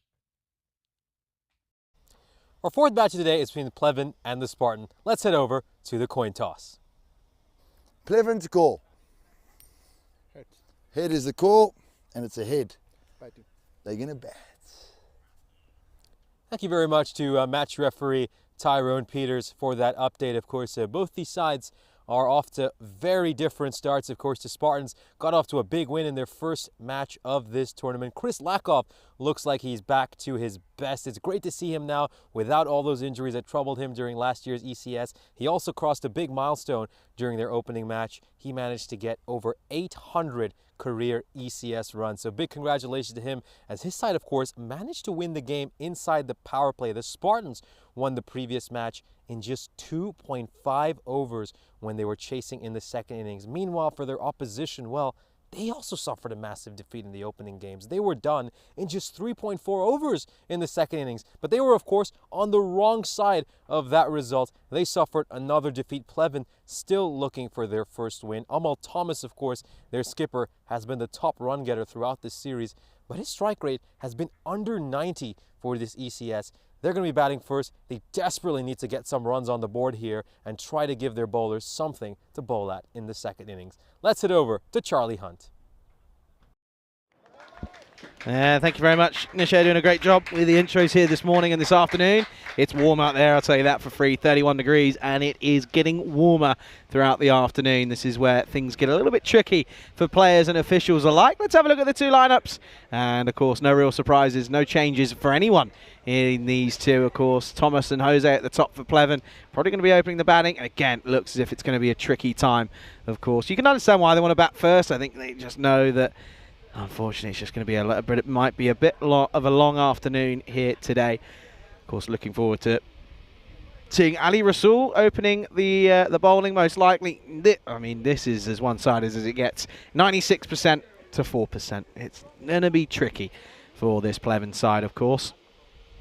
And we know that they come out and they, of course, give it their all. And they'll always have a smile on their face. They always do. But I'm afraid it's their best at the moment. Just doesn't quite feel enough. A bit of an interesting start, this, of course. We know that, well, we know realistically that Russell is going to be looking to break through this top order pretty quickly and hopefully get into that middle order where, you know, you sort of get rid of the likes of Thomas, Jose and Raheem. And I would like to see, though, Taj come up a little bit. He's actually looked very good when he's come out. So I would like to see him maybe get a push up. And why wouldn't you change things? Because they're clearly not working for this Pleven side at the moment. A very warm welcome to everybody on the European Cricket Network here.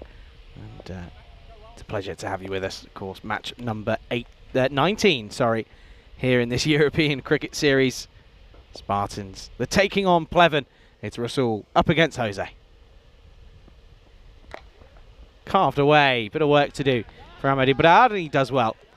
And we'll get a well, they won't get a single, they don't take a run.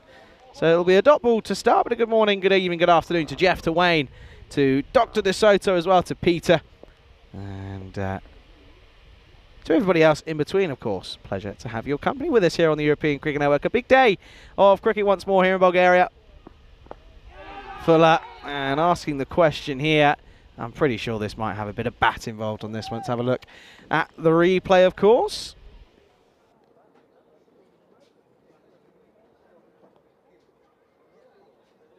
Let's have a look at this one here.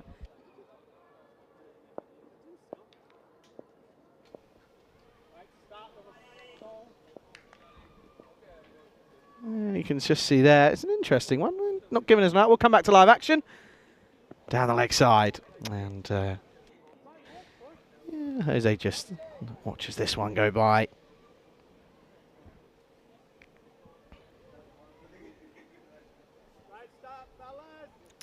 Well, already the percentage has dropped by 1. It's now just 3% for Pleven here.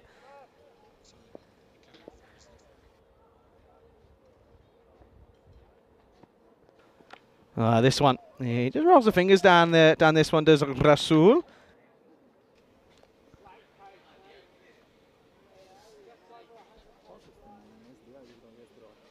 That one just pops up off a length, and Jose not really looking once again to show much intent. You can see this just sort of trying to defend this away, maybe tickle it round the corner, but not getting anywhere near it. It is getting warmer now. No real breeze tends to be the case at this sort of time of the afternoon. Well, this one is asking the question, and umpire Ivan not looking very keen. Have another look at this one. This is a closer one, I feel. There was quite a lot maybe going right. He's batting on middle and off. Let's see. Pitching inside. Oh. Well, that's a close one. That really is a close one for me. Let's see how far this hits him on impact.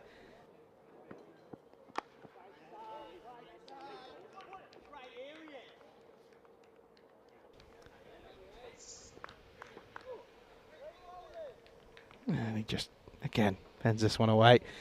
Not pretty at the moment. There's a bit of a blast from the past there for a millisecond there. Rasul, though, good over so far. Just the one wide coming off it, nothing off the bat. Jose facing all 5 deliveries, not getting any away. Last ball, potentially. And it will be. And it'll be no runs off the bat, but a wide. 1 for none after 1. Disappointing start again for Pleven. No runs off the bat. Faces pretty much a maiden himself, but the wide keeps it going. This is, of course, what's coming up in a couple of months' time. 23rd of September, Group 1 of the Challenger Division gets underway. And it is, of course, the European Cricket Championships, the ECC, the Euros of cricket, we call them. They're going to get us underway, of course, on the 23rd of September, running all the way through to the 19th of October, where someone will be crowned King of Europe. Will it be England looking to go back-to-back, or will there be another upset? As it's a good time to welcome back Nishay back to the comms box. Yeah, great to be back. Terrific first over by Ali Rasul. There's another one that's going to be blocked out. So Jose yet to make a run off the bat, and Alvin Thomas starts off with a dot ball as well. Yeah, we've talked about some of the issues this Pleven side has. As the bowler, well, this is a bit concerning for the Spartans. Vinu just walking back a little bit gingerly. Yeah, I wonder if he's going to get a second over after this. Just looks fine now. So he's got a smile on his face. Let's have a look at what happens here. Just good delivery, angles in. I think just on that, on one of these here, it just sort of, yeah, he just handled it a little bit gingerly, but he seems okay. They only used him once in that last game, didn't they? Didn't really feel like the need to. Yeah, I think they might even be tempted to use him just once in this game struggling. As well, especially when he's struggling like this. He's got a real... Even if you pull him off here, I wouldn't say it's too bad a decision, because they could still win this game without Vinu. Yeah, the thing is as well, you don't want to lose your skipper for an entire tournament. But yeah, it's more on impact. It doesn't look as if he sort of rolled over or anything, but yeah, it didn't look as if he was too content with that one. Yeah, if this is, you wouldn't want him to aggravate this. I mean, this is not the kind of match that you want to aggravate an injury. You need him for the remainder of the tournament, especially when they play some of the bigger teams. This is, in all honesty, probably one of the easier games they'll play, as this is thrown towards the non-striker's end, and it's not the best throw. And yeah, where's this one gone here? Is this one? Yeah, this has gone all the way through. Yeah, by the way, it looks like an overthrow. Of course, it's kind of just blocked from our vantage point. We're not able to see what's happening at long on from our position, and yeah, it looks like it's beaten the fielder. I didn't quite see anyone backing up, so. It's incredible. Pleven are 7 for no loss, and they still haven't scored a run off the bat. It's just, that's 6 wides, folks. Maximo, not off the bat, though. It's just ridiculous at the moment. Can they get something going off the bat? Vinu coming in once more. No, great ball there by Vinu. Really nice delivery. Just getting it to angle back in to the right-hander. Good lengths as well. Bowling. Terrific length. See how late he plays this, because you can tell the ball just goes straight down and up. Watch this here. Look out, he's very late on this one. Look, he plays it straight down. Almost goes behind him, in fact. Playing it underneath your eyes a little too seriously there. Quite literally. That pulls his length back a touch over there, Vinu. Have a look at this just to see where this ball passes the batter. Yeah, perfectly fine, just underneath the shoulder. Won't be the one for the over either. Yeah, giving the longest duck a run for its money at the moment. 8 deliveries already. No, and he just wondered if they were finally going to get a run off the bat there. No, they won't. Are we really about to go 2 overs without a run off the bat here? Is that really what we're about to see? I thought you were supposed to bring the golden balls, Nish, not the no runs off the bat calls. What's going on? Oh, it looks like we're in the wrong format of cricket right now. Yeah, you need to swap the colored clothing for the white clothing. Welcome to the ECN Test Match Special at the moment. Come on, Jose. Oh, well, they're living purely off charity right now. That's another wide. Can't get it right, Delric. He's just not quite hitting the line and lengths that he was hoping for. You watch this here. Just completely loses an angle and goes on through on the leg side. Come on then. Power of the chat, folks. We all think about it. Jose getting a run. Just a run, not asking for much. Come on, Ard.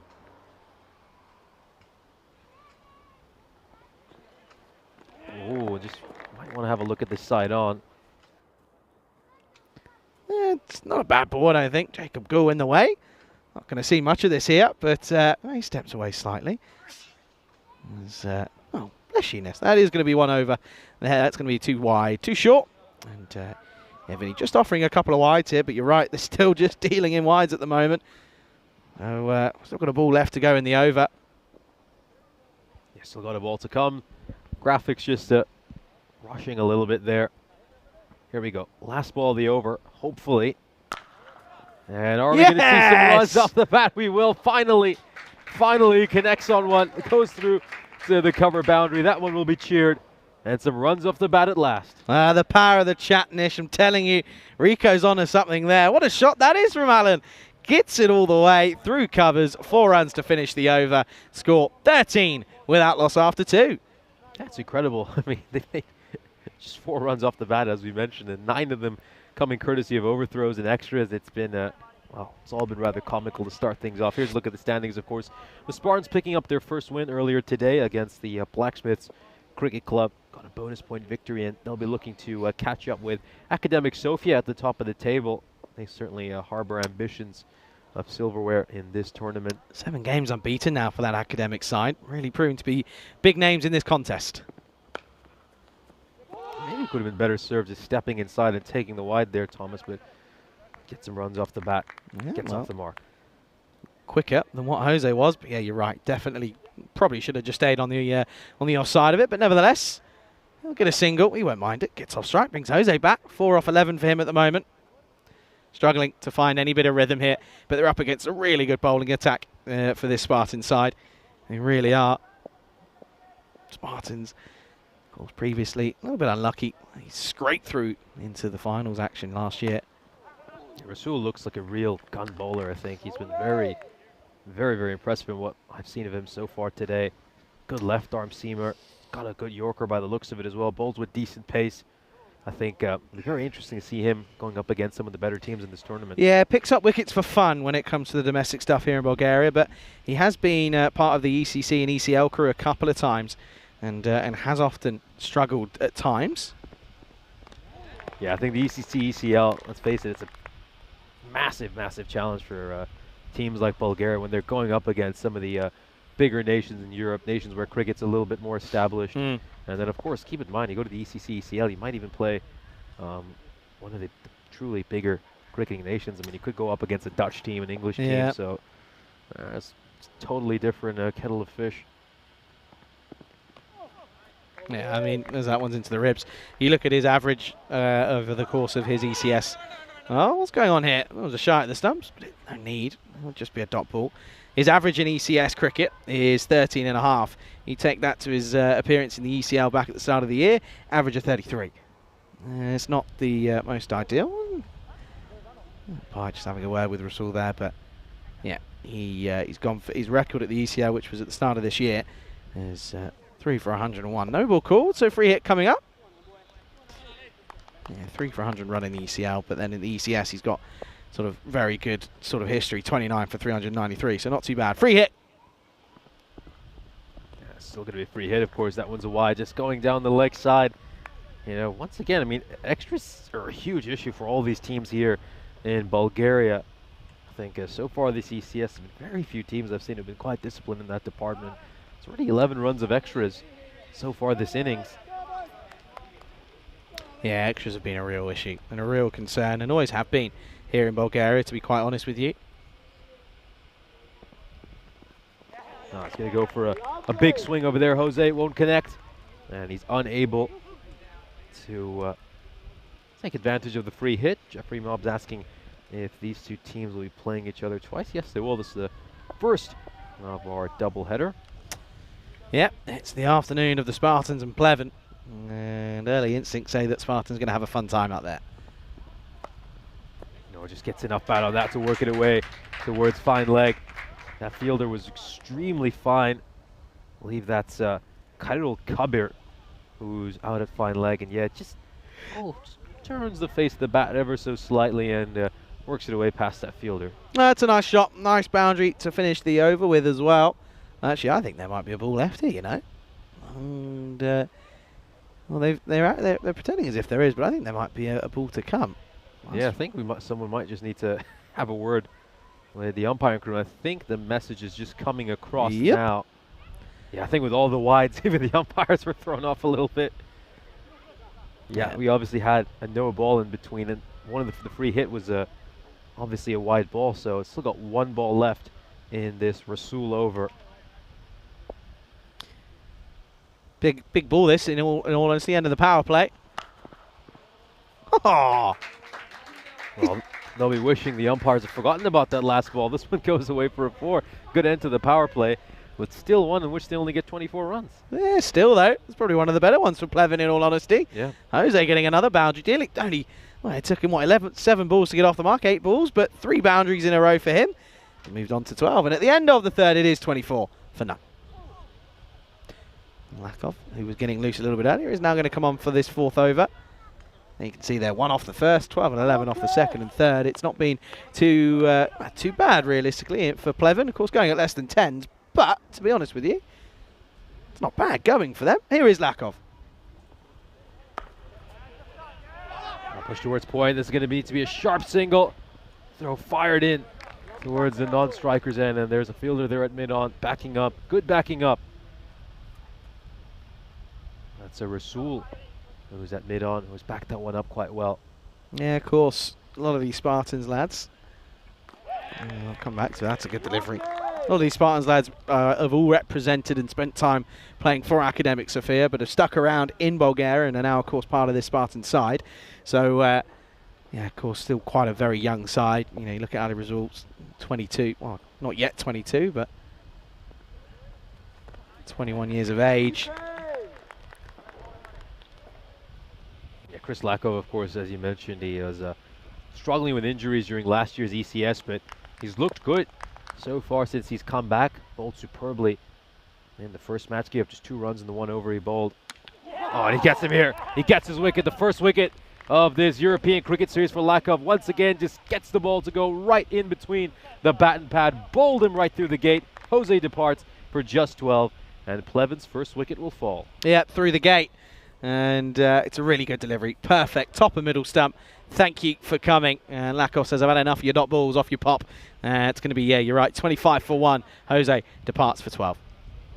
Yeah, he's certainly looking very good, Lakov. I think just physically looking at him in the field, his fielding's been good. He's bowling nicely with good pace and getting that ball to move around. And then his batting. I thought his batting was very impressive as well in that match against the Blacksmiths. Scored 28 of 10. And it looks like he's just starting to return to his best, and we're going to see a much better performance on Lakov this time around that he's nearing full fitness. Yeah, he's hitting the strides right, and you can just see he's got some nice rhythm going through that, going through the crease, getting himself over, which is always good to see. And yeah, we've seen him sort of year upon year on the network, and he's like a fine wine, gets better with age. Raheem in at 3 again. Another man who, unfortunately, is he's struggling, and there's an early sign of it. Yeah, so Jeffrey just talking about the 2 clubs we have not seen feature yet, mentioning that those 2 teams will be playing a game just about every day after they come here. Yeah, a lot of that is honestly to do with just the fact that their schedule. I mean, you take a team like Afyon Karisur, who's going to turn our attention back to live action. They'll scamper across for single here. And it's going to be given leg byes by the umpire. But yeah, you look at a team like that, they're obviously traveling all the way here from Turkey. Yeah. So they'd obviously want to have a much more condensed fixture list in order to reduce the length of their trip. Yeah, absolutely. No, you're right. That'll be the close of the 4th over. A good one for Lakov. And he's going for a run up against his name, picking up a wicket as well. 26 for 1 after 4. Yeah, Lakov, of course, he's got a good international record as well, playing against the sort of lower ranked mainland European sides. We're going to get a first look at Ahmad Ibrar. He's going to get a bowl here. Haven't seen him before on the network, so good luck to him, of course, representing the Spartans here.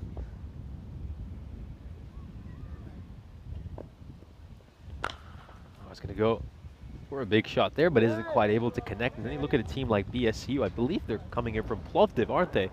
Which is another city in Bulgaria. So you can understand that these teams would obviously want to condense their fixture list to near the end of this tournament so that they just don't have to spend as much time in Sofia, reduce the length of their trip. Yeah, and we then, had if they go to the finals day, then they just have to extend their trip. Yeah, we had a team from Plovdiv last year, and they sort of, the feedback was pretty much exactly what you're saying there. It was just, you know, this travel's a bit absurd. It's a bit tough on the old, well, mentally and physically more than anything. With a bit of a wide there. That gets behind this one. Raheem and blocks it out. Would say it's a good-looking shot if it was the longer format of the game, but he's got to get a move on here, Raheem. Look at that run rate. It's just a shade above a run a ball. Yeah, it's not again. It's just the sort of same issue time and time again at the moment for Pleven. Shuffles across there, and that was not too far from the stumps. He could have been gone, Raheem. Yeah, it's worth a question. Probably missing an extra set of stumps, but if it was put on top of each other, see here, definitely going over the top. Good areas though this from Ibra. He sort of hits a heavy length.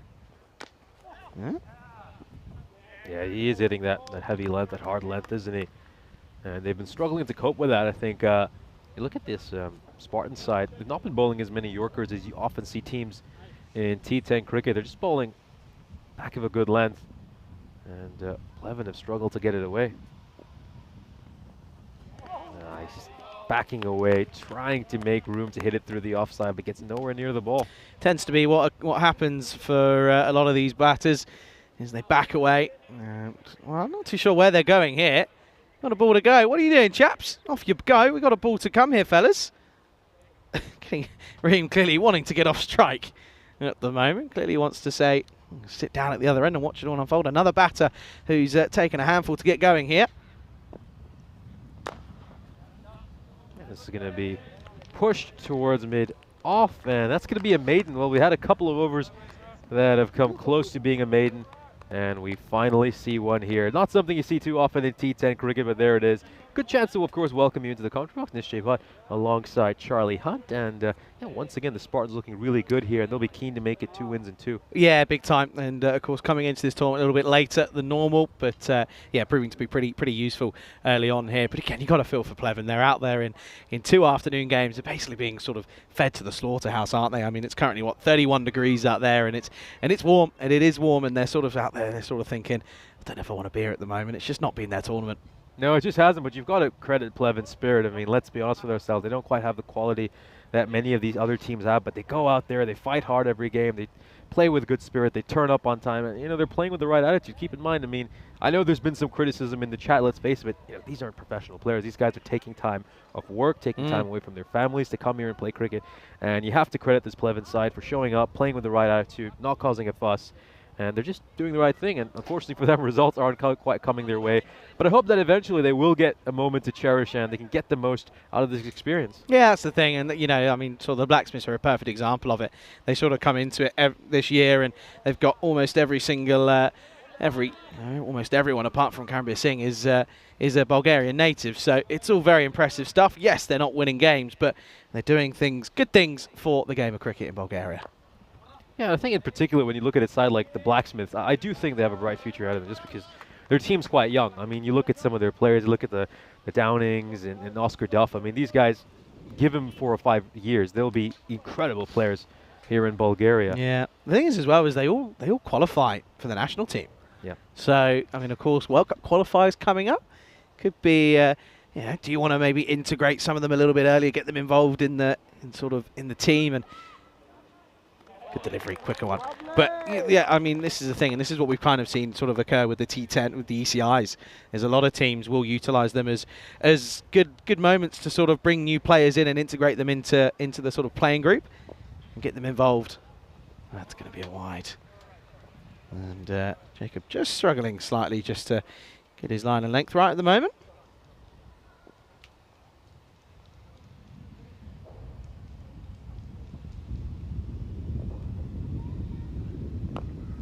He's going to play this one out towards a square leg. Fielders over there, just going to be a single. Yeah, finally a run for Raheem. I mean, he gets his first run on his 10th ball. And it's been a few batters who've had some of these issues for Pleven. Yeah, he says, hope you don't forget to iron your Peacock Friday shirts. Absolutely. Well, I had a day off yesterday. I did all my ironing myself yesterday. Got everything ready, so I'm all good now. And yeah, Lakov, by the way, Lakov has been very fond of the blazers that I've got now this year. He says he's a fan, but he says, well, you might be better off wearing a big puffer jacket in 30-degree heat. Well, I said realistically, the effect's the same. That's going to be a wide ball, though, I'm afraid. Let's see here, it is too wide, isn't it? So I guess I'm not really surprised and a bit shocked to see that Krishna Kumar not really standing up. That's a great catch. Really, really good catch by Ahmad Ibdad. That's his first involvement in a wicket on the European Cricket Network, and it's going to be a big wicket as well. There's another failure for Amar Thomas. He just cannot get going, can the skipper. It's been a really tricky couple of days for him, but another one bites the dust. 2 down now, 31 on the board. Yeah, Amar Thomas, he's generally been a pretty consistent player for this Pleven team. You kind of know he's going to get a 20 or 30 run a ball, but it's not quite worked out for him today. He's not even been able to get that. And he's going to have to depart as Pleven lose their second wicket. Yeah, the thing is now with him going, he has often, you're right, he's often given them at least 20 runs, but often taken up half the amount of balls that are available. But now, only going for 3, and you're looking at the likelihood that this could be tricky. Alwyn Thomas is in at 4. He can hit a ball. He had a nice shot to get his innings underway this morning, down to third man. Can he get something going and just sort of surprise a few of us out here potentially? Yeah, it takes a little bit of pace off that delivery. It took off. It's a very half-hearted appeal. As the 6th over comes to an end, Pleven are 31 for 2. You can just see he tosses that one up a little bit. Not too sure as to why Krishna Kumar isn't standing up really to goal. It's a bit surprising, but nevertheless, he's doing a good job behind the stumps. As yeah, 6 overs down, 31 for 2. As we looks as if this is going to be Nikolai Nankov to come on for this all-important 7th. Nish, did Rico tell you yesterday about his incident with the wasp? No, this sounds very interesting. I'd love to hear this. Okay, well, this is up in the air. It could be a chance. Be a great catch if he gets there. Doesn't get there. It was a good effort. They don't even take a run either, by the way. It's a dot ball. Nish, well, Rico was just sort of stood here, minding his own business. Bear in mind, this was the day he was wearing his bright yellow shirt. It was all very, very bright. Looked like a wasp himself. And he got stung by a wasp on his little finger whilst I was eating a samosa. And I had to come on air and rescue him. Oh! Okay, up in the air. What's happening here? Could be a chance. And is taken. That's a great catch by Delric Vinu. He watches this one all the way. He makes the use of those extravagant shades. Well, it was a shine of aggression all of a sudden from him, a rush of blood. But unfortunately, it doesn't come off, and it's going to be another one that falls. 3 down now. Oh, what a catch on the deep. I mean, he has to track that ball quite closely. In the end, takes it just a couple of feet in front of the rope. Delric Vinu, the skipper, holds on to that one. And another batter departs here for Pleven. Yeah, they're in all sorts of trouble, just losing wickets now. These last few overs, I mean, just have a look at these numbers. These last 3.2 overs, they managed to make just 6 runs, and they've lost 3 wickets. That's ugly. It is. It's not great. It's tricky. It's troublesome times for this side. But a great catch there by Vinny. He had to readjust, didn't he? As he was looking a little bit nervous underneath it, but he ends up making no mistake. New batter, Kamal, in at 5. He's going to play this way away for a single. At least he gets off the mark of his very first ball. Nankov, good areas though. Really good areas for him. Again, another Bulgarian native playing the game. It's what it's all about at the end of the day. This is a wide, should be given a wide. Just on the wrong side of the tram line. Yeah, that wasp story, just going back to that does sound scary. That really does. I don't really know what you can get for a wasp sting, but he sort of gave a bit of a yelp, and I was sort of relaxing and eating my samosa. Paddled into the onside again. Vinny will do the work. Sort of eating my samosa and sort of had to rush and get back on air, but he was all right in the end. He was fine. No, he's tough, Rico. He's really tough. I mean, you think about the amount of games he does every year and just going through so many fixtures. I mean, it takes a lot of toughness to cope with a schedule like that. Oh, is there something there? The keeper certainly thinks there was. The umpire is not convinced. Yeah, speaking of bugs, just had one land over here as well. Thankfully, it doesn't seem like it was a wasp. What were they like in Hungary? Because I remember last year they were the bugs were pretty consistent. Yeah, they were pretty nasty. I have to say they were pretty nasty. Thankfully, they were just fluttering in front of the ice cube. None of them actually came in. I wish I could say the same about Romania. That's another one that stays rather low to end the over. Good over here by Nankov. You can see that ball. It's bowled quite short, but look where it actually ends up passing around the knee roll. Yeah, this pitch, though, I certainly just gave it a good feel when I was out there in the middle for the introductions, and it is a rather soft pitch. You can understand why the ball stays rather low. Here's a look at the upcoming events on the European Cricket Network. Of course, we're here in Bulgaria until Sunday, the 11th of August. Now, this weekend we've got a great weekend of international action coming up in Croatia as the host nation will take on Spain. Got our first ever ECSW as well. Then we got some great cricket lined up for you, of course, from Italy, Malta, Netherlands, Austria, and Croatia. So some great destinations coming up. As we, of course, just missed a dot ball here during live action. We'll give you a chance to look at the ball you just missed. Yeah, we've missed a couple, but there hasn't been much going on, so it's not the end of the world. No, it's up in the air. Chance to catch it. Should be taken, but it isn't taken. Yeah, he's just overrun that ball. He's just overrun. It ends up going behind him. Well, he took the trickier one a little bit earlier, did he? But out of it, this one probably had too much time to think about it, to be honest. Was caught in 2 minds. Yeah, ones that one goes astray, and I don't think Gil will be too happy about that one. No, he certainly won't be. Ibrara putting down that chance. I think, yeah, these are the kind of habits they'll have to get into. They're trying to take these catches because they drop something like that against stronger opposition. Ooh, might cost them the game. This is a wide, a big wide there by Gul. I don't know if I've ever seen such a slow run rate in the 8th over. No. This is pretty. It's unprecedented 3 wickets times. down as well. Yeah, that's the thing. But again, we thought it was kind of the similar point we made. You know, would you retire? Whoever was a sort of 12 off 20, would you retire? Then no, probably not, because not much left to come in. That's the thing. That's the issue. I think for that Pack Falcon team, though, they had some other batters. I think he was just being batted far too high up the order, and there were a number of mistakes I think that were made near the end of that game. But you know, you look back at those little moments in that match. They end up giving up the bonus point by just a run on the very last ball. If they just managed that first innings a little bit better, at least they would have saved that bonus point defeat, and that 1 point could potentially be the difference between them making it to finals day and not. So, you know, it's fine margins determine the outcomes in these matches. I mean, we just saw a team miss out on a title over in Hungary based on net run rate. So, very fine margins often determine who's going to take a trophy and who's not.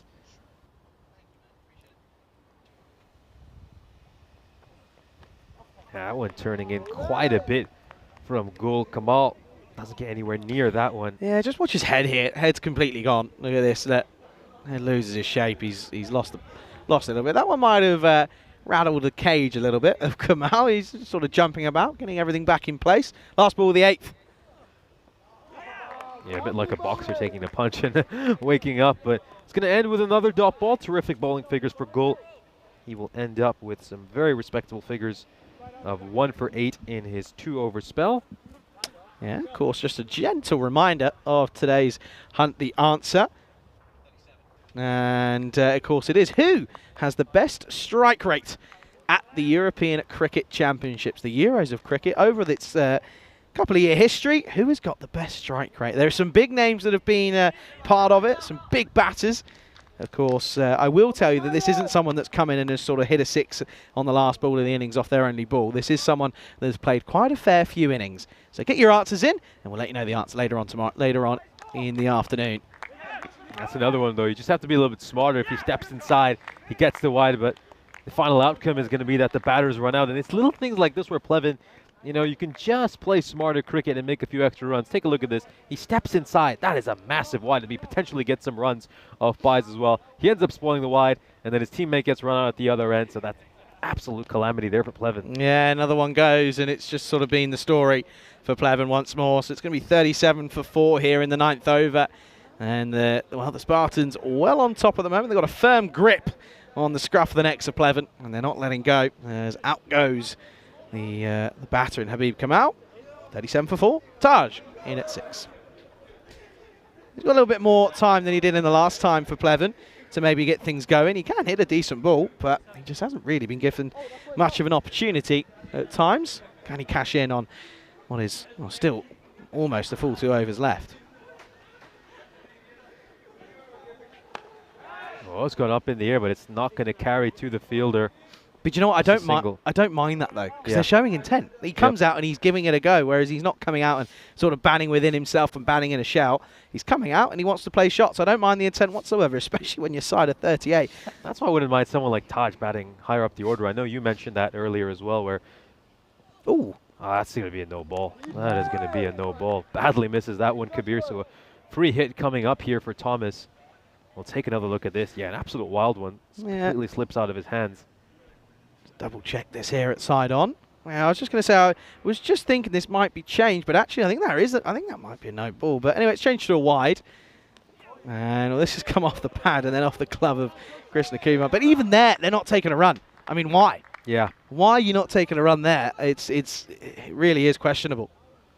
Going back to that point you made during the previous match where you said that you think Taj should really bat higher up the order, I agree, and especially when, you know, they haven't even mixed up their order much throughout this series. They've had that set order. They've batted with the same guys in the same positions. This is going to be a no ball, I think, for Height. It'll certainly be a no ball. It's a 7-up, so Thomas seems to have woken up. Didn't see that one coming. Batters it away for a 6 over square leg, and he's got a free hit coming. Well, I'll put an asterisk next to that in the old scorebook because this is a moment to remember. Finally, Thomas gets one out of the screws. That's right out of the middle of the bat. That's gone all the way. The crack of leather against Willow. That's going to be 7-up, free hit to come. Yeah, he's already hit as many runs off that shot as he has in the last 2 overs. That's ridiculous. No, it's more runs he's hit there than he has. Yeah, you're right, in 2 overs. It's ridiculous. Well, things just going a little bit pear-shaped for Kabir. Can he get it right? He's got a free hit to handle. And, well, Alvin Thomas. Well, that was just staying a little bit low and dying down on Thomas as he went to play that shot. But, yeah, I just love to see Taj. Give him a chance to open the batting. I mean, it's not going to hurt your side. You know that results are not going to go your way. Taj at least bats positively. I mean, he might get out, but he might middle a few and get some runs, get some boundaries. This is struck away towards mid-wicket. It's just going to be a single. Yeah, I think, you know, the classic saying, if it ain't broke, don't fix it. It's broken. It's badly, it's badly broken. Pieces, It needs repairing. It's in pieces. And Shattered. it needs to be re-looked at. But they've gone with this same combination throughout this series. Alan Jose and Amal Thomas opening every match. Alvin Thomas at 4, Raheem at 3. Mix it up at some point. Yeah, absolutely. No, you're 100% right. Last ball potentially of the 9th. Oh, it's a full toss, and, well, they should definitely be running on that. Taj would also keep strike heading into the next over. I wonder what they're thinking. Not a lot is my guess. End of the 9th, 47 for 4. 59 is the lowest total we've seen yet. Are we about to be looking at a new one here? 1 over to go. Expected to get 55. Well, that would be pretty impressive. Let's have a look at the bowlers. Once again, an array of bowlers being used for the Spartans, and I don't mind it. Lakov 1 for 1 off his one. He'll be happy with that one. And the thing is, he doesn't even get a chance to ruin it. Doesn't get another over. And, he says to me he doesn't want it, and I'm not surprised either. I wouldn't. As well, but again, this is the thing. They've had 2 games now, Spartans, and they'll probably have a third where they can change things up. And they probably won't do that with the batting. I think they'll stick to it. They want 4 points. They want to get an early look at the top of the table. If you come out of today with 12 points out of 12, it's a big day out. Last overtime. Oh, well, Thomas, I mean, he's tried that wrap shot a number of times. This time he's actually executed it really poorly. I think that 6 might have gone to his head. I think he's all of a sudden turned around and gone, aha, Josh Butler, yes, please. Not quite. Yeah, he's executed it just once, and that was the first time I saw him, so I thought he was really good at that shot. But since then, he's missed it on every occasion. It's a big one. Is it's going to fly over the fielder's head? It certainly will. Oh, they got to come back for a second run. They might as well. It's a good throw. And I think this might be a run out. We're going to have a look at this. I mean, Thomas is walking. We'll, of course, have a look at the replay once to confirm. But yeah, you might as well go for the second run. I mean, it is the final over. Let's take a look at this. Big throw in here. Really good throw. Straight to the keeper. And I think the keeper has got his man. Yeah, I don't think he's going to be good here. I think he's going to be gone. Never really want to take on the armour Lakov. It's a bullet. And let's have a look here. Krishna Kumar, as long as he does everything right, he's gone. Gone for all money. Excellent bit of work. Good combination work between Lakov and Krishna Kumar. But yeah, you're right. Good intent. Like to see them going for the second, but Thomas is going to go for 12, and the score is going to be 48 for 5. Yeah, so you see a new batter out in the middle, ready to face his first ball. I don't know if I would want that bat, to be honest. It's not really gone too far, but yeah, Alwyn Thomas will go. And well, still 4 deliveries left. This is Anandu Krishna.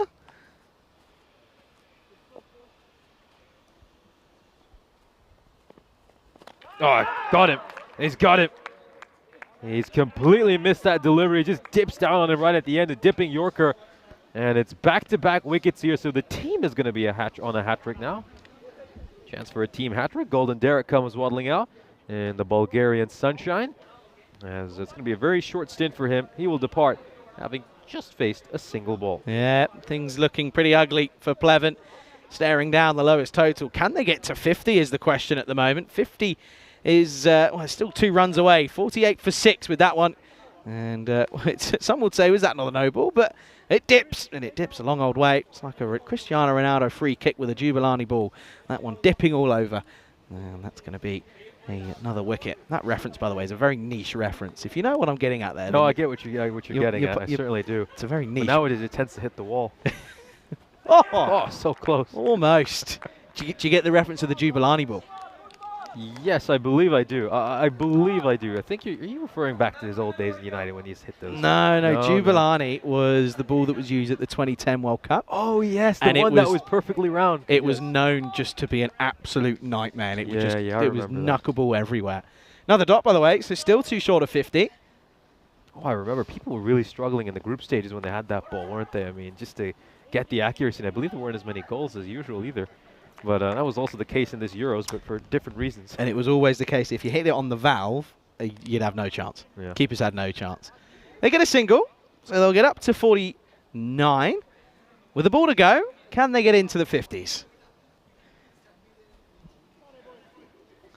Don't expect to see too much change. It's going to be a dot ball. You can't ask for a wide there. It's perfectly legal. And it's going to be a good last over from Kopula. It's going to be 49 for 6 is what they finish on. And that's going to be a new lowest total of this European Cricket Series here in Bulgaria. Yeah, I'm calling this right now. I think this could be another power play finish. I mean, we saw that in the previous match, and there it is. Well, this is the lowest totals defended. We like to see the lowest totals of all time. Good luck. If Pleven do this, I quit. If Pleven defend this, then I completely quit. Well, that's the highest individual scores. Everything's going on, but it is going to be 49 for 6 at the end of the day. Disappointing yet again for Pleven, but hey, we appreciate them being here. We appreciate them taking part. Yeah, we certainly do. Let's take a look at the highlights of this innings. Of course, it started off with that great bit of bowling in the first over by Ali Rasool. He always sets the tone to start things off. It makes it really tough for the opposition. I mean, you got to credit the openers. I mean, they managed to stick through the power play. They got a decent amount of runs as well, 24 for no loss at the end of the power play. But of course, they were largely aided by all those extras. I mean, that's the thing is that's 24 in the first 3, 25 off the last 7. I mean, that's pretty ugly stuff, if you ask me. That wasn't ugly. That was a peach from Lakov. Great over, 1 for 1 for him. And I said, I'll be a little bit disappointed to come back for a second. He said, no, I'm not. Pretty content. And, well, that doesn't surprise me. Gul picks up a wicket. Good catch by Ahmad Ibrar. And, well, all of a sudden, Jassi Rahman sort of, or Raheem even, got a rush of blood. Got it out the middle, but it went too high and didn't get over the boundary. And again, another one where, I mean, look at this. There's just poor running as Kamal was completely on his hinges, no backing up. And yeah, that one went a good bit of work once more, Christian Gomez. He's been very good behind the stumps, very, very effective. There you go. That was a complete shock of the day. The 6th off the bat of Alwyn Thomas. It was a 7-up no ball. And well, they ended up coming back, and he was well short of his ground the second, third time around. And this last over went for just 2. And it was, of course, that was 2 in 2, the run out, and then the wicket. That one there this time around was going to be the end of the batter. And that was pretty much all she wrote as they finish on 49 for 6 off of their 10. And yeah, unfortunately, it's not going to be pretty for this Pleven side. It will be exactly 50 needed for the likes of Spartan, as they're going to look to take another 4 points out of the game. Thing is, though, these two go again at it in the last game of the day, so it's going to be a tricky time for the likes of this Pleven side. It's as if the well, scorecard taking a bit of time, but of course in this one it was as for the batters, nothing really to write home about. 2 scorers of 12, both Jose and Alwyn Thomas. After that, nothing really to go on about. 18 runs, the highest scorer. That was the extras column. And then for the bowlers, lots of used. Ibra got an over, of course, got a maiden. He didn't get a maiden, in fact, because there was a wide. Lakov 1 for 1. 1 for 3 for Nankov as well. Wicket shared all around, which was nice to see. It's going to be a quick turnaround then. Probably about 10 minutes' time we'll return. As, of course, we know that Pleven, well, they're going to look to somehow defend this, but this should be a relatively simple chase for this very strong Spartan side. They need just 50. You're watching match 19 of this European Cricket Series here in Bulgaria with myself, Charlie Hunt, alongside Nishay Butt. And it's unfolding all in front of your very eyes here on the European Cricket Network.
This European Cricket Network event is proudly brought to you by HCL Software and Paramatch.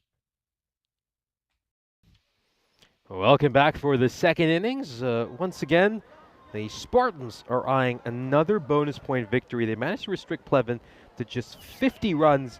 Of course, some of you might remember it was 49 at the end of the innings. We just had a look at some of the issues that occurred with the scoring in the final over. So it is 50. They do end up with 50 runs. There's a look at the bonus point equation. I think we can certainly ignore that, restricting to 35 or less. Probably not going to see that.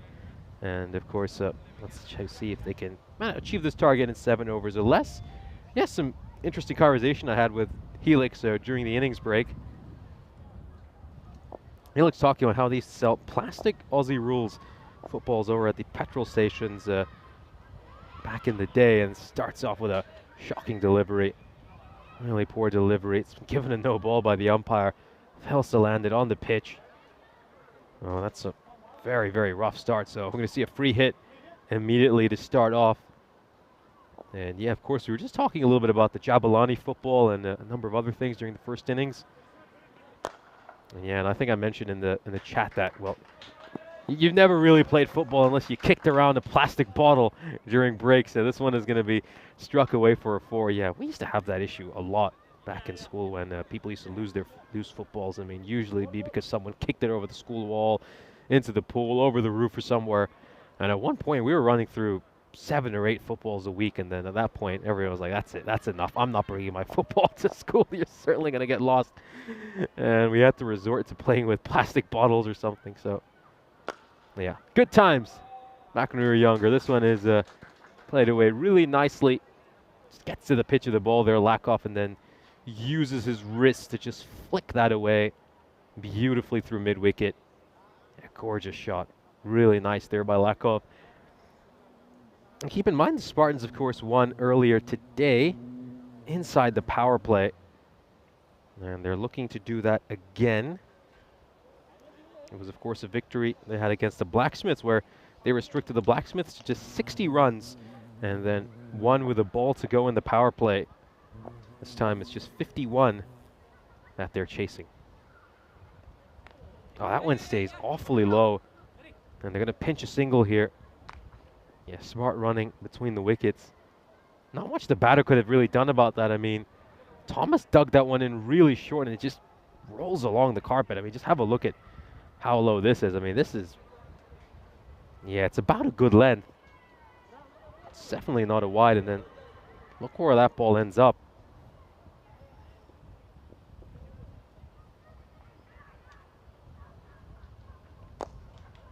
And this is just dabbed away towards square leg. It's going to be a single.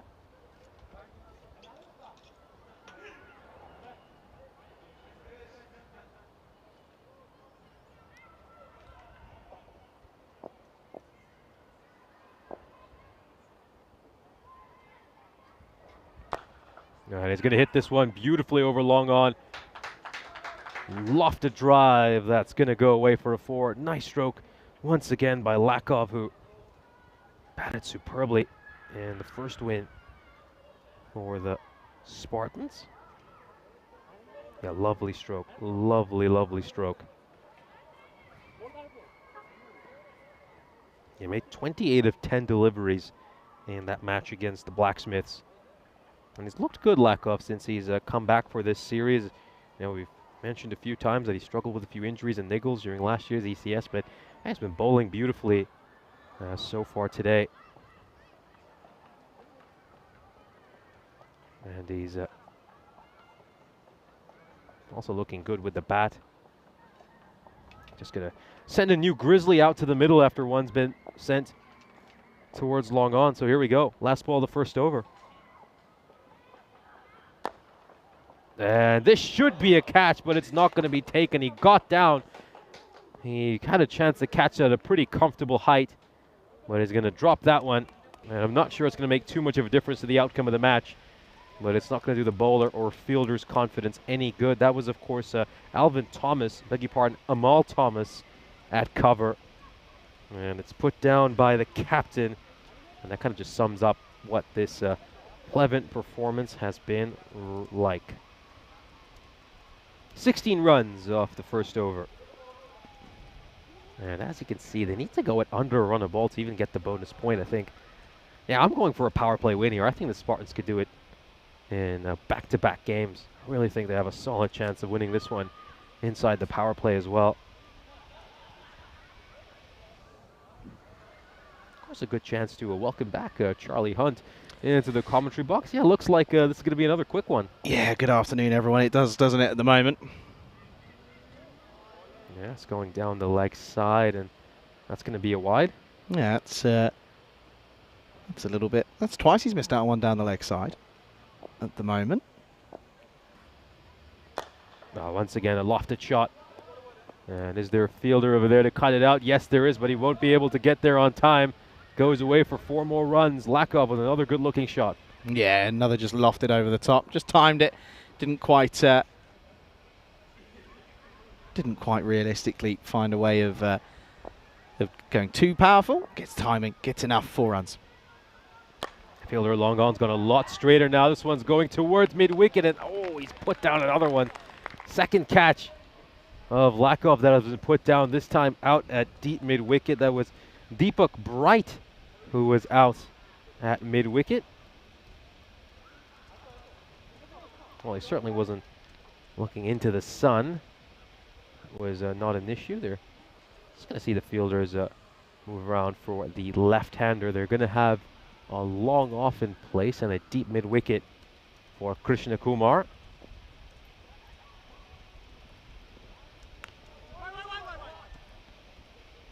That will be given a wide. And Krishna Kumar, he was just keen to get some bat on this, smash this one over fine leg with him inside the ring and get a boundary. Oh, goes big, goes long. This one's going to go all the way. It's 6 more runs for Krishna Kumar. And where has that ended up? That's ended up landing exactly on the Akademik Sofia boys who were watching under some shade, and they completely lost it. They all sort of dispersed as if they're about to be attacked. Lovely shot, nice pickup from Krishna Kumar though. That's him at his best, really. He loves it in that area. He certainly does. Good pickup shot by him. Smacks that a long way. Just 22 more runs needed now for the Spartans. A slight change in the field to bring mid off up. Send mid on back. Yeah, Raheem hasn't really bowled too much in this tournament, and can kind of see why.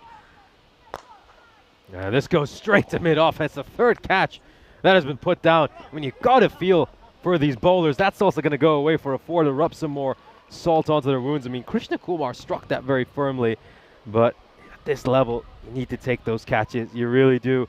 And if your bowlers are creating 3 opportunities in about 8 or 9 balls, and you're not taking them, well, there's not too many games you're going to win. Yeah, you've got to take these half chances. And that one's going to go for 6 as well. The onslaught is continue it at the moment. And another one that goes all the way, already 23 off the over. And this is a nice pickup once more. Another Maximo, another one that goes a long, long way. And you can see it just lands on that path. A little bit dangerous. I mean, we tend to have some people just jogging around over there. So the last thing you'd want is to be going for a jog and having a cricket ball heading towards you. It's pretty scary if it was to happen, wouldn't it? Oh, I think the scariest place, certainly from the events I've covered, is over in Malta, where they've got a tennis court right next to the cricket field. And I've so often seen, kids practicing their forehand, and the cricket ball just goes past them. They got the archery bit to the right of it as well, haven't they, on the far side? By the way, looking to do this before the 2.5, which is what they did the last one in. No, it goes big again. Doesn't quite have enough distance on it, so it's going to land safely. And it's pretty decently fielded there by Alan Jose. At least he made sure it didn't get past him and go away for a 4. Just 11 runs needed enough for the Spartans to take this one. Yeah, this is an onslaught. Really is. And a bit of chat going on about the old Hunt the Answer, of course. The question is, who has the best strike rate in the ECC? And John Gray made the mistake of going with an ECL answer. No, it's of course just the ECC. And get your answers in. Guys, see a couple of answers in coming in at the moment, which is nice to see. At the moment, though, what isn't nice to see is Pleven looks as if they're going to go none from 9. Here's a look at the standings. Spartans will, of course, go to 8 points with a bonus point victory here, which is something they're very close to. Meanwhile, Pleven still looking for their first victory of this European Cricket Series.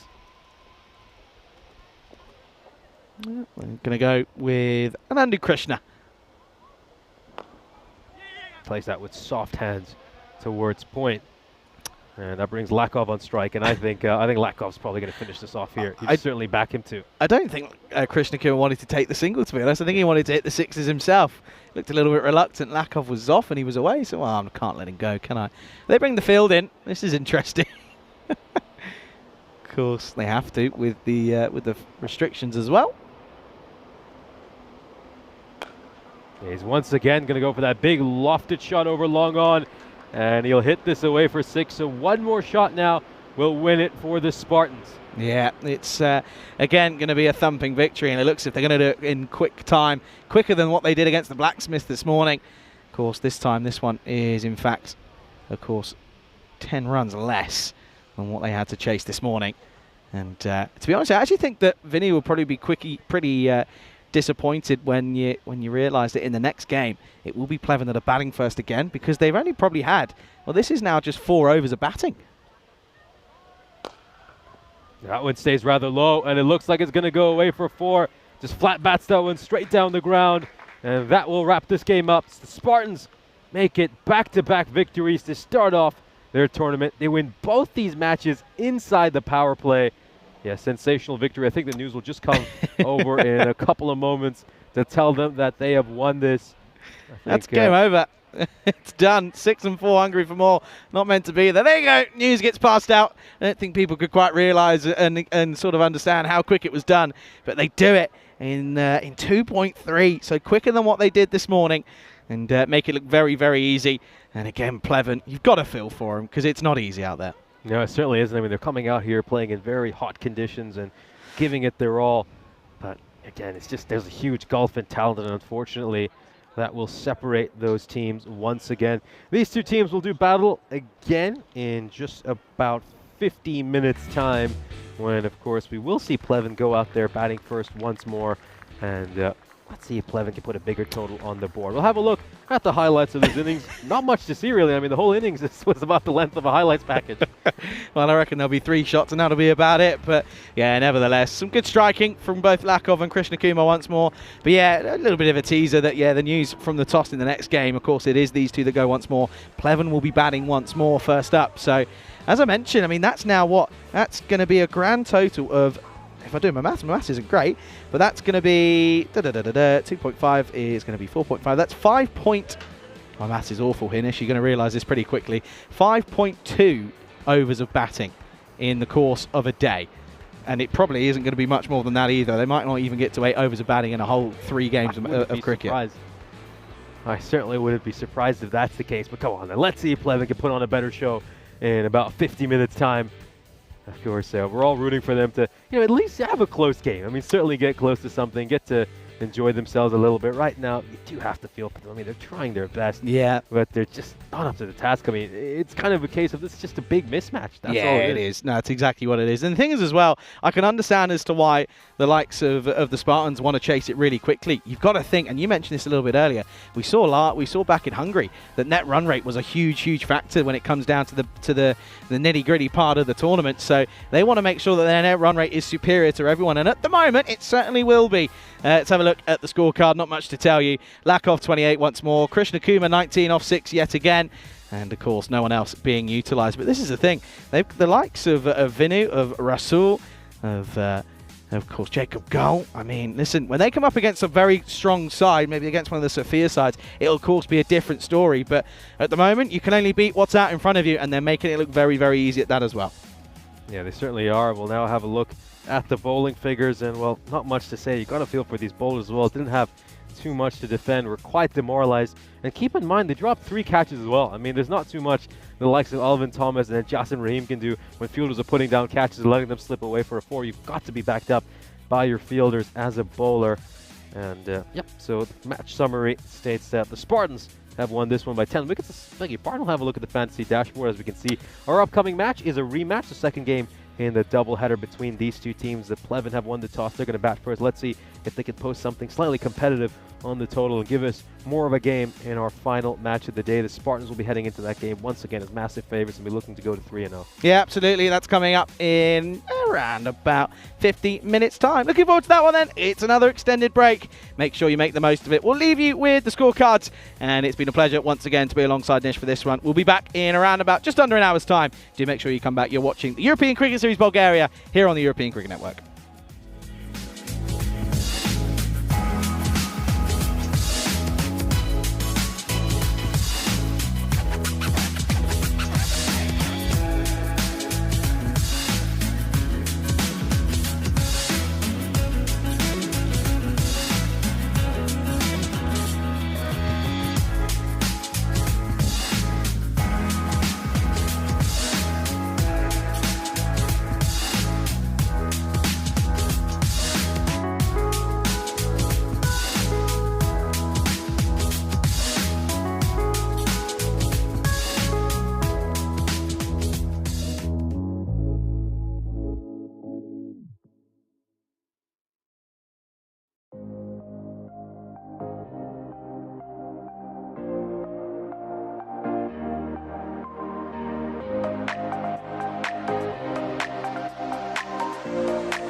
This European Cricket Network event is proudly brought to you by HCL Software and Paramatch. Our final match of the day is a rematch between the Spartans and Pleven. Let's head over to the coin toss. Spartans to call. Tails. Tails is the call. Wait, it's a head.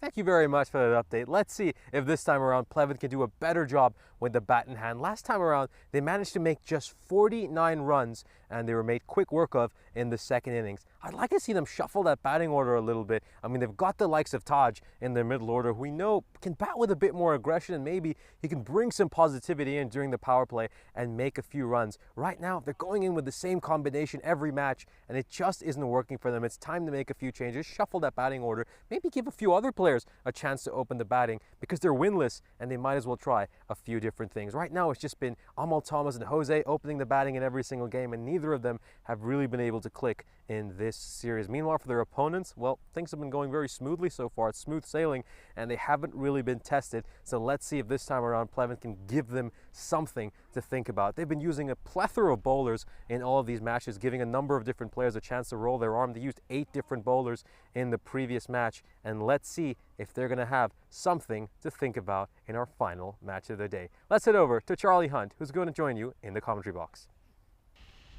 Thank you very much, Nish. They're doing a wonderful job today on the intros, of course giving us good insights into what to expect out of these ones. And of course the final game of the day, as he did correctly state, is of course the last game of the day. It's a repeat of the 4th game of the day. Match 20 is Spartans taking on Pleven, and I don't think we're going to see the likes of the Spartans take their foot off the gas. I think they're going to stick to what they know. Of course, Hristo Ivanov comes in for his first involvement in this one, but of course it is going to be a very, very exciting game, you feel. Well, maybe. It depends on how they go, but no changes at the top, it seems.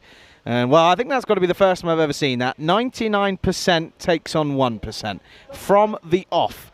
And well, if they, I reckon if they get a point out of this game, it's the biggest upset since, well, since I don't know when, since Spain beat England in the Euros final, I reckon. But nevertheless, it's a pleasure to have you with us here on the European Cricket Network for the final game of the day, of course. What a day 4 it has been. Of course, got a lot to get through this game. Of course, we've got to get through the fixture. We've also got to find out what the answer is to the Hunt the Answer question of the day. And well, maybe we can bring that up in a moment or two after a couple of deliveries and just give you a little update on what the question is, and we can maybe get this get the answer given out. Do you know what? We might have to do it a little bit earlier than what we normally do, just simply down to the fact the game might not go that far, to be quite honest with you. But a pleasure to have you alongside us here, to John, to Mandrake, to Kroom, and to everybody in between. Pleasure to have you with us here. But yeah, it doesn't look like there's going to be any changes here for Pleven. Looks as if that is Alan Jose at the striker's end, who of course is joined by the likes of Amal Thomas. At the non-strikers, Ali Rasool is going to be the one to get us underway in his last game of the day. And of course, we're ready and raring to go. And he's going to get some bat on this, but for some reason they're not going to take a run. Amal Thomas not even moved.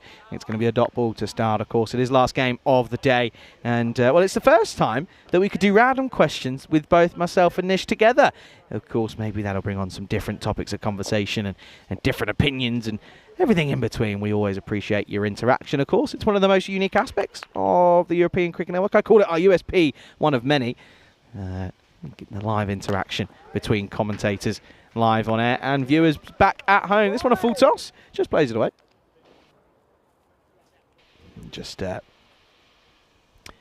see that will go. Oh, he's in our way a little bit, but it's a nice confident push. But again, they don't push the single. But watch Thomas here.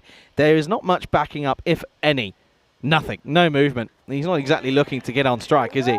But then he puts his hand on his hips and gets annoyed at a dot ball. But you're not exactly looking to try and push a quick single. And that's never going to work, never going to work in your favour. So there's something that, you know, just the little things. If you do the basics right, sort of the rest sort of almost takes care of itself.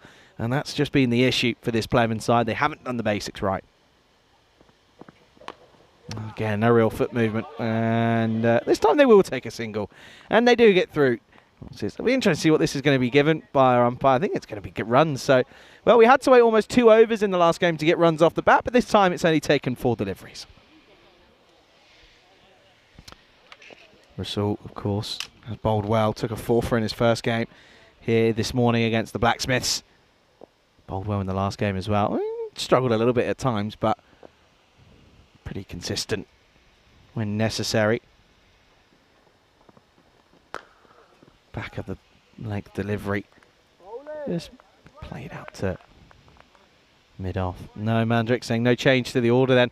Doesn't seem so at the moment, and I know Nish will be a little bit frustrated at that. I will as well. I think you've got to change things up. I said in the last game, if it ain't broke, don't fix it. It's broken. It's shattered. Again, hit firmly, but once more straight to the fielder. Another dot then. It'll just be 1 off the first. The score is 1 without loss after 1.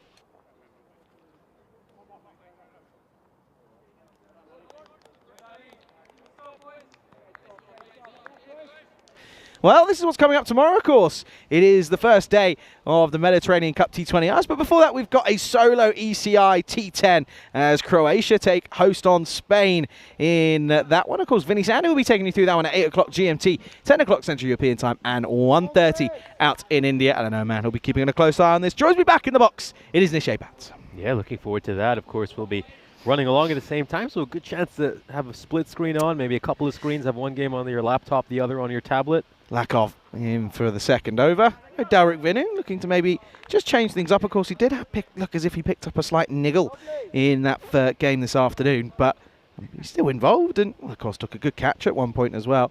But yeah, I mean, who knows? You never know. That one solo T10 international could bring the golden ball. It could break the duck. Lakov, once more, back of a length and not far away at all from the outside edge and all the top of the off stump. Yeah, it could be the match that brings us a golden ball. I think we've got a solid game on for a second match tomorrow as well. BSU All-Stars against the Spartans. That could potentially be a golden ball contender. Yeah, we've got 2 really close games during lunchtime, I think. Yeah, today, most of the fixtures we had have been fairly lopsided. This one, if I were a betting man, I'd probably predict to be quite lopsided as well. Yeah, no, 100%. Oh, dear. Oh, well done by Rasul. Well, I've said all day twice in one delivery. That's pretty impressive. We had a misfield on the offside, a bit of misfield on the onside, but they get away. It's just going to be a couple of runs, just a single, in fact. Yeah, but tomorrow we do have 3 really, really big games lined up. We've obviously got the All-Stars and the Spartans, and then Akademik Sofia play the Spartans a couple of times as well. So this Spartan side are going to get really, really tested tomorrow against 2 quality clubs. In swinging delivery and miscued away. They'll just get one. Yeah, so Thomas will get off the mark, and yeah, I know this is a point you made as well. Now, Mandrake made the same point in the chat. No change to the order again. It's Jose and Thomas. I mean, this is kind of the opposite of if it's broken. If it's not broken, don't fix it. It's broken. You need to fix it, and they're not willing to fix it. Yeah, but the thing is, I don't know if they quite have the tools nor the appliances to actually try and fix it. That's the issue at hand at the moment. Good delivery once again. Corridor of uncertainty. Too good for the likes of Jose to get anything on this, really. Yeah, I can agree with that, but just give someone else a chance. Yeah, no, 100%. I mean, it's a long tournament. Give someone else a chance to open the batting. It'll do their confidence some good. It'll allow them to face some quality bowling, I think. At that point, if you're losing every fixture, you might as well give some other players an opportunity. Oh. What a ball there by Lakov. That one just swinging back in, maybe doing a bit too much. No, the umpire's raised his finger, a delayed raise of the finger, and it's given out. Well-deserved wicket there for Lakov. Let's have a look at this one then, and it looked pretty good. And it'll be interesting just to see this one once more from this side. I'd like to see the side-on view as well to get an idea of the height. But let's have a look. It's a good delivery though, isn't it? It pitches in and swings on in, impacting on that first leg. And I guess the question maybe, is it doing too much? But nevertheless, it's going to be a wicket. And you can see there, there's enough going for it for me.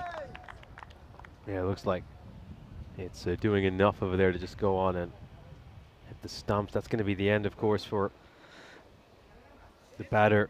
Very unfortunate. Once again, they lose an early wicket. It just hasn't quite worked for Alan Jose, has it, throughout this series? I mean, Amal Thomas, yeah, at times he's at least made a few runs, gone above 20 or 30, but it's just been rough for Alan Jose. And at this point, even for his sake, it might be a good idea to just get him out of the top order. I think rough might be a bit of an understatement, to be honest. It's been horrid.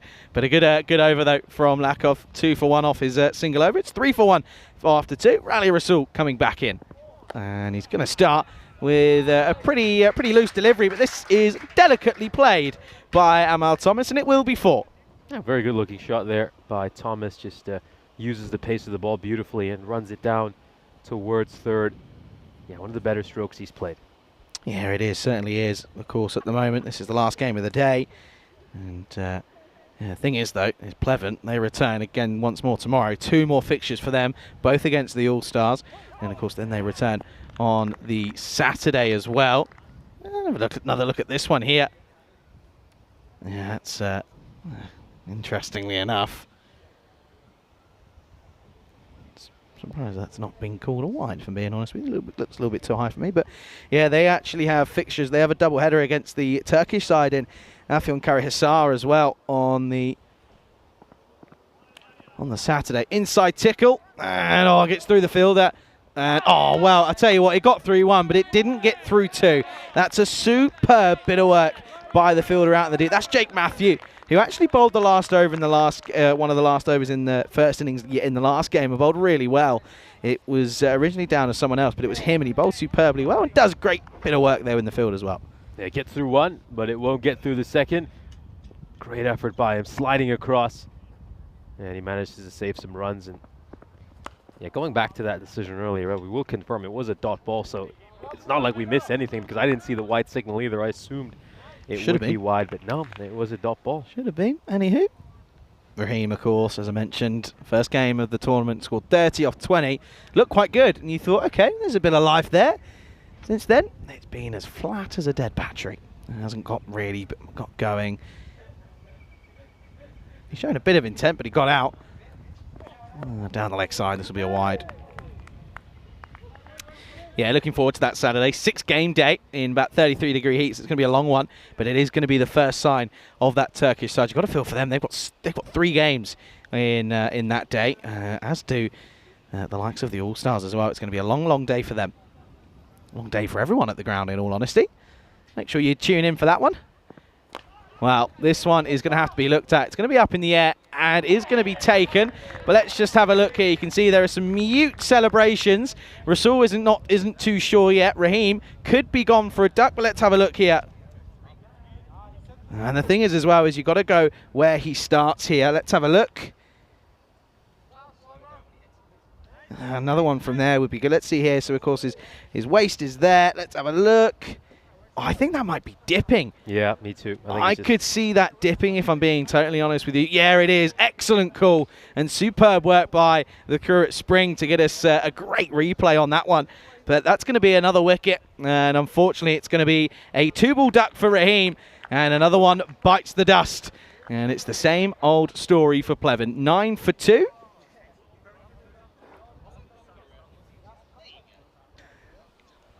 There we go. There's the Derek. What a little view of a bit of royalty, but well, just sort of leading the way for Derek to escort Raheem off the playing field. Yeah, it's a standard Derek over there, as he will have to depart. Jassim Raheem has gone for a duck. Doesn't trouble the scorers. But again, in similar fashion to what they got out in the last game, I don't mind the intent. I don't mind it. He's giving it a go. He's not sat there dead batting it and dropping the anchor. Why not? What have you got to lose? Still no sign of Taj. Yeah, looks as if this is going to be A. Thomas with A. Thomas. Alwyn Thomas. Well, by the way, Nish, keep an eye out, because I reckon I'll lose track of who's who at one point. To the over. Another superb over. As, well, they're in trouble. 9 for 2 at the end of the power play. Yeah, it's been a few occasions that we've had the 2 Thomases batting together during this series. I would have thought that maybe we'd see Thavzil Thaj. I mean, he's originally listed at 4, but they have gone with Alvin Thomas, and yeah, I really want to see Taj just batting further up the order, because he hasn't had the opportunity to do that when he has been out there. I mean, he's certainly at least tried to give it a good whack. Here's a look, of course, at the power play. Just 9 runs from 3 overs. I mean, usually getting that many runs of 1 over isn't enough in T10 cricket. Oh, that one comes back a long, long way. Goodness me, that has swung a lot. And you can just see that he tucks him up here realistically. He hasn't got too much of an idea. Got him doing star jumps, in all honesty. Well, they'll be looking for more early wickets here and sort of keep rattling through this order. That's what they'll be hoping for. Oh dear, pushes at this one. Just gets a little bit big on Krishnakuma. Doesn't take it cleanly. Oh, and leave a mark on him. Yes, Lockup getting a second over for the first time today. So far, they've been content to give him just the 1 over and then allow a number of other bowlers to just roll their arm. But maybe they want to be a bit more ruthless in this match and really, really continue to make more inroads and try to restrict this Pleven team to something truly paltry. I mean, I wouldn't be surprised if you could get a Hall of Shame entry for Pleven, lowest totals of all time. Yeah, it's a good bit of work in the field there once more by Nikolai Nankov. Got a random question. This comes from John. It's to both of us. Who has visited the most countries? Now, aside from ECN, are you much of a are you much of a traveler, or? I honestly just didn't have the opportunity as much when I was younger. So you're probably beating me on that regard. Okay. I can immediately guess that. But I did have an app. I think mostly, I've honestly got the great opportunity of being able to visit so many countries thanks to ECN. I think prior to ECN, I'm trying to think about prior to ECN, it's probably about 5. Okay. I think about 5, yeah. I do have an app that does tell me, but I can't. I'm going to have to re-download it because I haven't used it in a while. Another one that beats the bat. And once more, what these dot balls starting to add up. This time, Alwyn Thomas yet to get off the mark here. I can see Nish has got the old finger counting going on now. He's trying to work it out. We'll give him a moment just to think about it. But yeah, actually 6 if you include the UK as one country. That would be England and Wales as one nation, so 6, yeah. Okay, yeah. Prior to ECN. Prior to ECN, and then of course with ECN. Good stop by Girl at point. With ECN as well. What are we adding into that? Come on, walk us through it. So give us your 6. So it'll be without ECN. Cyprus, the UK, India, Poland, Belgium, and the Netherlands. Okay. I'm not going to count countries I've just transited through. No. So this or is even countries I've just driven through and stuff. I'm not going to include those. No. So this is my thing. If you're flying through it, you've got to get out of the airport. Yeah, of course. So I'd say it's 6. Those 6, and then with ECN, have to go with my first ever ECN tour abroad outside Cyprus was Romania. So got Romania, Italy, Malta, and now can add Hungary and Bulgaria to that. So 11. Yeah, I think about 11. About 11. Okay. There's probably a few more. There might be some I'm forgetting, but yeah, I think 11. Off the top right. of your head, you think 11 is where you're at? Yeah. What about you? I think you're going to beat me on that count. 16 is where I'm at. I've got an app that tells me I've only done 8% of the world. Short, as this is goal with a bit of spin, turned him round the corner, and I'll get a single. It's going to be 11 for 2 now.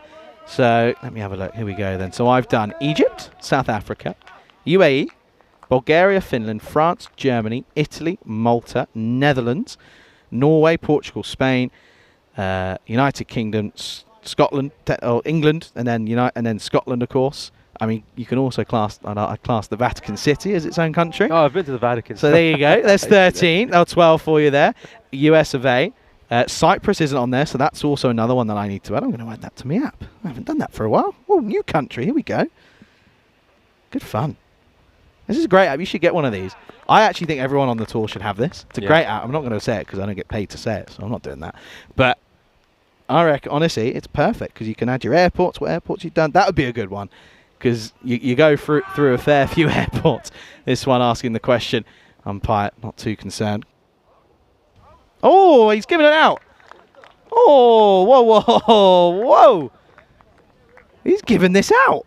What was that about? Well, I'm a little bit stunned by this decision. That's a bit of a late call, if I've ever seen one. And he's going to have to go. Surely this is not for LBW. What other way is it going to be? This is nowhere near being an LBW. Has to be. Let's have a look. Oh, dear. Well, they've got away with that one. And Ghoul's going to pick up a wicket. But nevertheless, it's going to be another one that falls then. And when it rains, it pours. It's not your day for poor old Pleven. That's 11 for 3 now. So, yeah, it is an LBW. Well, dear. I'm not one to comment on umpire decisions, but yeah, I've never said this before, but that is a shocker. I mean, when you don't even know what the appeal was about and you're on LBW, I mean, Yeah, I don't know where to start with that decision. How far I out mean, he was, where the impact was, where his pitching. Oh my! Look, let's be nice here, and I'm going to say, look, they've been out in the sun all day. Yeah, this is the first thing, and that's, you know, umpires, they've got so many deliveries to deal with every single day. But yeah, that one might have just been the wrong one. Well, this is ended away, and this will be the end of the 5th over as they'll get through for a single. The score will be 13 for 3. We can welcome you into the cube here then, as it looks as if the players will probably take a very quick drinks break, and a very good afternoon to you. Yeah, certainly, and once again, it looks like the Spartans are doing great out there. They've somehow even improved their performance in the last match. I think one issue they had in the previous game was they were probably bowling a few too many extras, a few overthrows as well.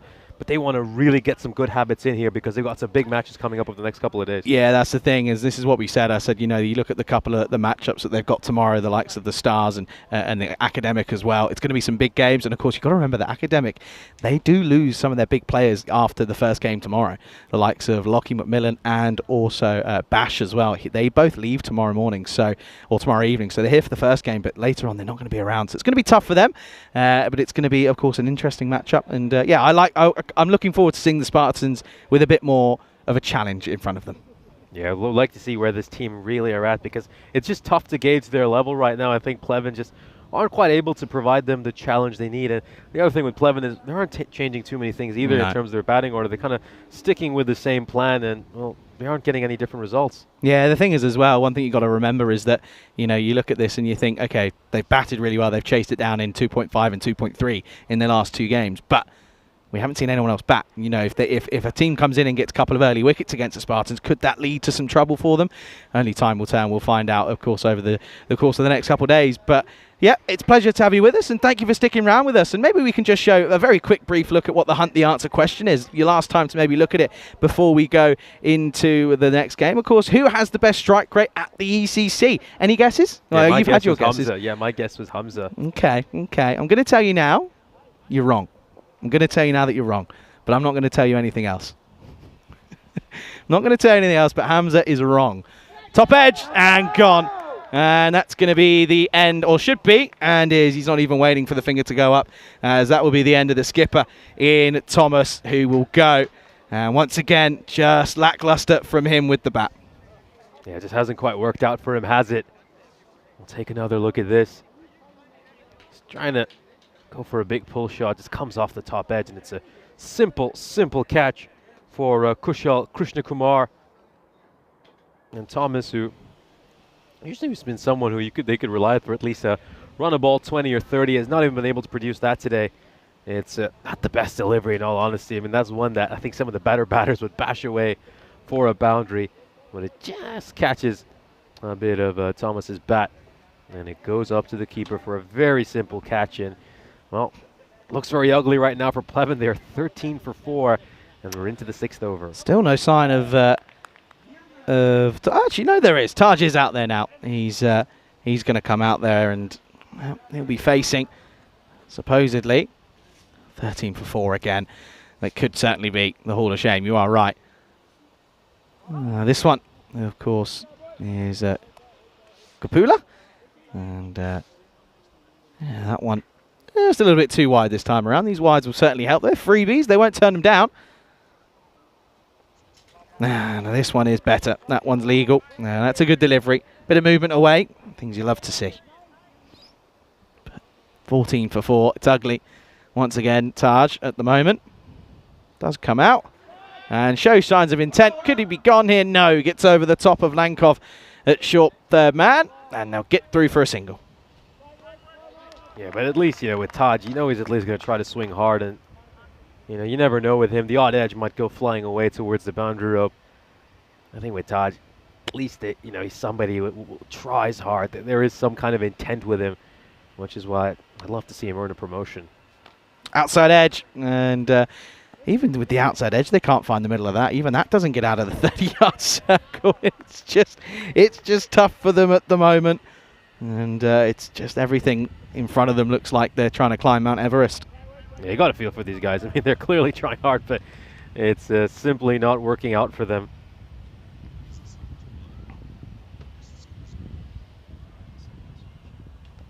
Big swing, and doesn't get near it realistically.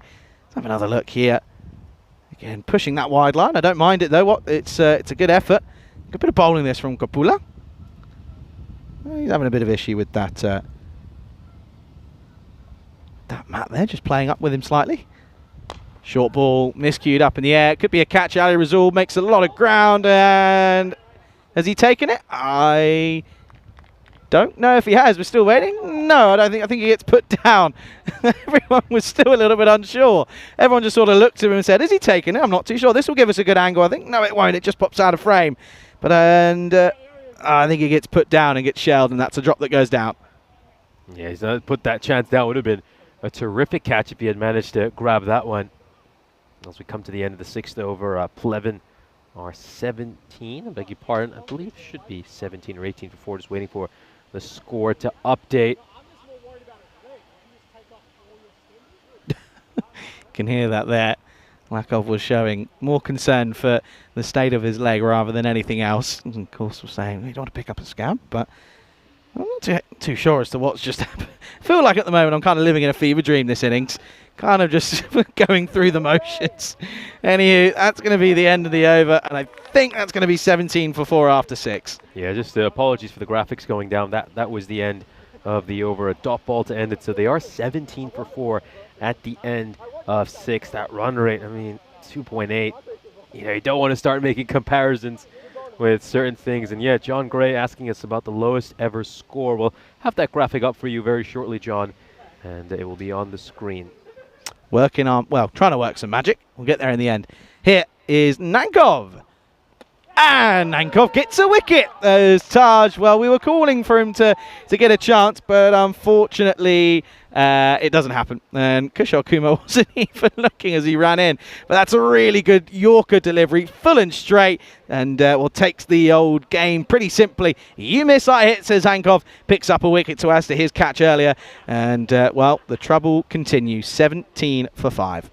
Yeah, it's just been difficult. It's been really, really rough for this Pleven side. You got to feel for them. I mean, at this point, where must they be at mentally? I mean, they must be so demoralized. Just coming here constantly, taking a beating day after day. No, I think at this state, looking at them, they just want to get home. They just really want to go home. You know what the worst thing is? They play again tomorrow morning. First game. That's the killer. That's the worst part at the moment. It's just not really. It's not fun, let's be honest, for them. But I mean, look, credit to them. They're giving it a go, and the best thing is they're playing with a smile on their face no matter what, and that's the best part. As a new batter will come out. This is Krishna, comes in at 7.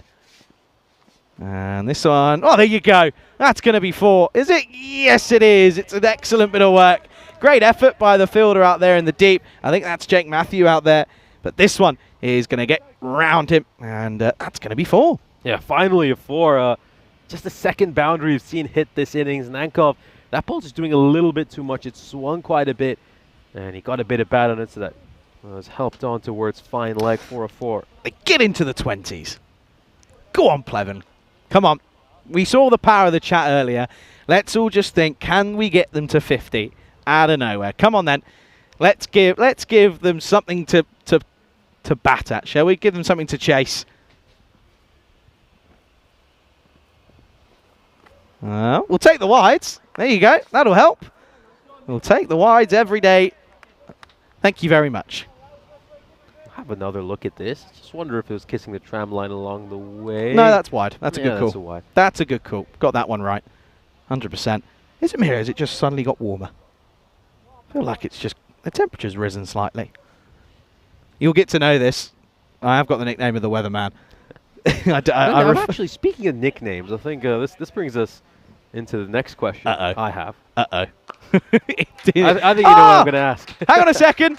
It's another 4! Yeah. Oh, Krishna! That's a beautiful shot. It's a pretty interesting delivery. Not quite the execution he was hoping for, but that's a great shot. I reckon this could be a minimo, you know. This could be a little no ball. Let's have another look at side on here. Yeah, I just wonder. Oh, he's a small man. I think that could be a no ball. It's been given. There we go. Oh, wow. Well, just like London buses, haven't had a boundary, and all of a sudden we get 2. Free hit. Inside edge. Good comeback from Nankov. And they'll just get 1. Go on then. Yeah, it comes back well. I mean, I think you know I'm going to ask in terms of the nickname, right? I mean, Rico mentioned this like If 3 or 4 times. if you mention this one word, I'm not even joking. I'll walk off. Just be okay, careful. I won't say it. I won't say it. Anchor once more. Oh, almost gets a wicket. I don't mind the intent though. Yeah, if it's about a certain word that begins with B. Yeah, a container, sort of a vessel for water. Yeah, don't mention it. Don't bring it up. It's banned. In every country that we visit, it's banned. Play it into the onside. Bit of work to do for the fielders out there. Oh, they come back for 2. Oh, this is amazing. They come back for the 2nd. Well, who's out there in the field? Who was that? That's Delric. Well, the skipper, he just let a run go there. No, it's great to see the intent. I mean, finally, I mean, those 2 boundaries, they've just done wonders for their confidence. They look a different team in this over.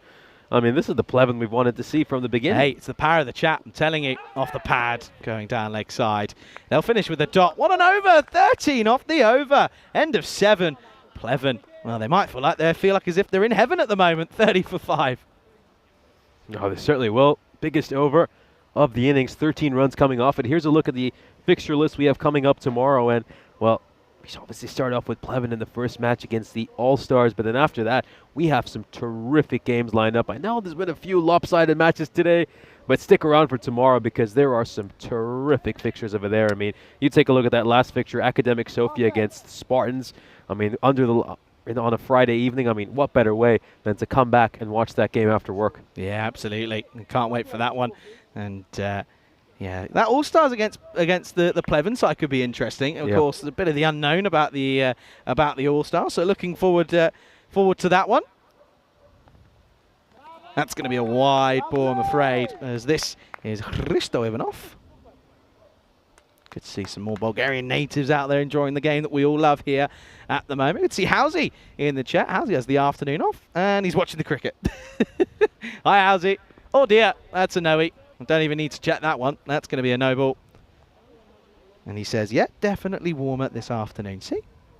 I can tell you it is, because at about midday, it was about 23 degrees. It's now 33 degrees. I tell you what, that presentation is going to be a warm one at the end of the tournament. Oh, dear. It's another one that just dies down and stays really, really low. I mean, look where this pitch is. It's a short delivery, but... yeah, it's a wide ball. Yeah. That's a wide ball. Some would argue it's harsh, but I'd argue that it's not touching any of that wide line. Oh, the dear. This one's even wider. This the one's even 50's wider. on, Nish! Yes, the it is. 50's on! They might actually get to 50 here. Oh, dear. I'm not, by the way, that's not me preying on the downfall of Ivanov, by the way. Just the power of the chat. I'm telling you, 34 now. 4 freebies this at the moment by Mr. Nobody, apparently. This is Ivanov. Oh, misses out. Misses out. Not by much, though. That was a hit-me ball, wasn't it? Should have been dealt with. Yeah, it's a half tracker. Really should have been punished, but gets away with that Ivanov. Up in the air. Good luck. Someone needs to get underneath this. They won't. Oh, luck's starting to change a little bit for Pleven here. That normally, if it's them, that normally feels as if that would have just fallen to hand. Yeah, you know, I mean, you mentioned there's the power of the chat, power of positivity. It's clearly been working since the 7th over. Come on, Pleven. Full toss, hit firmly. Again, bit of work to do. Not going to get there. Another boundary. What a shot this is from Kamal. Nice flick off the pad. And it's going to be another 4 runs to the total here. Incredible. They managed to make 17 runs in the first 6 overs, but they've managed to score 22 in just the last 9 legal deliveries. What a turnaround. I love this from Trip. Says the power of chat compels. Oh dear, oh dear. It certainly does at the moment. 39, 11 needed to get to 50, by the way, in 2.5 overs. Can they get there, chat? Do we reckon they're going to get there? I don't know. If we all think about it and put our minds to it, maybe they'll get there. Ivanov once more. That's well bowled. Good comeback. Good comeback after a couple of late, probably wrong deliveries. Hey, last game of the day is often food chat. What are you thinking dinner tonight, Nish? Or is that question a little bit too much for your brain at the moment? It's been a long old day. No, I haven't thought about dinner, to be honest with you. Although the great thing about our hotel room is, of course, that we do have our own kitchen, so that that does give you a few more options than you would typically have. So I've generally been staying in for dinner. Have you? Yeah. Okay. Yeah, because you had what? You essentially had 2 days off, right? Landed early on the Monday. Yeah. Obviously recovered with a bit of sleep. Yeah, I think on Monday, I don't even know how long I slept. that Hungary tour was long. I don't think we were getting much sleep for much of that tour. And then, oh, goodness me, that flight was at a very awkward time as well. Sleep is a concept that isn't really agreed upon on the European Cricket Network. It's a good delivery. Good comeback after some issues with the old extras. He comes back with a couple of dots to finish. 39 for 5 after 8. Yeah, so they end up getting 9 runs, so they're over 22 off the last couple. But yeah, we have a big, quite a popular Bulgarian restaurant. Well, it is Greek themed, adjacent to our hotel as well. It's very busy. Yeah, I've been there. I was there when I landed on Sunday night. Had a quick gyros, and then I had, what did I have? I had like a chicken dish a couple days ago. Had a gyros again 2 nights ago, and then made myself some pasta last night on my day off. I thought, it's my day off. I can't really sit there and go down to a restaurant when I've had all day to cook. So I didn't even cook really. I had, you know, packet pasta? Yes. Yeah, had some of that. It was filled with some tortellini, which was lovely. Oh, right. So the one you just sort of, that you refrigerate and then you can... Literally boiled it for 5 minutes, put some sauce over it, put that on the heater for like 2 minutes, and that was it. You're still in student mode, basically. Exactly that. I mean, hey, listen, I haven't even graduated officially yet. It's not till December, but I only finished uni. Actually, hang on a second, May to June, July. 3 months today. Good delivery. Good delivery. Yeah, a good delivery there. Back of a length. Just gets that one to beat the bat. Nice bit of bounce and carry through to the keeper. Do you reckon? I reckon you two, us two, are we out of this? If we go off if we go off Corey, Vinny, and Rico, let's put Danny in there as well. I reckon. I've actually never met Danny. Top edge, and it could be a couple of runs. It'll just be one. Have you ever met Danny? No, unfortunately. Okay, we'll take Danny out because I don't know if he does. But I'm pretty sure us two are the only comms that have uni degrees. We actually have a couple of other commenters. We've had Ojwal, I believe. He does commentate the odd event, and he's a PhD. He's a lecturer, right? Yeah. I'm pretty sure he's a lecturer. He's a lecturer, yeah. But I'm talking about sort of regular, sort of out of, if you go off the 5, this one is in the onside. It's going to be 4 more. Go on the white thing. There you go. On the Grizzly. Okay, 45. Oh, the power of the chat, folks. What a shot. Get those wrists through it. Bottom hand. There you go. Yeah, so if I go off yourself, me, Vinny, Rico, Corey, right? Corey doesn't. I don't think Corey has one. I definitely don't think. I'm pretty sure I know that Rico doesn't have one. And Vinny, I'm also pretty sure doesn't have one. I mean, you one up me. You've got a master's. I don't plan on going back to education unless I'm forced to. Oh, here we go. Oh, there you go. You've been asking for your play of the day, and I found it, and it's come from Krishna. That is glorious. Maximo, what a shot. No, I've been looking for a big moment like this. What an incredible hit. I'm not even sure he knows where that one is going. Just gets enough bat on it and somehow muscles it over fine leg. Terrific hit. Great shot. And my goodness, this side, Pleven have woken up since the 7th over. I mean, we've been talking about the chat, and my goodness, they get to the 50, 51. At one stage, it looked like they might not even get to 30 or 40. Go on the 50. An incredible fight back. Go on the 50. Good comeback that from Matthew. And it'll be a dot to finish then. It's 51 for 5 with an over to go. The power of the chat compels you. Oh, dear, oh, dear. I think we also have... Joe also does quite a few events, Joe Egasani, and I believe I do know he does a big history podcast, and he has a number of other. I'm not sure there's a chance he's studied history. And there's a fair few intelligent commentators, right? But there's only one person that I'd like to submit their brain to science. Do you know who that is? Who? Vinny. He's the only one that I reckon that you'd find something out that is completely different to the rest of everyone. No, that man's brain is as unique as it comes. I don't think people who obviously are watching these games through the screen can just appreciate how much he does during a game. I mean, he's multitasking with 5 different things. It's not even that. It's the fact that he can retain all the, every fact, every ECN fact he can retain.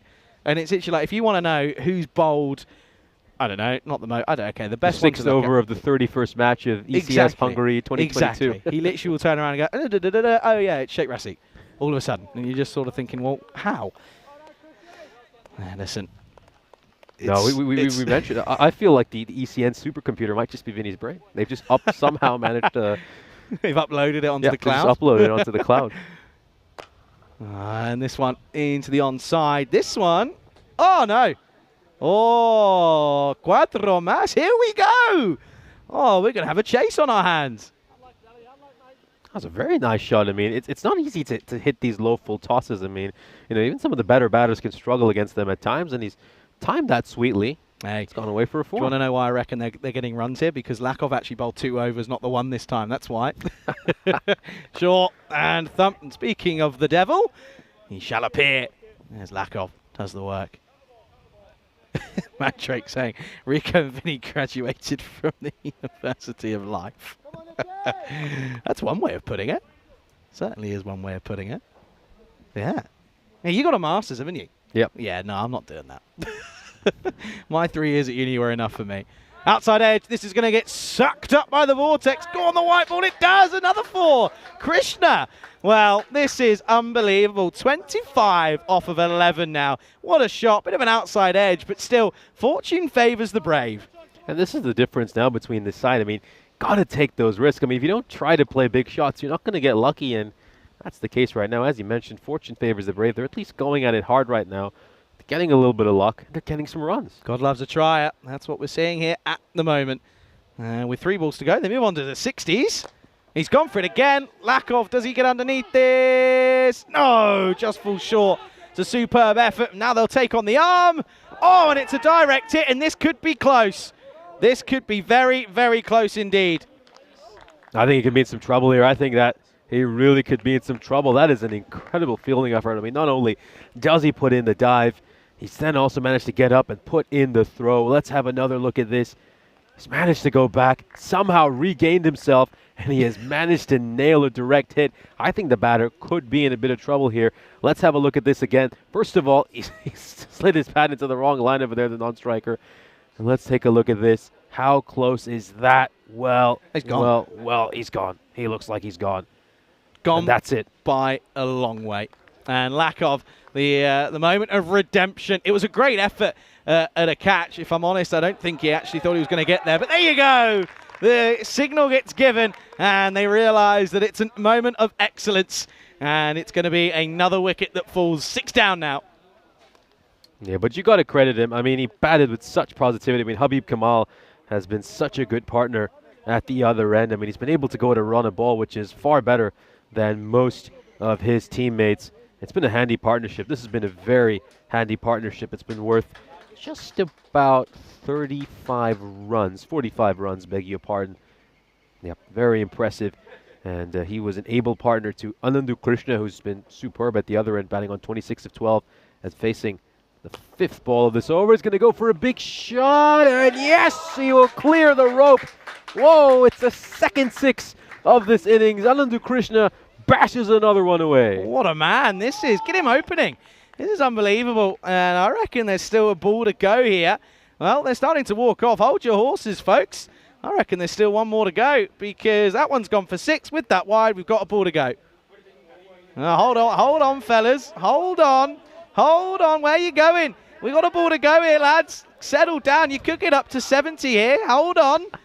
Well, they've just been sent back there by one of the ECN officials.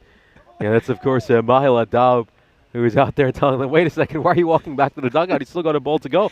And this is why I said they need to shuffle their batting lineup a little bit. Krishna has hardly had a bat for much of this series. He's only faced balls in about 3 innings so far in this series. I've been very low down the order. This is what happens when you give someone else an opportunity. They might make some runs. Crazy times here. Can they get to a 70? It'd be one of their highest scores in the tournament. They have got to 100 before. That was when the extras was a high score of about 36.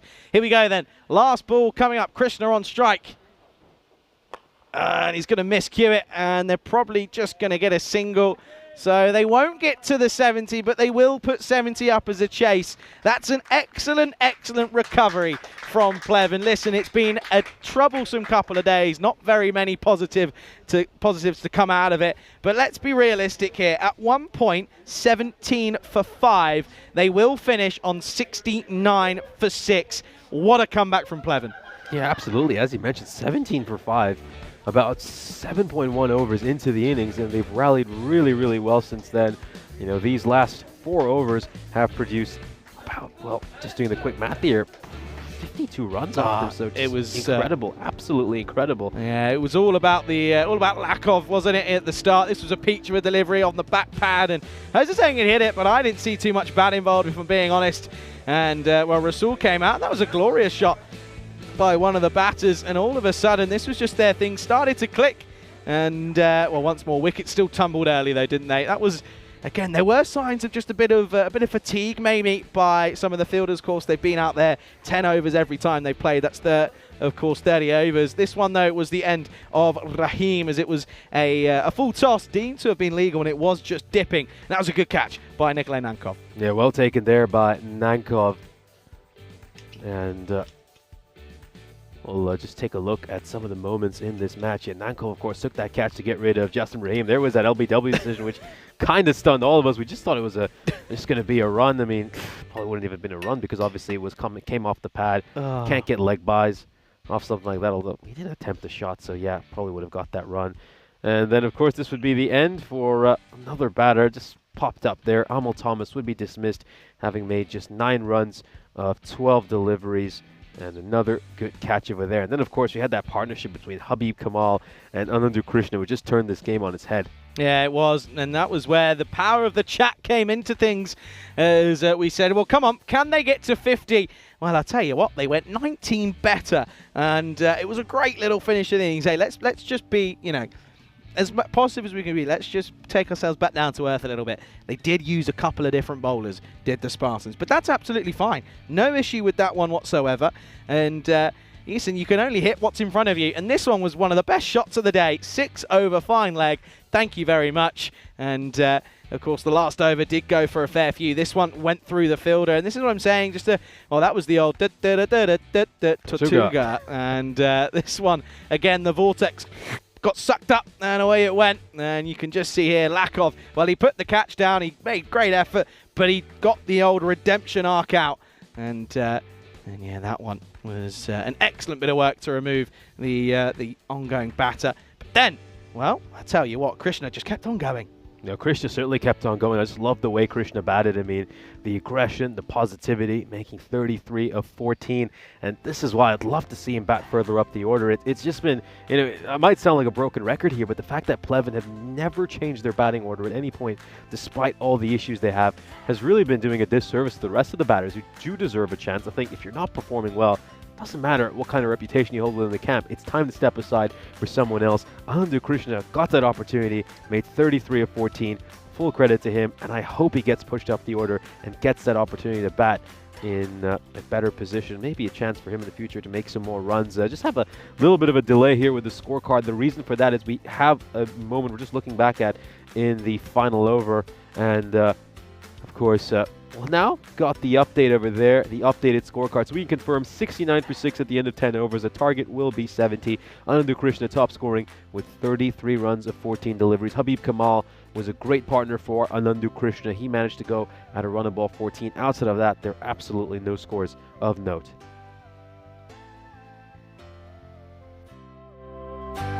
We'll now move on and have a look at the bowling figures for VTU MU Pleven. And of course, they used 7 different bowlers, and that's probably why they did go for a few runs at the end. They decided to give a few other players a chance to roll their arm. Great figures for Ali Rasuli at 1 for 7. Chris Lakov, absolutely amazing. Bowled 2 overs, 1 for 3 in the 2 overs he bowled. How often do you see that in T10 cricket? The answer is very, very rarely. Jakub Gul had figures of 1 for 3 in the sole over he bowled. And then the rest of the bowlers probably had about par overs. I mean, if you think about it, going at about 11 to 13 runs is typically the norm in T10 cricket, so I think that's worth taking into consideration. So we're halfway through our final match of the day, and Pleven have set a target of 70 for the Spartans. Join us in 7 minutes time and we'll bring you the second innings.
This European Cricket Network event is proudly brought to you by HCL Software and Paramatch. Welcome back. It's the final innings of the day, and well, we're looking forward to this one. Great fight back, you have to say, at the end by Pleven, and that's what we've been so desperately wanting to see from this Pleven team is, can they at least go out there and put on a show with the bat in hand at the end? So here's a look at the bonus point equation.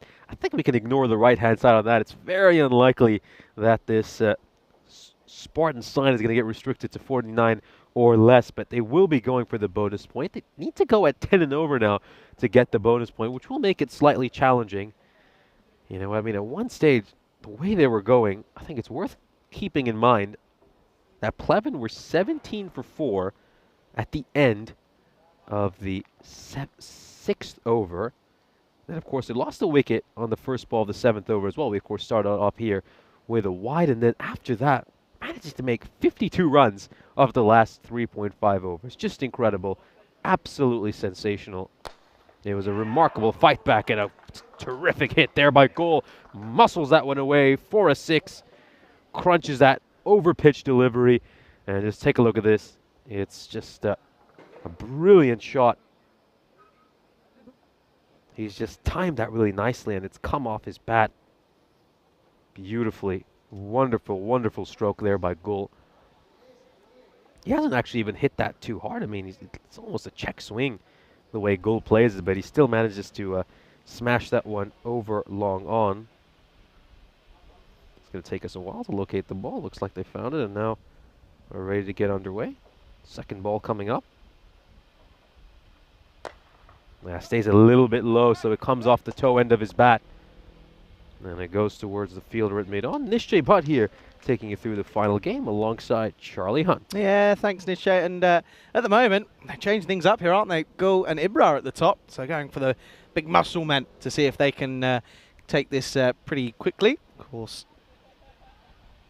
they've only had, that's another wide, they've only had, 5.3 overs of batting in the last 2 games. So, and I think as well, and you mentioned that you spoke to Derek at the toss of this game. He said if we would have won the toss, we would have batted just because we haven't had enough time in the middle yet. No, goes big, goes long. What a massive 6. That is humongous. That probably might have ended up at the football pitch not far from here. Huge hit by Goal. Ooh, that's going to be big. That's in the slot. And thank you very much. Like taking candy from said baby. That's gone a long, long way. And, well, that's a nice shot to take yourself into double figures. Yeah, it's a terrific hit. We saw Goal with the ball in hand. He thought he bowled superbly. Obviously, he didn't get a second over because they wanted to give a few other players a chance to have a ball. So this is interesting. Looking at Goal's career, this is just his 3rd 6 he's hit in his European cricket career. He's batted a little bit the past couple of years and never made more than 4 or 6 runs. So yeah, it's already his top score on the network. Previously of the Blacksmiths, if I'm not mistaken. Yep. Yeah, previously. And of course has made the switch to the Spartans. And well, he offers them a bit of spin, but he also looks as if he's going to offer a bit of muscle. Oh, it's up in the air. Goes for the shorter delivery. Looks like it might have caught him out, and the catch will be taken. So finally, something to cheer for Pleven. Oh, look at the big smile on the wicketkeeper's face. That's what it's all about. He is absolutely delighted. That's Tufsil Taj with the gloves in hand, and this is what it's all about for this side. Just enjoying themselves, really, really cherishing these moments they get to spend out in the middle. Taj holds on to that, and the first wicket falls. Yeah, 14 for 1, then Goal goes. So disappointing effort from him after getting a bit of an elevation for a chance at the top. But yeah, this is what I mean. Playing cricket with a smile on your face just becomes 10 times easier, doesn't it? And that's what we're seeing at the moment here. The skipper is going to come out, it looks, and this is going to be Derek Vinu coming in at 3. So first wicket lost for this Spartan side in the 3rd game of action for them. Get to see Derek coming in at 3, the skipper. Oh, struck firmly, but great fielding. And, Pleven is these little moments that have just improved for them this game. I think these past 30 or 45 minutes have been very impressed by the way they've played. Those kind of shots were going away for a 4 an hour ago, but now, well, they're actually putting in a great effort in the field as well. No, it's going to be quite a race to the boundary rope, and it's going to go away for a 4. Lucky boundary there for Minu. Another one that goes to the vortex, another one lost in that area. Didn't come out of the middle, but it just miscues away and runs away from Hazid Kabal. You can't quite cut that off. End of the over then. Still a good one. 18 come off it, but they lose their first wicket of the tournament. It's 18 for 1, 2, 5, 4. So, well, looks if we're going to go into another day tomorrow where we don't get the golden ball. Yeah, it looks like that might be the case. And speaking of Vortex, you're obviously going to be covering the some of the cricket in Malta. I think you're going to learn quite a bit about the Vortex that's around the hotel over there. I've heard a lot about said Vortex. It's not my first time out there. It's I went out there. It was my first ever gig. Was out in Malta actually, but the Vortex I don't think was a thing at that point. Anywho, here's Raheem for the second over. Oh, firmly struck. Great shot. Just makes some room over there, Ibrar, and he meets it on the half volley. Struck away for 4. Yeah, beautifully played. And you'll watch this, you're right. He does take a step outside the leg stump and just plays through the line. That's a glorious shot. Timed beautifully through extra cover. Cuatro más. Already making pretty light work of this one.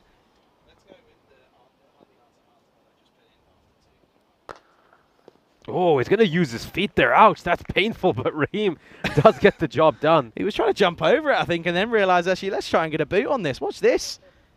He jumps over it and then goes, oh, no, actually, I can get a boot on that one. Come back to live action. Yeah, side foots it in the end, and this one's going to go out towards cow corner. Goes away for a 4. The fielder at mid-wicket won't be able to just come across and cut that one out. Yeah, I think we just might have another couple of extra overs rather than just the 2.3 we had last time. I think we might get to maybe 4 and a bit, but don't think we're going to quite get up there. So we might give you the answer for the question of the day. Of course, I did tell you that it's not Hamza Salim Dar because that was a guess from Nish. This is struck out towards long on. Oh dear. Well, we've been praising their fielding these first couple of overs. So a good stop at cover, a good catch by the keeper. But he's just dropped the clanger over there. Another one that just gets through, and I can't really say that that's taken a Tortuga because it hasn't. And another one where Jose just lets himself down, unfortunately. But another 4 means they move on to 26 now. Just 44 needed. Got to feel for Jose. I mean, it hasn't quite clicked with him with the bat in the hand in this second or third misfield we've seen from him today. Oh, could be a catching chance. Oh, for a moment it just felt like he was going to hold on to that one.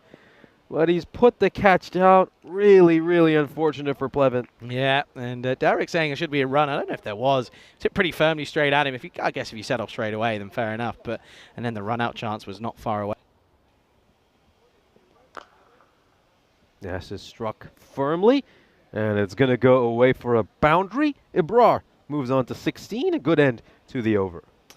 Yeah, that's a disappointing another finish because of more boundaries coming off it. 34 for 1 then. So I think we're going to get a quick moment. So, of course, the question of the day was who has the highest strike rate in ECC history. And, of course, there is only one man at the top of the table. And, well, the answer, of course, Seamus Lynch of Ireland, striking it at 334.69. And, well, I said there's a big name that's not there. And, of course, that's the second is Lewis Deploy, of course, who for Hungary had a strike rate of 306.92. But, of course, in his innings when he scored the highest ever score in history, he did have a strike rate of 400. Asa Tribe, third at exactly 300 as well. So congratulations if you guess Seamus Lynch, as this one is launched. Bit of work to do, and there you go.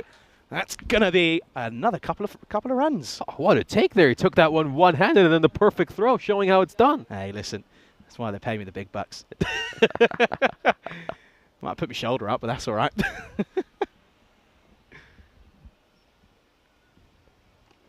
Yeah, tries to just hit that one square the wicket, and it's going to be a dot ball.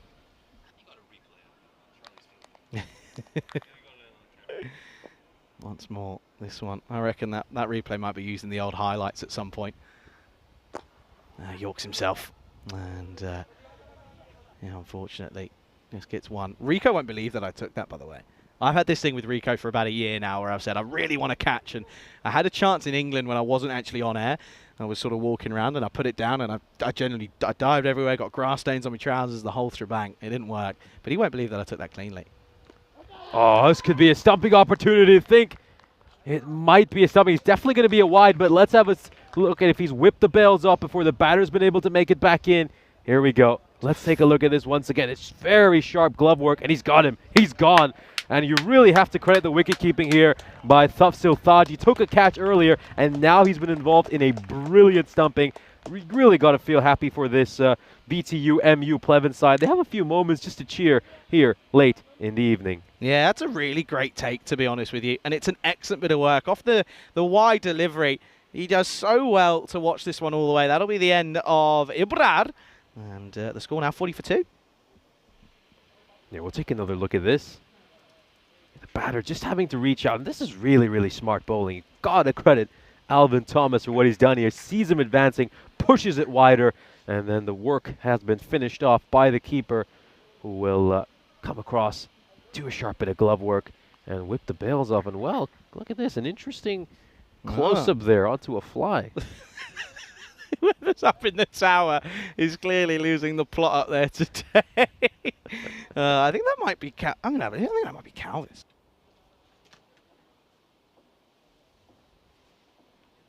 Let's have a look at this. So left-hander coming into bat. And this should be a good matchup for the spinner, of course. Got a right arm off spinner going up against the left-hander, but that one's going to be blocked out and go away for a single. It's not Calvis, it's Valentine's up there, who's clearly getting involved in the old David Attenborough-esque style of work up there at the moment. BBC Planet Earth on Eat your heart ECN.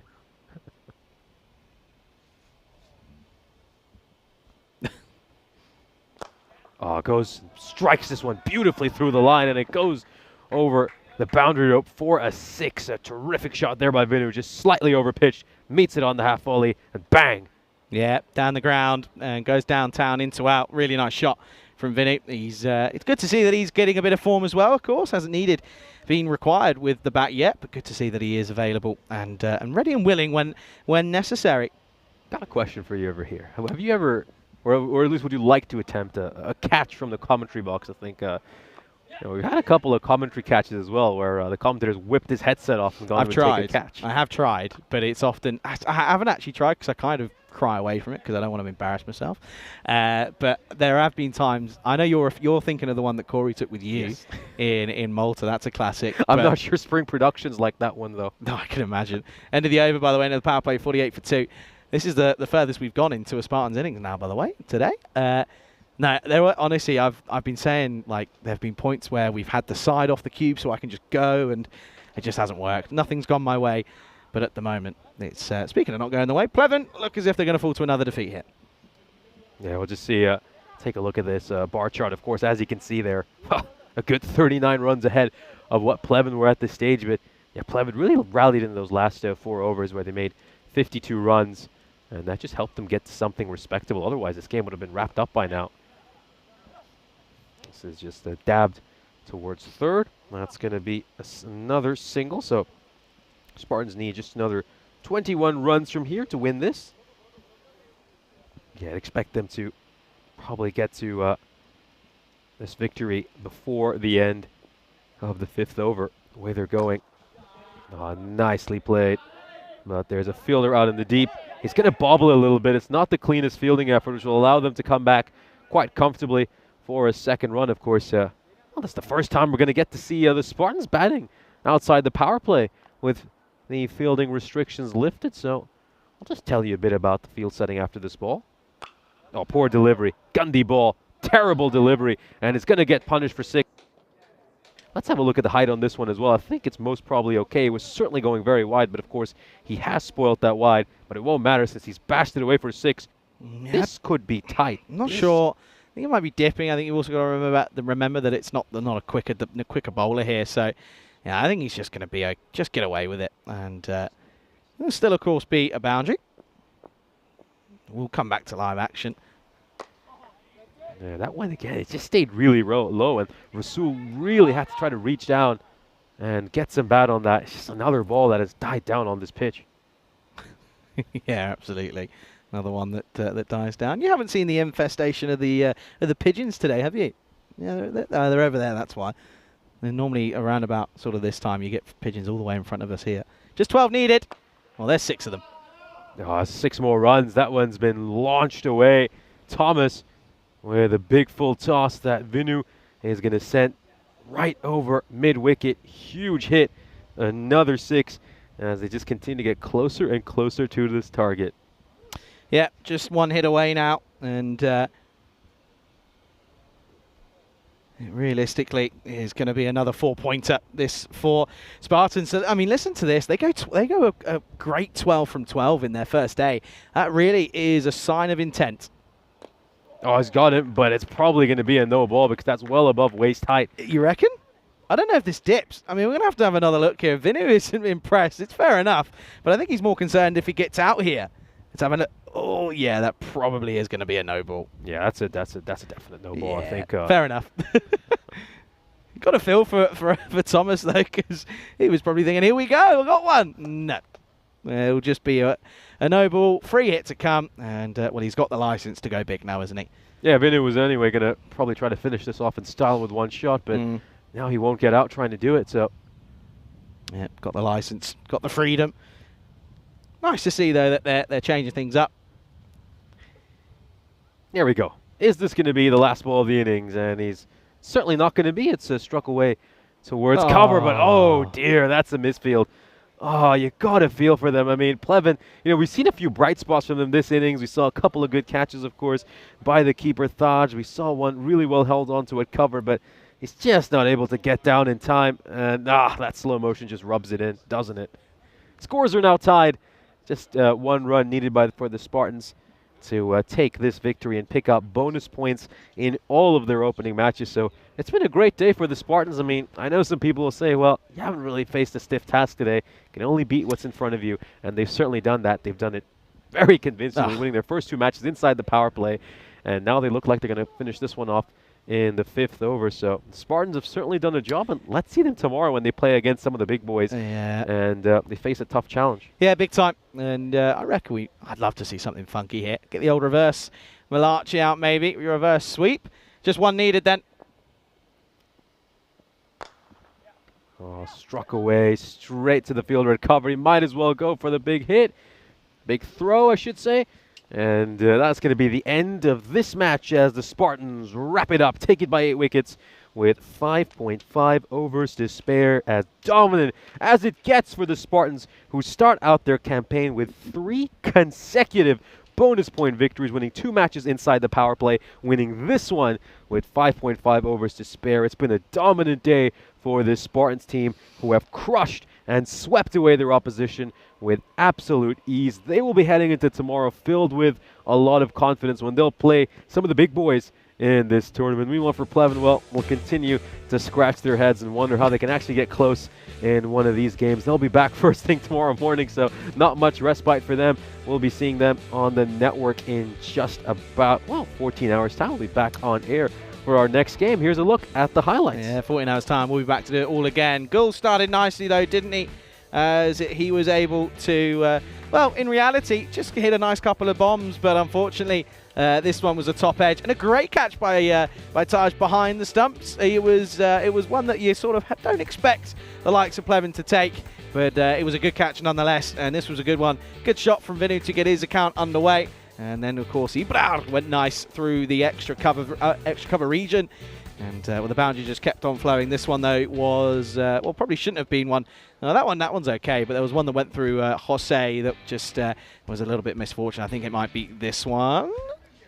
Yep, there you go. Just gets through. And you can't even blame the old Tortugas either, which is slightly unfortunate. But, of course, he was eventually, he was put down, but he wasn't there for much longer after that one, as he went for one into the onside. This one was another boundary, of course, but yet again, Vinu hitting some nice shots as well. Don't get me wrong, him at 3 is a real asset, of course. And the positive for him as well, he's had a day where he hasn't been caught up for his bowling. His bowling hasn't been an issue. It's, of course, a great stumping for the likes of Taj. He had a great game, in all honesty. With the gloves, he won't be too disappointed with that one.